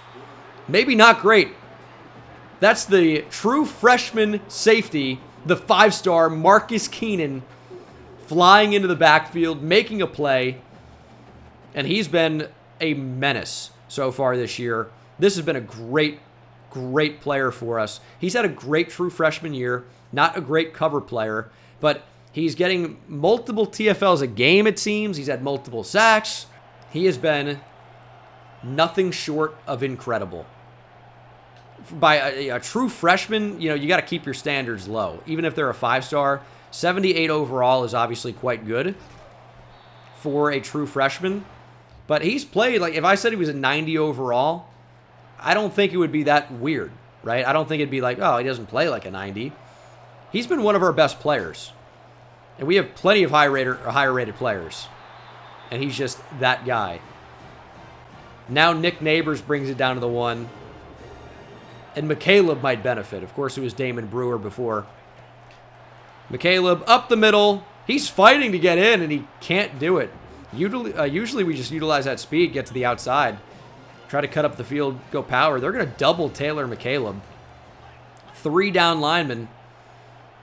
We're going to go ahead and make a change. Up the middle, Damon Brewer, second touchdown of the game. He's a vulture. I mean, this guy's unbelievable. He has 2 rushes for 2 yards and 2 touchdowns. Everyone else does the work, and Damon Brewer somehow keeps finding the end zone. Actually unbelievable. Actually unbelievable. First and goal from the 7.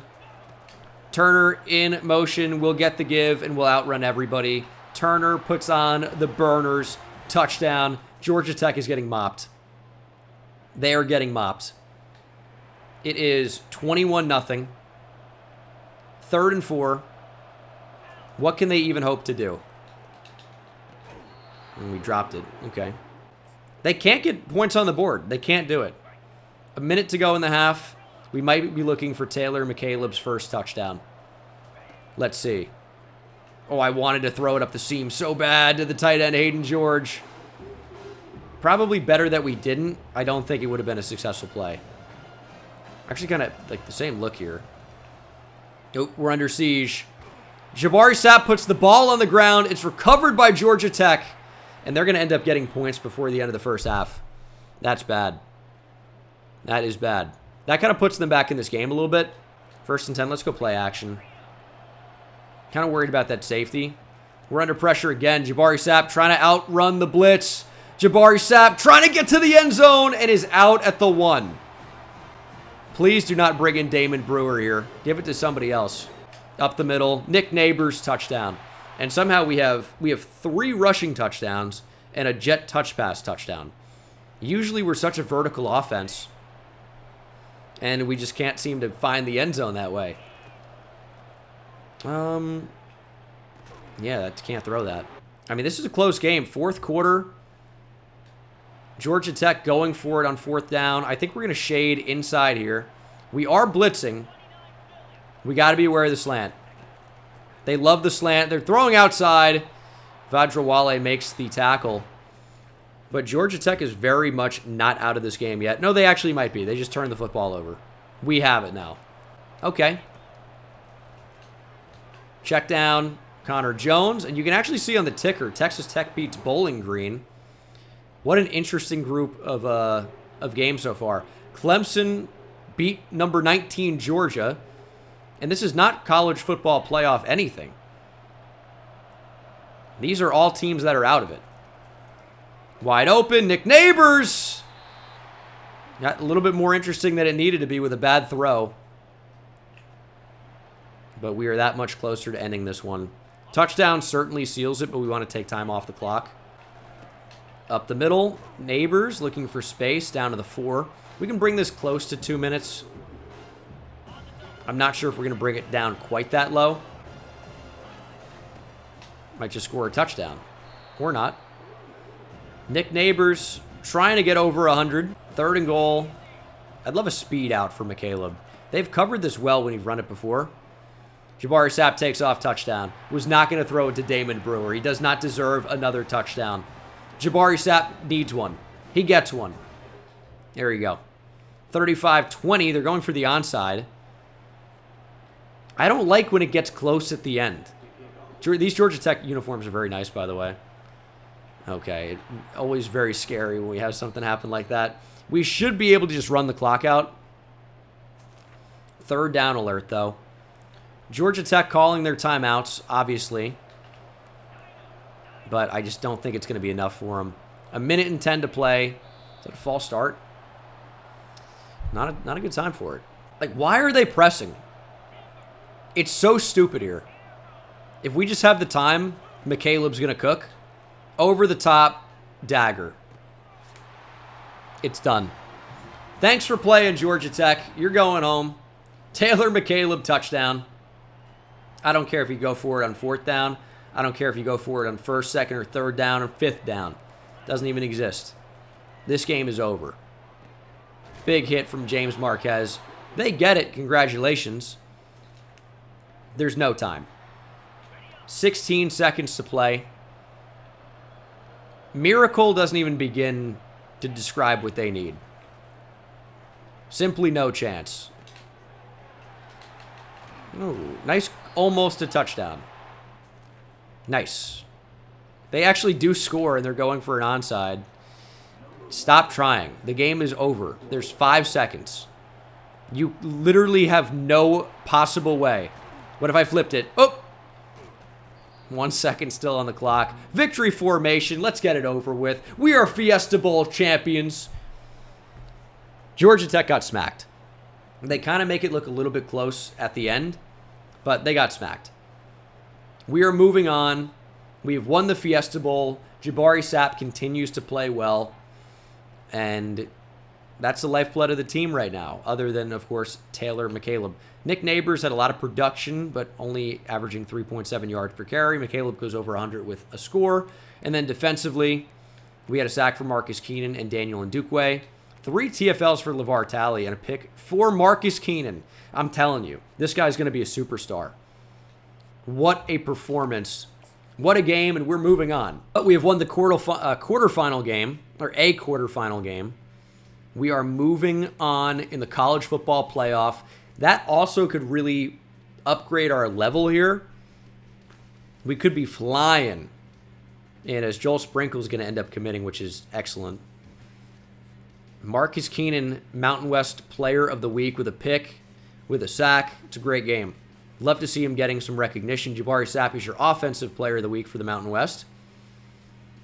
And I feel like this is Trenton State Dynasty.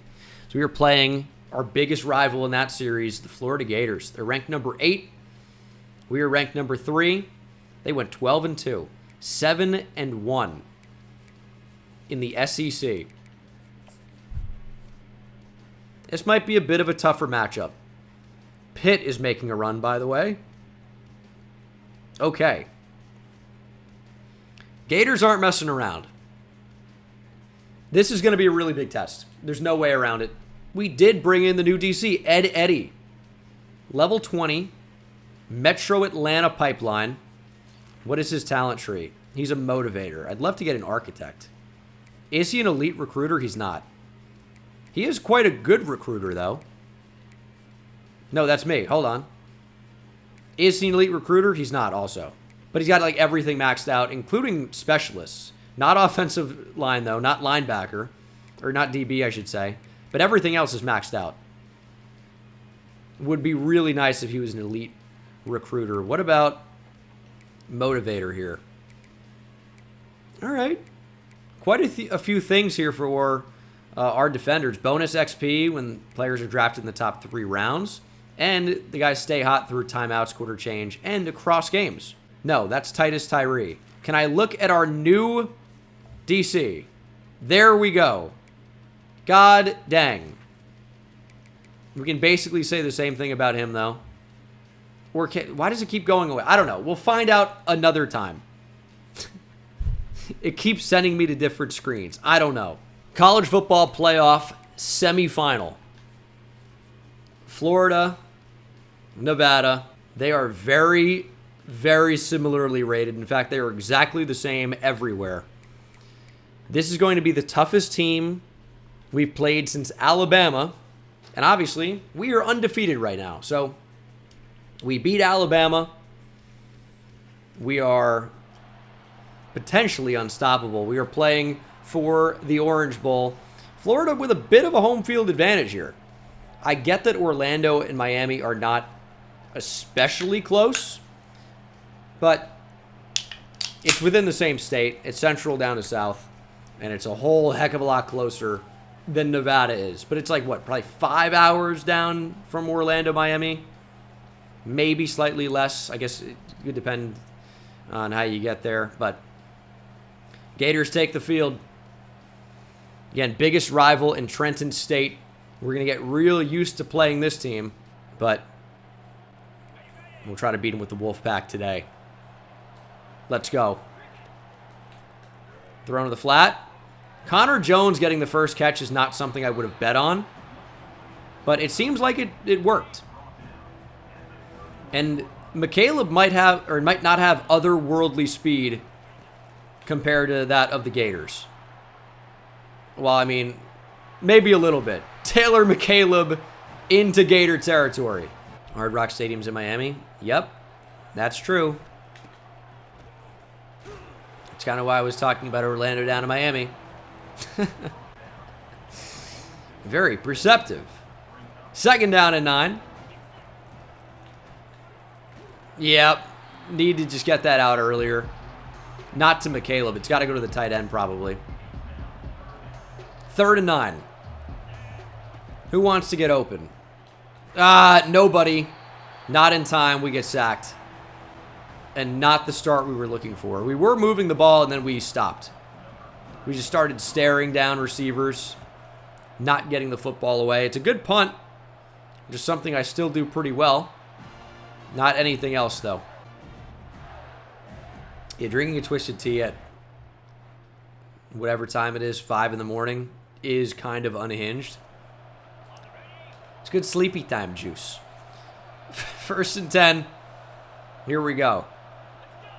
Get it out to Neighbors. There we go, Neighbors. Ooh, he is not going to extend that play. Be 2nd and 9. Kind of just want to rip it up the seam at the tight end, Hayden George. That's exactly what we're going to do, and he's out of reach. We missed it with Jabari Sapp. That is a huge miss. 3rd and 9. Step up with Sapp. Whoop! Sapp with power. I thought we were going to get around him. But that is a really nice way to improvise, scramble, and make that work. Kind of took a big shot for it. But we are rewarded with a 1st down, and McCaleb is completely tracked down. Some of these plays that have been effective against Mountain West competition maybe will be less so against SEC teams. Sapp is sacked again. Wow, okay. 3rd and goal. Stepping up. Sapp with the juke and the power and the score. Are you kidding me? One way or another, Jabari Sapp was going to find the end zone on this drive, and he does. That's an incredible effort. the juke and then the power in for the score. That's a Heisman-type play. I know it goes to Taylor McCaleb. Jabari Sapp was close, and you're seeing why. It's over 50 touchdowns on the year. I mean, how many quarterbacks can do that? Not many. And our defense is playing well right now. Our defense is really not only keeping us in this game, but, you know, allowing us to have a lead. Decent blocks. We just can't find the space. 3 rushes, 56 yards for Nick Neighbors, by the way. Must have missed that long one. We'd love to see that, though. Stepping up again with Sapp, who's fumbled and recovered his own fumble because he's got that dog in him. You wouldn't get it. 3rd and 4. Throwing, end zone, touchdown. Turner with the burners. 14-0. Crowd loves it, actually. We got a lot of fans in attendance. Okay. Crowd, I mean, look at all the people jumping up and down. Let's take another look at that. Just a good route. Just a good route. We can sit in the pocket and throw. Our receivers typically will get open. And Florida has scored. And they have the football on our own 8. What happened? They're about to tie this up. What actually happened here? Thrown end zone. Turn around! Incomplete. Threw it to a very dangerous part of the field. Nearly intercepted. Instead, they'll get another go. Yep. Good defense. Good defense there. He did not get a foot in. That is a good call. Absolutely did not get a foot in. Man coverage against a slot receiver as a linebacker is scary work. We predicted he would go inside. He did not. It's great coverage. Great coverage. 3rd and goal. All over that, though. But that's a touchdown. Gators going to tie things up before the first half comes to a close, but we could answer. Just got to run with Jabari Sapp, probably. That's our best bet. Step up. There goes Sapp. There goes Jabari Sapp. Oh, man, we just can't afford to take these hits. It's good for now, but I worry about the longevity of our superstar player. A minute to go here in the first half. Just get it out. Okay. Jabari Sapp has been intercepted in this game. I was a CPU, right? I didn't launch a pick. I'm delirious. It's so late now. Oh, that might be it. Nearly intercepted. I don't know how we can't get that to the tight end, though. It felt like it was there. 3rd and 10. McCaleb clear out, throw underneath. There it is. Turner first down. And now maybe we just take a deep shot. Turner down the field. We could check down to McCaleb. Wide open over the middle. It's Nick Neighbors. Nick Neighbors down at the 9. Let's go hurry up. Yeah, help us up. What a gentleman. Could see a Turner touchdown here. Actually, here's what we're going to do. McCaleb corner route. Somebody's getting open. It's actually the running back, Neighbors. Big stiff arm. Nick Neighbors down to the 3. Kind of don't want to pass in the spot. Damon Brewer, touchdown vulture. Could find the end zone for the first time against the Gators to give us the lead.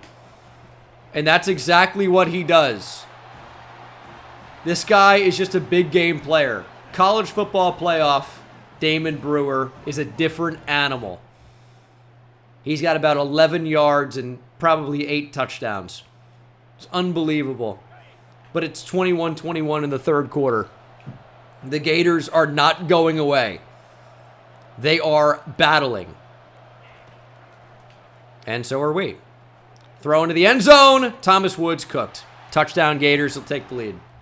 Oh, this is crazy. We are playing a legit offense. Gators up 28-21. 4 minutes to go in the 4th quarter. It's time to start making some plays. Connor Jones brings us down to the 2. Got to punch it in here. And we got to play some defense. We got to play some defense. We've allowed 28 points. It's the most we've allowed in a while. Jabari Sapp just ran into that. 7th sack for the Gators. Taylor McCaleb was so open. I just couldn't throw it. Couldn't commit to throwing it. Nick Neighbors, touchdown, walks in. We gotta get a flag when they're doing that. Man, I mean, this is a battle, man. This is a battle. The Gators are just not going away, but neither are we. And neither are we. It's a great reference. 28-28. Game is on the line. Can we stop the Gators? We're going to have to. And we might not be able to. Make a play, Marcus Keenan. Yeah, I just don't really know what our answer for that's going to be.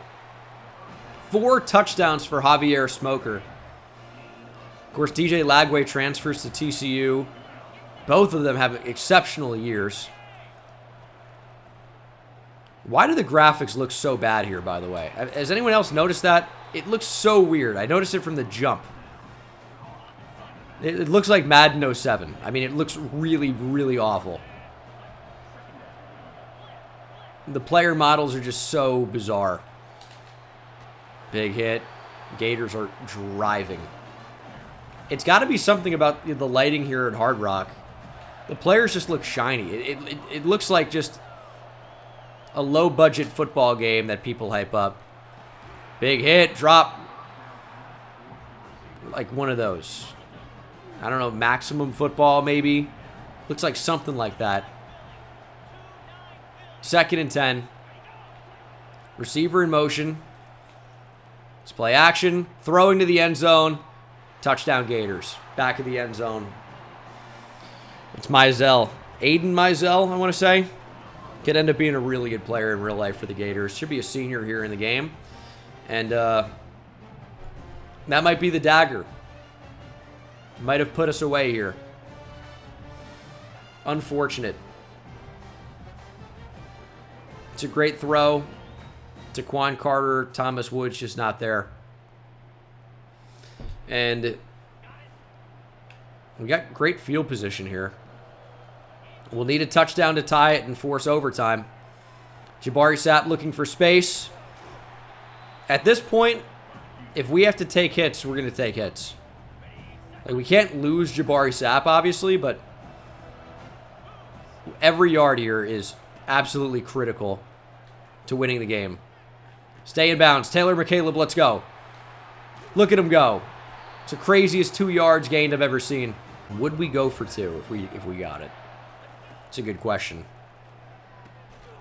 As Hayden George can't hold on. I'll tell you, it's interesting because it's our first college football semifinal game, right? No, it might be our second. Was Kansas State in the semifinal last year? They're all over that. Yeah, I knew it. I tried to get rid of it, but this is crunch time, man. 3rd and 10. Game on the line. Under pressure. Sapp broken tackle. Throwing crossbody. Finding Michael Turner. His 6th catch of the game. And that one might even be more impactful than the touchdown. Step up. Jabari Sapp gets 8. 1:30 to play. 2nd and 2. We got to be cool running the ball. Neighbors is stood up. Been there. 3rd and 1. Damon Brewer into the game. Big play day. Big game Damon. He's a fumbling machine. Thankfully did not on that occasion. Minute 8 to play. Jabari Sapp scrambling, and there goes Sapp. He's in for the score. Did we score too quickly? That's the question. Jabari Sapp touchdown. What a scramble. But a lot of time on the clock for the Gators. I would have taken the extra point anyway. It's 35-35, a minute to play. The Gators need 3.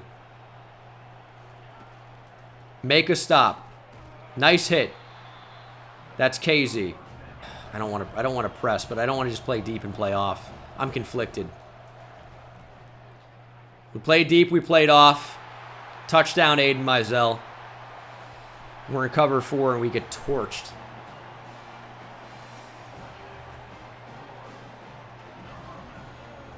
Aiden Mizell again.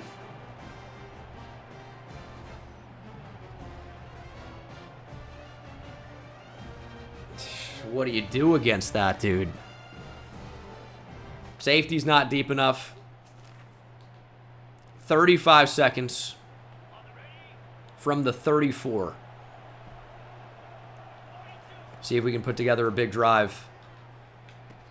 Sideline. We're going to have to burn a timeout there. Did not get out of bounds. We need to start rack catching on the sideline because we know we only need 1 foot. 30 seconds to play. Stepping up, Jabari Sapp. Got to outrun him. Clock's going to stop momentarily. We have 2 timeouts. He's got to get another snap off. Get the ball up. Taylor McCaleb running underneath. Down at the 8. Timeout. Under pressure. About to be sacked.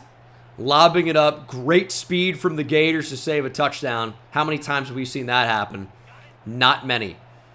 1st and goal from the 8. Find somewhere to go with the football. That's all we can do. Getting on the move. Sapp up the middle. Power in for the score. Jabari.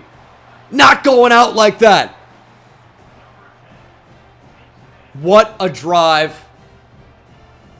And we're on the verge of tying this one. Or maybe even more. Jabari Sapp with the scramble. I mean, look at the speed. Look at the determination. Took a shot. And coach thinks we should go for it. 9 seconds on the clock. Game on the line. I'm going to call a timeout. We're going to mull things over. The Gators look like they have 1 million defenders on the field. Let's find out. Is this man coverage? We cannot motion. We're snapping the ball. 2-point conversion for the win. Sapp on the move. Scrambling. Short.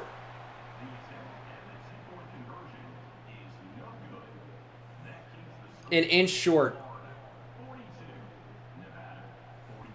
And that ultimately is your ball game.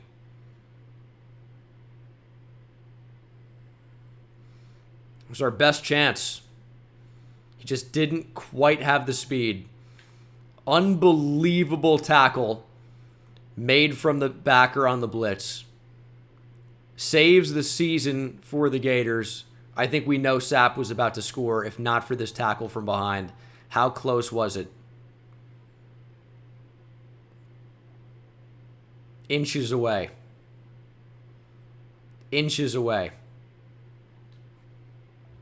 Got to tip your cap. That's an incredible play. And we will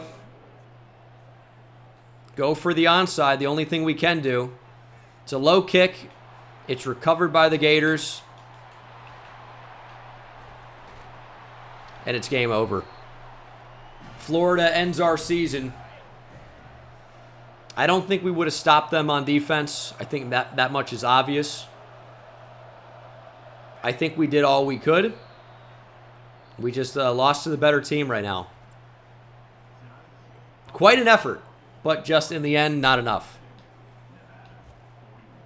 What do you do when they just say, hey, we know you're in cover 4. We know you have 4 deep zones. Doesn't matter. We're going to run by them, and they do. And they did. Jabari Sapp with an incredible effort.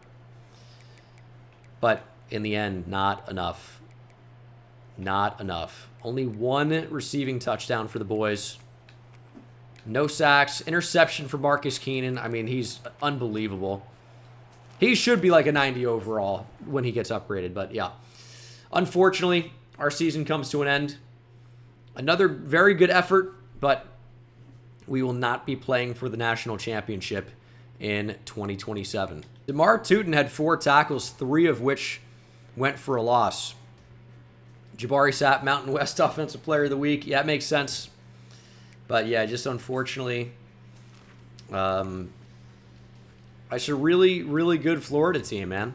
That's really all there is to it. Well, we do get a gem defensive tackle, Joel Sprinkle, from Tampa, Florida. Could call him Joel, but I might call him Joel. They just did, I guess, for the first time. And that should position us very close to a top 5 class, although I am extremely afraid of players leaving here because of that. Taylor McCaleb, projected to go round 1. We have literally no chance to persuade him otherwise. You were an unbelievable player for us for 3 seasons, but he's now going to head to the NFL, and that's just the way that goes. On offense, we're losing Nate Burleson, one of our better offensive linemen. 2 starters. 3 starters, actually. 4 starters. We're losing 4 starters on the O-line to graduation. Ruffin's expected to get drafted, though. Good for him. And then defensively, Sai Vajrawale expected to get drafted. Kind of a surprise, but all right. But yeah, we got 07s in the chat. Salutes the end of an era for the Wolfpack here. Taylor McCaleb, 3 seasons of dominance. There is no way around it. He was absolutely out of control good. How will we score now? That's a heck of a question. I don't know. But he was pretty damn good. Heck of a player. Look at these numbers. 30 touchdowns this season. 28 the year prior. 31 as a true freshman. Went for over 2,100 yards as a true freshman. Won the Heisman twice. Not in 2025, though. And had longs of 90, 80, and 97 yards. As a rusher, by the way, he also produced.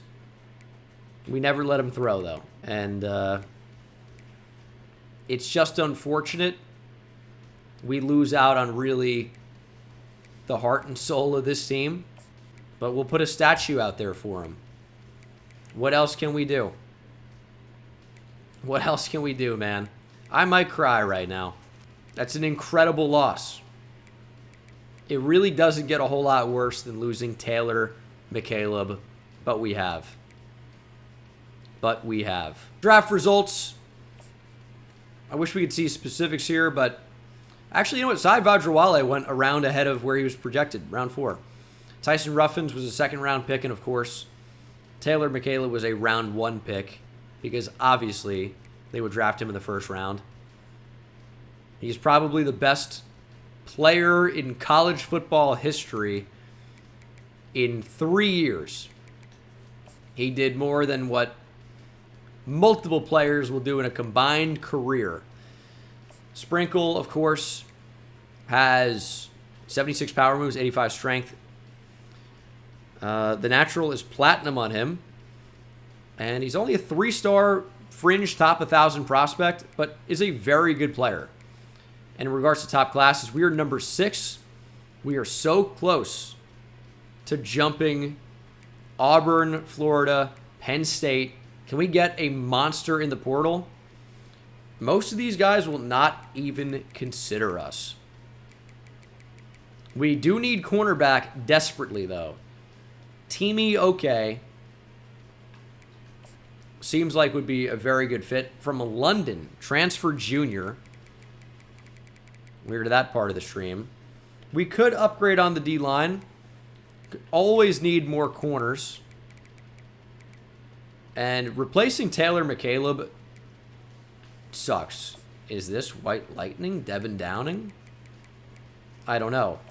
We do need more really on both lines. So I'm liking the players that actually like us right now. And we could consider a tight end as well. I mean, huge loss of Taylor McCaleb. I don't think I will ever recover. I'll never financially recover, that's for sure. He was the entire series. Oh, how good are you? 99 speed and acceleration and agility. What? This is the corner that we need. Yes. Oh my goodness. We don't know what he likes at all, though. Oh my goodness. Send the house. Send everybody. Send everybody we've ever met. We'll get him in on a visit week 2, I guess. Oh my. We could still also recruit at the high school level. That punter's going to end up signing. That's fine. Cam Garrison's going to commit as well. Reed Towns. We could beat out Georgia if we pushed. He's pretty good. So let's do that. And we honestly don't really have a lot to do in this offseason period. We've done a lot already. We've crushed the season. We didn't win the national championship, obviously, but we crushed recruiting. We did about as well as you could have done. And I mean, that's all there is to it. You know, there can only be one national champion, right? We made a nice push. It didn't happen this time around. That sucks. But such is life, right? You don't get what you want most of the time. And we can still control what happens after this. This was year 4. We brought Nevada to back-to-back college football playoff berths. Pretty incredible when you think about it, right? So, you know, I think we can only be proud. Mason York is a baller as well. We need to get him in the top 5 ASAP. Right now we're starting top 8. Other teams will make pushes for sure. That'd be a really nice get. Okay. Xavier Miles from Jersey City, New Jersey also looks incredible. You're not going to Colorado State. Don't be an idiot. What about Greco Carrillo? 89 speed, but good man coverage. Where's zone? Not pictured. We'll go after him as well. We are getting a top 5 recruiting class in the nation. Has to happen, right? Zabian Brown, 92 speed, 86 zone, 73 man. Could potentially be a safety. Let's get him on camp, but we don't know what he likes yet. Okay, so maybe not. Send the house. Contact friends and family. Evan Ledbetter's a 4-star, top 50 guy. 88 finesse moves with 83 speed. We are about to crush the transfer portal. We are about to crush it. What else do we do with... I mean, you're going to commit. Can't take these hours with us. So Cam Garrison will get on campus. Call it Campus Garrison. Ha ha ha. Championship contender we can sell. Jamie Ingram will end up committing, I'm sure. I'm kind of going all out. Chad Wake's like, okay. I wonder if he likes Coach Prestige. Ooh, I wonder. Hard sell that. 10 hours remaining. That's what we're doing. It's going to be a huge week. We didn't ever look at Devin Downing, who wants to be here. Well, prove it then, right? Prove it. Don't drop me all the way down your list because I didn't recruit you at all. Let's see. Markel Hewitt from Pittsburgh, Pennsylvania, going out to Reno. 3-star linebacker with exceptional speed. 92. And that'll open up some points for us as well. I think we're first at a number of those transfer players. And we have developed talent, or we have unlocked talent developer. Okay. We only have 7 skill points, so we can't buy it right now. It's 15. But we'll get Transfers are more interested for different positions. Interest boost for QB recruits when a current QB hits a skill cap. You really got to progress a ton to get to lower rated whatever position will progress faster. So that's kind of like a long way away, I would say. I can't believe McCaleb is gone. I'm still devastated. Washington State wants to do this game again. Do you? Do you really? Can you fly? Not really. Solid player. We don't need him. Do not need him. We need Teamy Okay. And it looks like we're going to get him. Yeah, we're in a great spot. Markel Hewitt, 3-star middle linebacker, 5'11", 226. Maybe more of a safety, but coverage isn't amazing. 92 speed is amazing, though. And currently, if you look at top classes, we are number 6. We could still potentially find monster high schoolers who do not have big-time offers. We can still do it. Hopefully find a gem or two. We can get a top 5 class. It's a ton of XP if we do. I'm pushing for it. I've been pushing for it the entire time. We can do it. Let me add another 4-star, please. No interest. It'll have to be 3-star high schoolers. Don't need a punter. Don't really need a safety. Gage has committed. Right? Why are they still... I don't know. It's weird to see him still as targets, I would say. Don't really need any more safeties. All right. Should be getting a couple commits here. I'd love to get into the top 5. That's kind of what I'm obsessed with now. We just did get a 4-star safety, Reed Towns from Greensboro, North Carolina. That could solidify it. 4-star corner, Zabian Brown from Santa Ana, California. 3-star defensive tackle, Xavier Miles from Jersey City. 3-star corner, Greco Carrillo from Sacramento. We need Teamy Okay. We're going to get him. Okay. This is a huge class. We're about to encourage so many transfers. That will happen. We're number 7. How do we get to the top 5? We're so close. We just don't have the 4 stars. We just don't have it. So that's just what it is. Cam Garrison will commit. I mean, I guess I'll just throw points on him. Our class is done. We have done all we needed to do. We're going to, kill the portal. We've crushed it. I mean, no way around it. We've crushed recruiting. We had a great season. So we have nothing to feel bad about. I know we didn't accomplish the ultimate goal, but we're going to have a fringe top 5 class. It might end up being top 10, whatever. The difference between like 3 and 7 is going to be not incredible. 3-star punter Jamie Ingram from West Palm Beach, Florida. 3-star receiver Cam Garrison from Olney, Maryland. 3-star defensive tackle Chad Wake from Oklahoma City. Huge.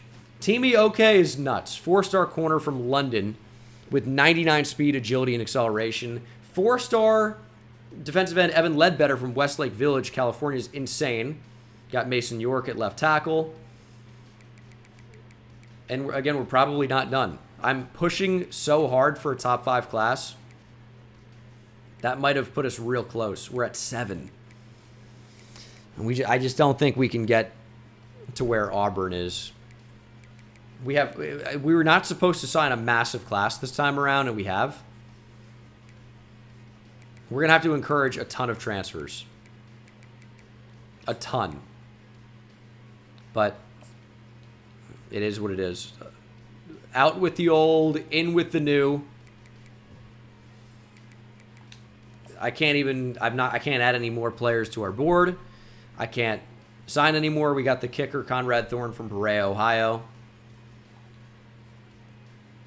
We have reached level 26.5. Okay. 17 overall. This almost makes me wonder if I want to use off-season boost here for a certain position group, because we can afford it if we want to go all the way up on one. I think DB. I'm all in. I was saving those points, but you know what? DBs get an off-season training boost. That's huge. That's, I think, we could have considered it for offensive linemen as well. But okay. Our DBs are so bad.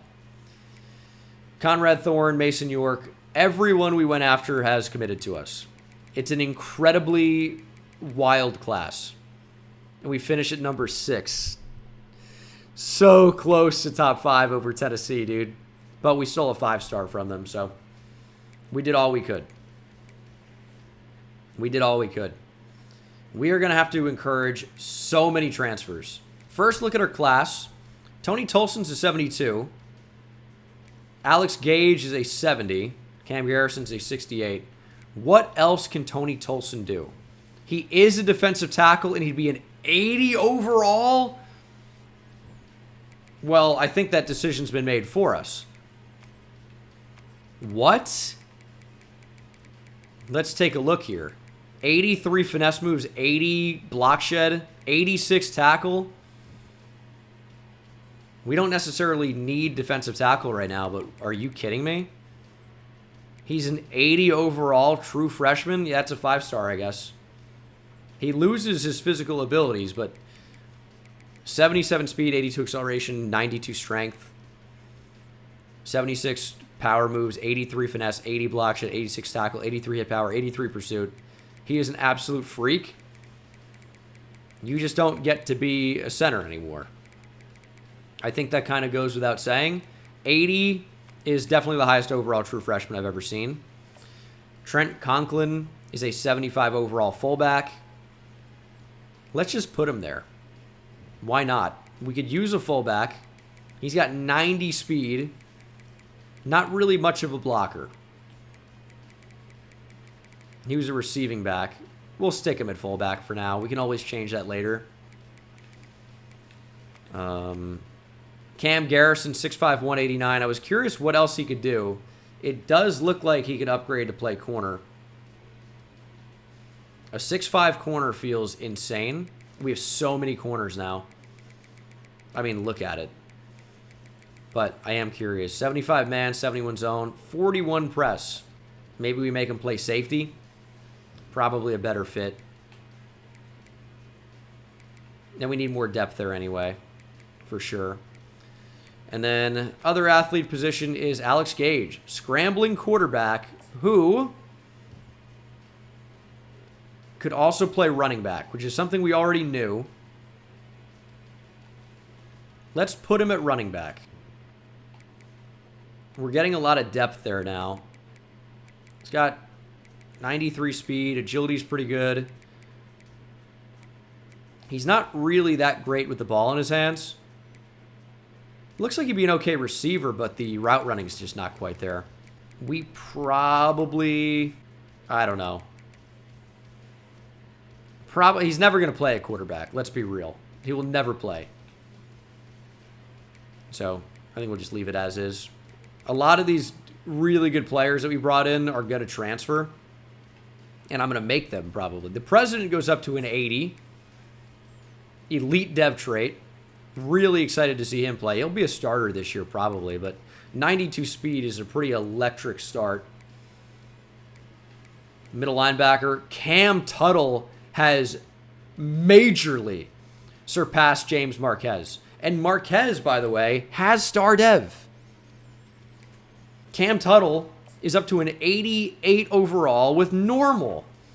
What is this based off of? And he's absolutely capped. Cannot go higher than that at all. Right outside linebacker. Keegan Shade jumps up to an 86. Made the right move kicking him out to outside linebacker. But again, he's got 91 zone coverage. I would have moved him to safety. Now, 85 speed, I wouldn't. We have safeties, but I don't know. It's the thing to say. That's very high zone coverage. Cornerback. Ooh. Redshirt freshman John Joy has jumped up significantly.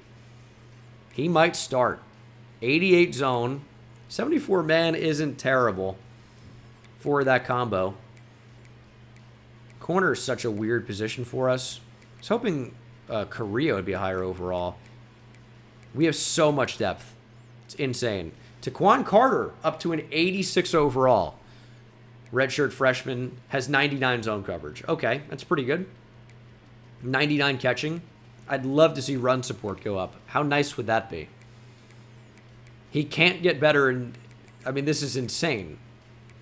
Hopefully he's making a ton of plays over the top.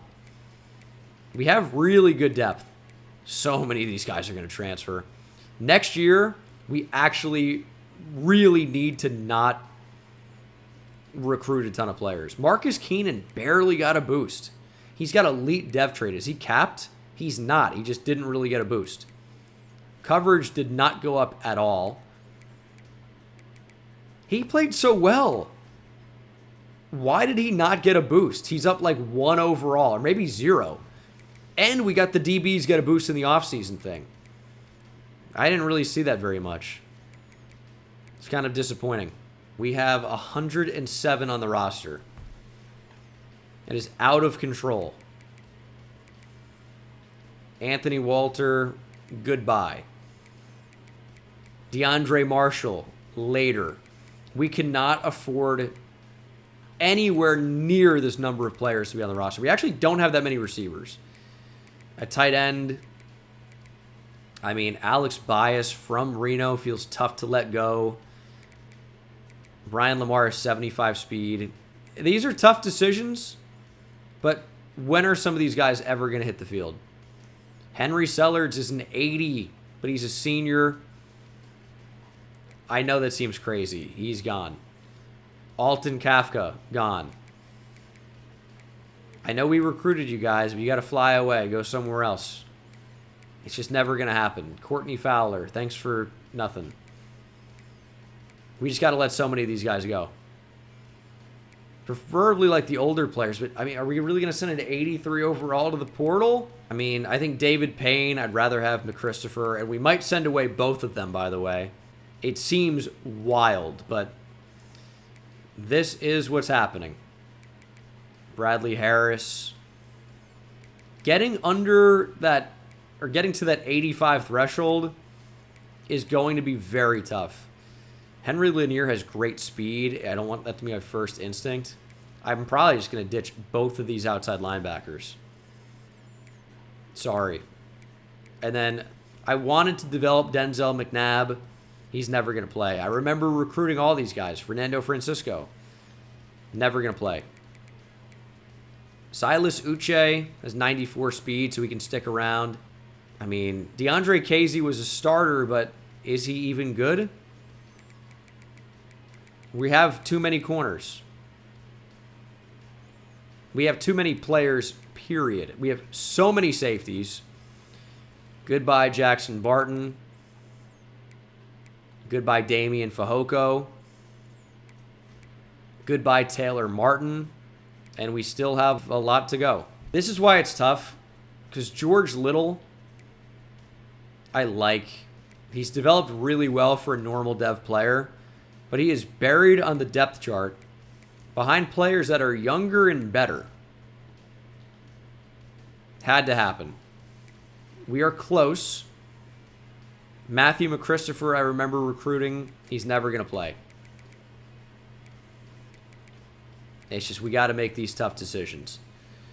We're going to have to let one of these guys go as well. Caleb Forsett, not a good enough athlete. Redshirt freshman, transferring. And then I think we can probably do better than Henry Lanier, to be honest. He's got 89 hit power, though. So he's got things I like. Can't afford to get rid of a linebacker. It's got to be a corner. So many are like the same player. Yeah, all right. DeAndre Casey, starter for us last year, just not very good. We have too many players that are comparable or better. And then at free safety, is Derek Orr ever going to play? He's not. And we have made it to the 85 threshold. And we are moving conferences. We are way too good for the Mountain West at this point. We are a 90 overall team. It's time to go. And where are we going to go? The Big 12 would make some sense. There are some good teams here. It is an upgrading conference. The ACC, I mean, Cal and Stanford moved out here. It's a better overall conference, probably. I don't know. That feels like that could be a decision. Not going to move to the SEC this year. Maybe eventually. It's either the Big 12 or the ACC. The Big 12 is just, they're close. To play Utah kind of makes more sense. We'll move to the Big 12. Still should be able to do well in this conference, but some tougher matchups for sure. Really considered the ACC, but the Big 12, it makes a little bit more sense with our team. And we get to go head-to-head with like Colorado, and since he's rated, or ranked, I should say, Utah is always tough. And we lost to Utah in Season 1, so that just kind of makes the most sense for us. And that is going to be the 2027 season. I said I wasn't going to stream till 5 a.m. I stream till 6 a.m. Thanks so much for watching here on YouTube. I'll see you in the next one. Take it easy.